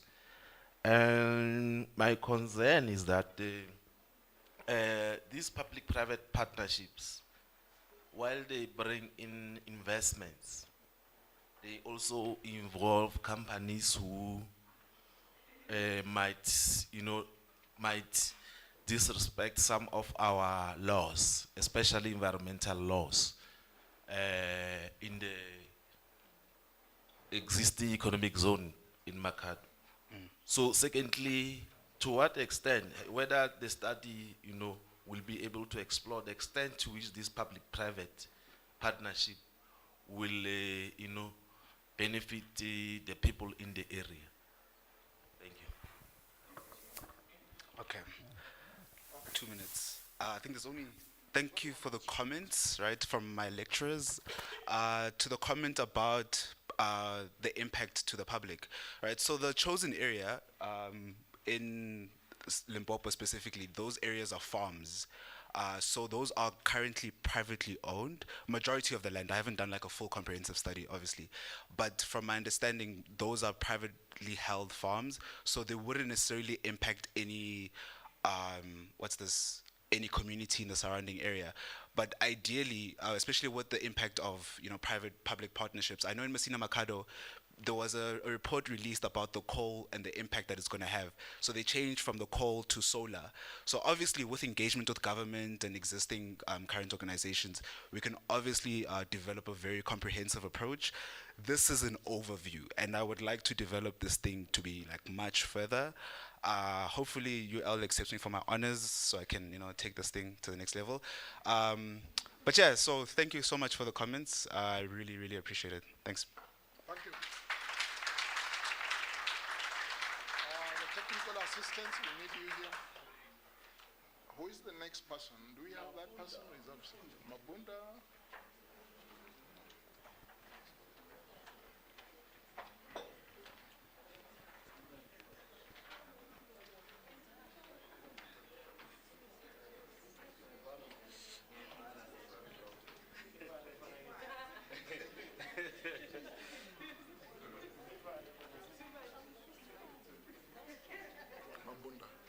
for Mabunda. Remember to use yourself. This one. Let's check it. Let's check more.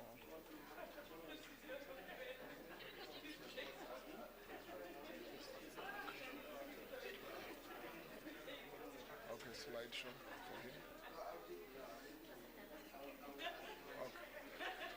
Okay, Mabunda, can we have attention for Mr. Mabunda to take us through? Please, over to you.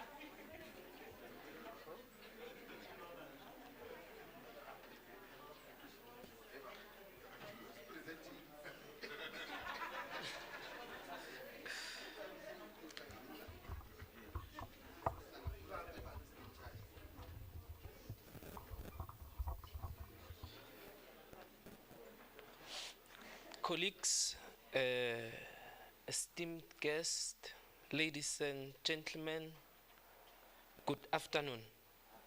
My name is Mabunda Fortune Mfundo. I am a second year MCom in economics under the supervision of Dr. Zanje and Mr. Matlasedi NT. The title of the study that I am about to review with you is The Impact of Government Expenditure and Private Sector Investment in the Agricultural Sector, a Comparative Analysis of South Africa and Namibia. The study was motivated, or the motion of the study was motivated by SDG 1, 2, and 12, of which it aimed to have no poverty, zero hunger, and to have a responsible consumption and production by the year 2030. Professor Koma, ladies and gentlemen, agriculture is of utmost importance to the South African economy and to the Namibian economy, since it has the potential to eradicate poverty and extreme hunger. This is because in the year 2015, the United Nations agreed that these countries which are found in the AU are in fact, the countries in the AU in 2015 agreed that they are going to spend 10% of their GDP into the agricultural sector. And that 10% of GDP was predicted that it's going to yield at least an increase of 6% into the economies of these countries annually. However, in 2020, the World Bank released data that the South African economy and Namibia had spent 2.52 and 4% respectively in the agricultural sector. And this indicates that this could be the reason why these countries are failing to reach the target of an annual growth rate of at least 6% annually. And hence the study aims to investigate the impact of government expenditure in the agricultural sector with private investment in the agricultural sector. The study is, for the foundation of the regression in which the study is going to use, the study looked into literature, and the literature is divided into two. We're going to have the theoretical literature, of which is the basis of the forefathers of economics on what they tell us, and that we're going to find what we know as the Keynesian growth model and the Wagner growth theory. In the Keynesian model, it's where it's the notion of a rising government expenditure with the intention of boosting agricultural productivity. Is agricultural productivity that is constant with the Keynesian growth model. Excuse me, can I have water? I'm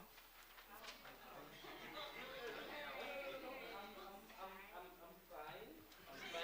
I think I was too fast for myself. 15 minutes, it's a little bit small for me to deal with the results. So I want to finish the theory part before I waste a lot of time.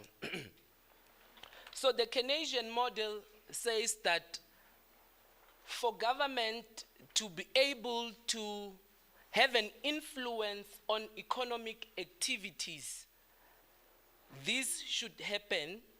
The model of the Keynes theory, it's specified as Y equals to C, of which is consumption, plus I, which is investment, government expenditure, open bracket, X minus M, which is net export, that is export minus imports.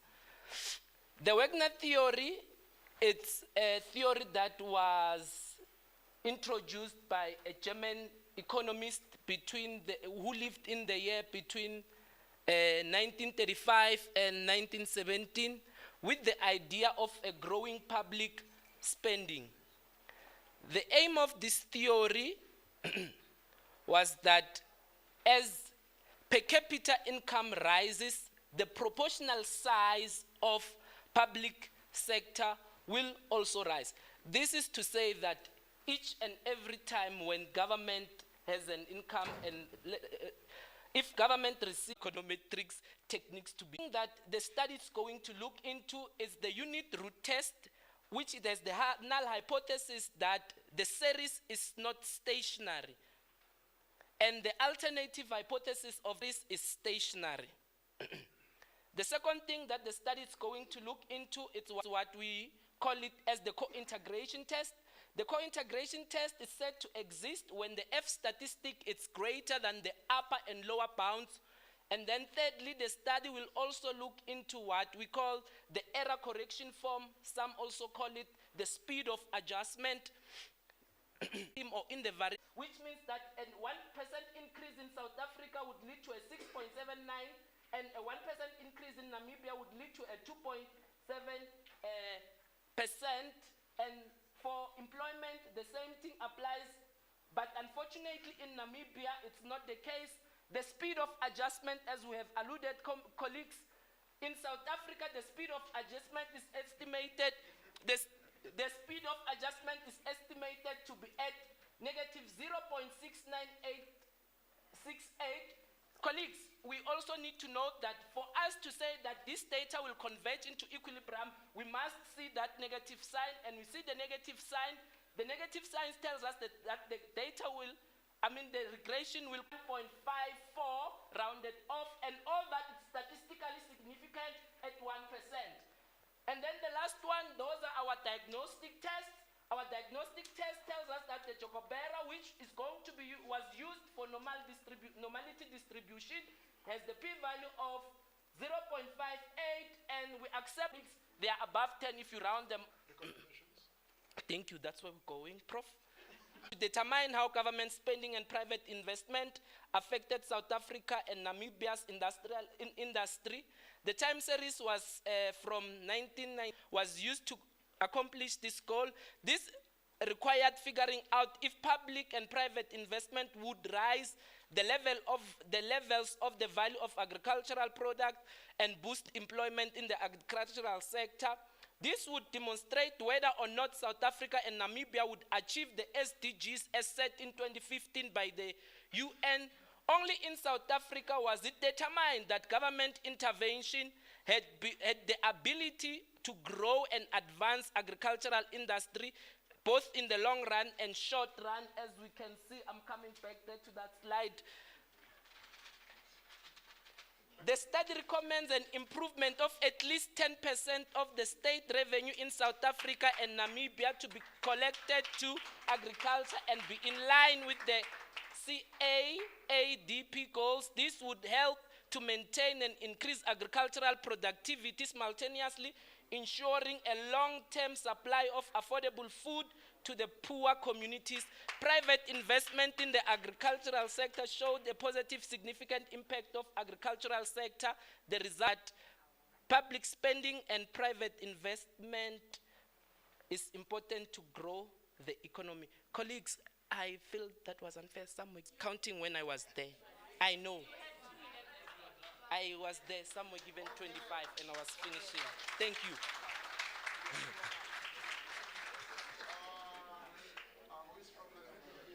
Then, but in terms of presenting, we are proud of them.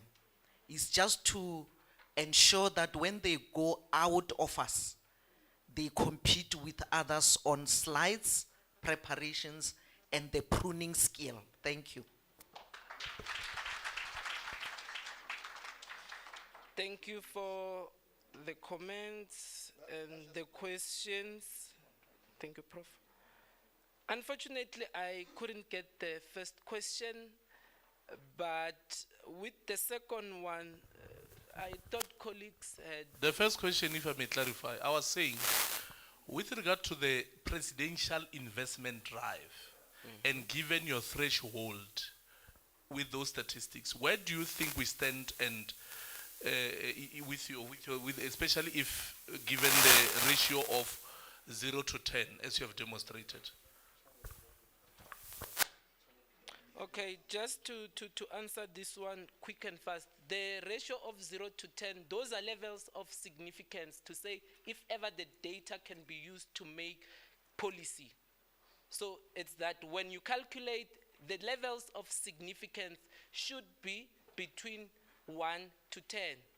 It's not used for other things. It's for econometrics sense. If ever it makes econometric sense, that's where we get it.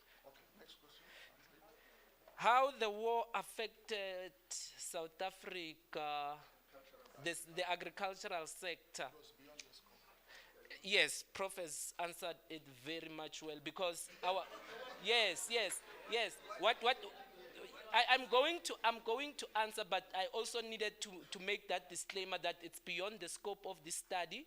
The study aims to calculate based on the available data if ever a certain investment can be made, or can we rely on what has happened, or can we improve. So what I was doing, I was not doing results for what is currently doing, but I am using data from 1985 to 2021. So you can see that the war, it's actually outside the scope of the study for even that matter. All right, thank you. Another hand, please. Who was the director today? I think the floor is yours. I want to believe we have kept to our word, and I don't want to stand in the way for other activities after 15:30. So over to you. Okay. Thank you, Prof. Good afternoon, ladies and gentlemen. We have come to the end of session 6. We're marching closer to the end of the 8th annual research day. And at this stage, I want to express my gratitude to the 2 session chairs, namely Professor Ngamula and Kuna, and also Professor Ayaya, for the sterling work in presiding over the 2 sessions. I would like to... Okay. Before I proceed to the last item, which is to ask our Executive Dean, Professor Sibanda, to deliver a vote of thanks and officially close the 8th Annual Research Day, organized under the auspices of the Faculty of Management and Law, I would like to ask my colleague, Professor Itumeleng Mungali. He has some ritual to perform, apparently. Over to you, Prof.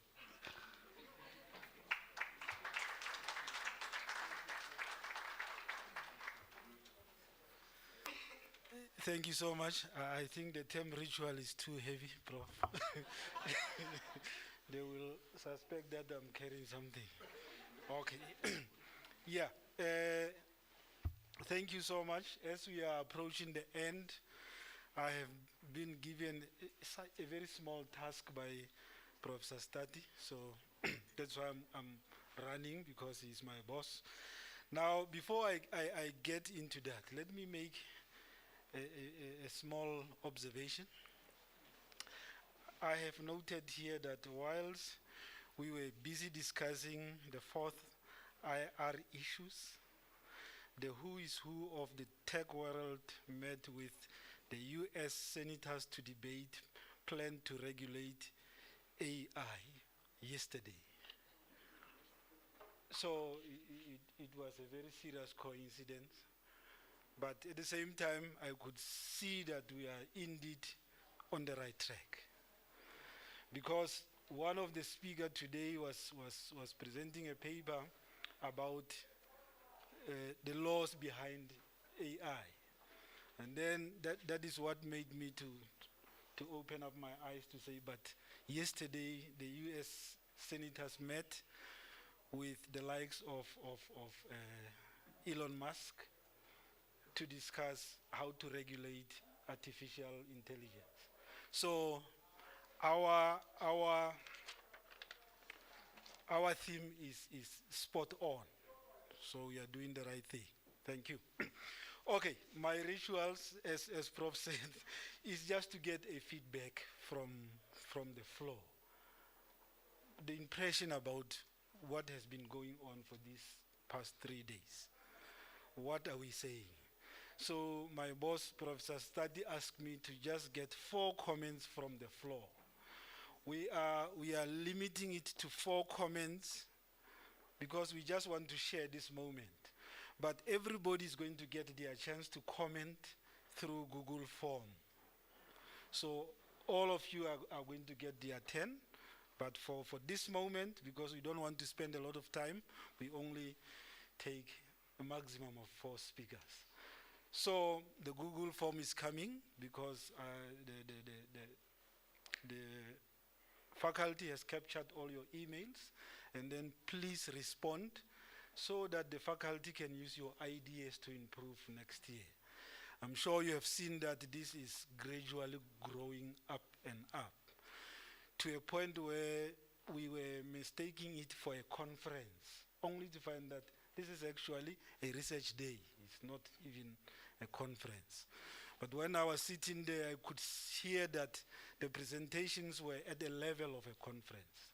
I'm sure most of you will agree with me that all these presentations which were here, some of them were way beyond the level of a research day, which is just meant for introducing the students to presentations.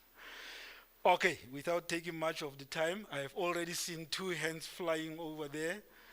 We just want to hear what are you saying about this so that we, Professor Study and his team can know that we are in the right direction because we always want to improve. Okay, where is the mic? Yeah, thank you. Okay, thank you. Thank you very much, speaker. Prof. Mine is just a concern regarding the issue of online, because I think 4 of the speakers who spoke, keynote speakers, I may say, they were to some extent affected by the issue of network connectivity, together with some presenters. I think that maybe there must be a measure next year to ensure that people who are unavailable to be here physically are at least to some extent represented by other people, the same way in which the Vice Chancellor of the institution was not here but was able to delegate someone to come. I think it will help us because some of the messages that they carry are very important. So for someone to be struggling to speak for a total of 5 minutes or 10 is really disadvantaging us as members who are attending, and also even ordinary presenters when they are trying to make their presentations, even their adjudication, obviously it will not be that which is expected. So I think if maybe we can tighten the issue of online, if maybe you are unable to come, it will just be that you didn't come. We deal with the ones who are physically present. Thank you very much. Already the first comment is actually giving us what we were hoping for, to hear what are the concerns. Prof. Study, I hope it is noted. Yes, the second speaker. I want to thank the faculty for hosting such a wonderful day or wonderful event. It was a huge success. We thank you for hosting such a memorious event. It was something that we are looking forward that it will continue over the years. People, they did well. We saw like wonderful researches which were enlightening and which will be helping the country going forward. But I just have a small concern. yeah, I realized that some people were hitting around 30 minutes there in front, and some people were being like they were trying to be strict. So to some extent, it was not fair. And the other thing, my other concern is how come one of the contestants is a timekeeper?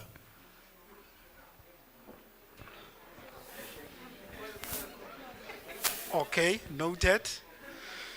Yes, we are going to use those points to build a better research day next year. Okay? You are noted. I saw. Oh, yeah. There was another hand. Okay, okay. I will see if I can not use my. Yes, sir. Yes.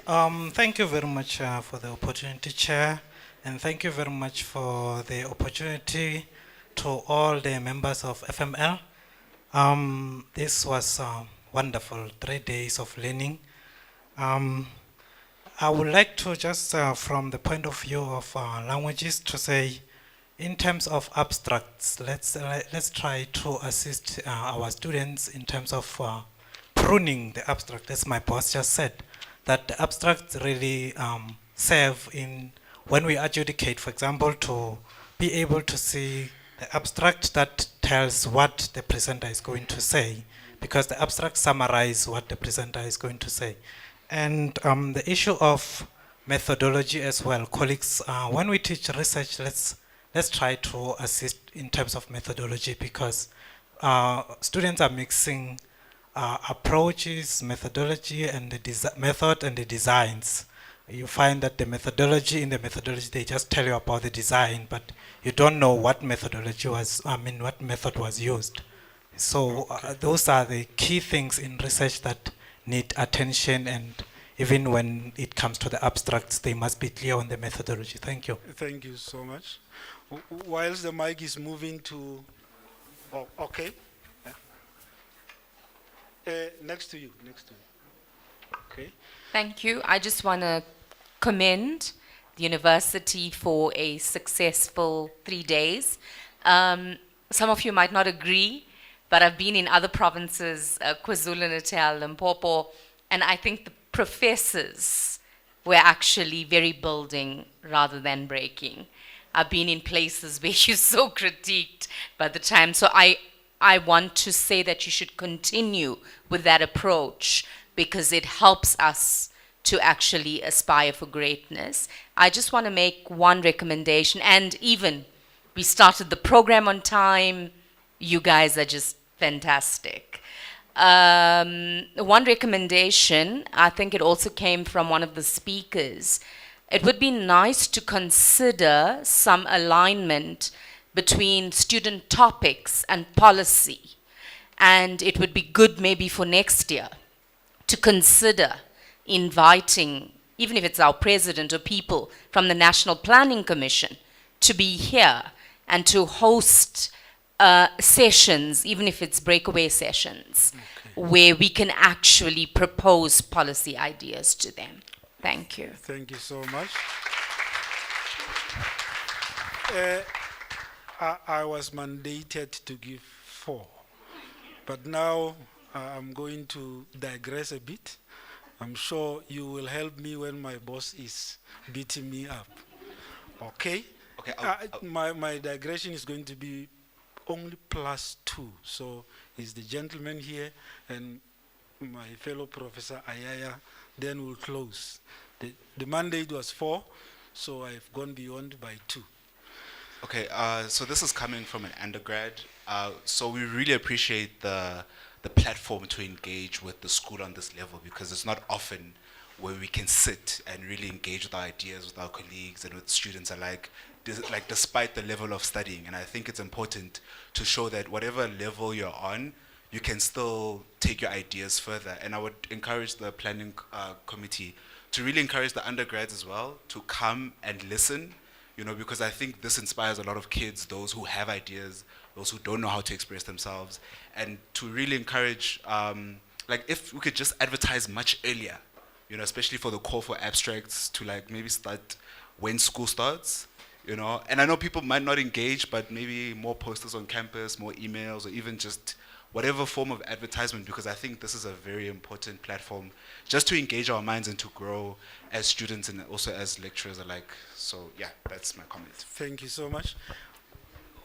While the mic is moving to Professor Yaya, let me quickly comment on what has been raised about the abstract, because I'm part of the committee that judges on the abstract. We were caught between the idea of letting it be the student's work or the lecturer's work. So, because this is about the student at this level. So, we hear what you are saying, but remember also we want to give students, to allow the student to be a student, not to me working on my students' behalf. I hope you get my idea. Yeah, that was the dilemma. Thank you, Jaya. A quick one. There was significant presentation from economic students, and I would like that perhaps we could have invited some speakers or some participants from Treasury, whether provincial or national, for them to get a feel of what sort of product we are generating from this particular institution. I'm aware from my previous privileged role at the National Treasury that there was a time when they had a program of what they call cadets. Yes, yes. And I think these presenters here who have been commended will create an impression that will earn them that particular position in Church Square or Madiba Street, 240 Madiba Street. Having said that, I think there is also something that comes up is the issue of the members wanting to engage. Indeed, members engaged, which was a positive thing. And it shows that these are the right forum, but waiting for the year, maybe could there be an avenue within the campus? There are some universities that run what they call a senior common room. Okay. And the senior common room is a place where I will be taking my glass of juice or a glass of black label, and I will be engaging Chauke and advocate here on a number of issues other than seeing each other here at this particular stage. Yes. I think I've seen that evidence of the interaction. Even some colleagues that were members of the department, some of them have been able to engage with them much more than I have ever done when I'm on the campus. Thank you. I think that's the dimension observation that I wanted to make. Thank you. Thank you so much. Thank you so much. I think we are done. Prof. Stad, my duty is done. Back to Professor Koma. Okay. Thank you. Well, thank you, Professor Mungali, for focusing on the issue of continuous improvement. That is the language we use within the faculty, and I appreciate the valuable input raised by our delegates. On my behalf, it was good doing business with you all. At this stage, I would like to ask our Executive Dean to come and deliver a vote of thanks and officially close the 8th Annual Research Day organized by the Faculty of Management and Law. Over to you, Prof. The stage is yours.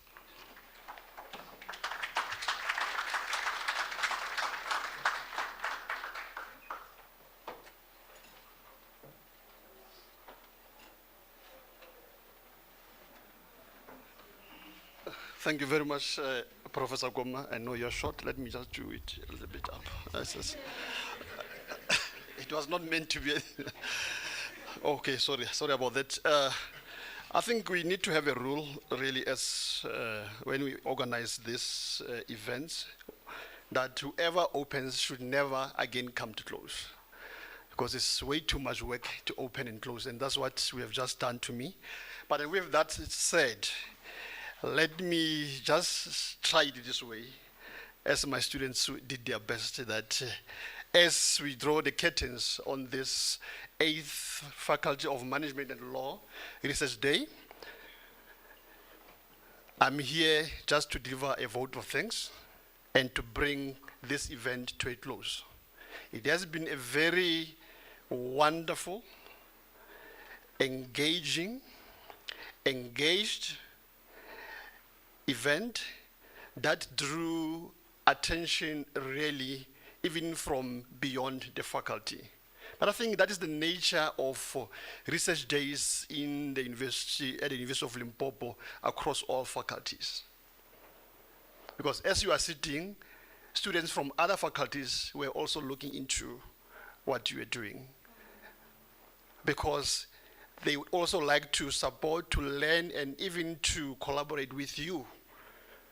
So, because we are one university, it is just that we needed to do this over a number of days to cover adequate ground. But then first and foremost, this is not my presentation. Why can't I just close this? Okay, it's fine. But then first and foremost, allow me really to deliver on behalf of the Faculty of Management and Law, in particular, the Executive Committee of the faculty. And by Executive Committee of the faculty, when you go to page 63 of this particular booklet, you are going to see the Executive Committee of the faculty. The second, table, everybody on the left, from, the dean, the directors of schools, until, because we've got 4 schools in the faculty: School of Law, School of Accountancy, School of Economics and Management. I know I was not supposed to be preaching, but then I think that is the, the risk that you take when you do that. That one must come and close. School of Accountancy, School of Law, School of Economics and Management, and the 12th Loeb Graduate School of Leadership. And then these are really key schools in the faculty. They are doing quite well, quite great. And with that said, I'm also hoping that even our guests here, one day or from Monday, they will be bringing for each school, 5 postgraduate students, postgraduate from honors for next year. Honors, your masters, and your doctoral students. Why am I saying that? For instance, in our law, junior law or honors LLB, it is a fully accredited program. And we know really during that time when accreditation was an issue, we were able as University of Limpopo really to go through all the processes and get licensed to say you are fully accredited. You get to the School of Economics and Management. And I'm not going to say everything about the school, but I can tell you that when you go to the program, Business Administration, and there is also a license or accreditation with the People's Board. It's a big feat. Not many universities programs in that particular school are part of, what do you call it, Professor Study, Professor Koma? South African Board for People's Practice. So when you go to a faculty, university, that also has that particular accreditation, then you know they are doing something right. And that is also from one school. I can say a lot of in that particular school. And you go to the School of Accountancy. Every year we know we have results released for SAICA. And think back. Have you ever heard that the University of Limpopo accountancy programs are under a threat to be deregistered or not to be acknowledged by SAICA? No. It's because something good is going on in there. But not only something good, because by the nature of the program, where we are located, but then also the mission to go beyond really those that we can reach, because then they are able to come to us. The University of Limpopo, in my estimation, in my view, it is one of the universities, if not the universities, that is helping produce more African black chartered accountants because of that. So when you see a black chartered accountant, then you say, no, but then possibly University of Limpopo, African. And I'm not saying that others are not, but then we do more in terms of the national average of production, particularly for blacks, because then remember, blacks, we have not been able to break into that particular area. Madam Gobodo was the first one, African, some years ago into this field. but because of what you are doing. Then you go to the TEF Loop Graduate School of Leadership. The name explains itself. We are there as professional graduates, leadership. And we have had programs that are offered to public, private, government institutions in terms of leadership. When you talk about performance management, TGSL is leading even at institutional level to make sure that that is implemented properly. I just wanted to digress that. I'll go back to close. And then the last one, to say that now, from page 64, particularly those that are online watching, I know we have friends that are watching, you'll see all our programs. So please, this is not just a booklet. Don't throw it away. Go through it. With that said again, I'm going back. I would like to thank and appreciate all presenters and guest speakers, in particular, let's just say guest speakers, for sharing their time, for getting us glued to their insights, and also for saying that we can really engage and exchange ideas. It was a wonderful day. And I'm not going to single out this and that particular presenter because we all, in particular our students, we have done well. So we truly appreciate that. Give yourself a, yeah, that thing, yeah. Yeah, that thing, yeah. Secondly, also our guests, really.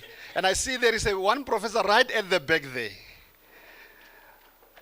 You should be asking about who is that one with glasses and looking like this when she's trying to read. That is Professor Maodo. She will always say that, Executive Dean of the Faculty of Humanities. She will always say that now, without the Faculty of Humanities, there will never be any faculty at the university because we are the faculty that is producing everybody knowledge. Because remember, because of teachers, other divisions there, but then, and also thank you for other faculties for having joined us. I'm not going to really others we have really introduced our guests, in particular Professor Mautu coming in today. We really appreciate that. And Dadera Chidi, Advocate Bongo for being here, we appreciate that. Because you said they just want to see how you guys are doing this. And then most importantly, allow me to also appreciate the support that we have received, that we continue to receive from the management of the University of Limpopo, led by our Principal and Vice Chancellor, Professor Mokhalong. One thing that might take away from all this is that there is a key focus, dedicated focus to supporting students. If you have not been able to get to that particular support, really look closely. You'll see that now there is support at the University of Limpopo across all the faculties, across every division. As long as it's about student matters, we have had students saying, and we'll continue to support you. And then in the final, should I say analysis, somebody said colleagues and comrades. I know he wanted to say comrade, but then I said it's fine, let him just say comrades. To say that we hope to see you in the next year. We have heard your comments.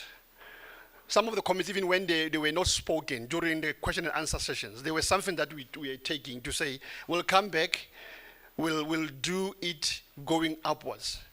But remember, this is not even replacing the faculty conferences now where academics are there. A week ago, we had the second annual conference, or the TEF Law Conference. So you can see we are not only focusing on academics or the senior ones, we are also focusing on our students. Finally, if you allow me, I just want to send a very special word to our junior postgraduate students. I'm saying junior, including also the honors. They have participated really toe to toe with doctoral students, with master students. And some of the doctoral students, by the way, are staff members. And they were saying, yeah, no, that particular student, like I'm a student, is doing quite well. I don't know really if I'm going to make it. Just need to get out of the program before I'm caught up by these particular students. You are doing well, really, keep it up.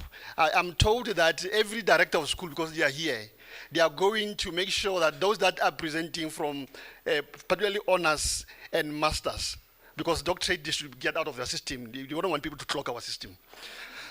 They will be going to USAID now, come and join our program.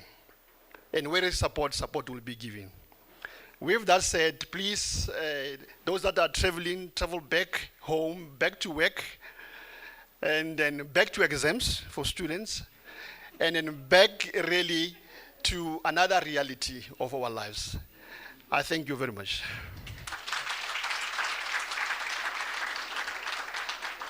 Then I just wanted you to do this part. I also thank this team, the team for marketing. Because I can see the way they are looking at me, they are about to tell me, but then it's fine.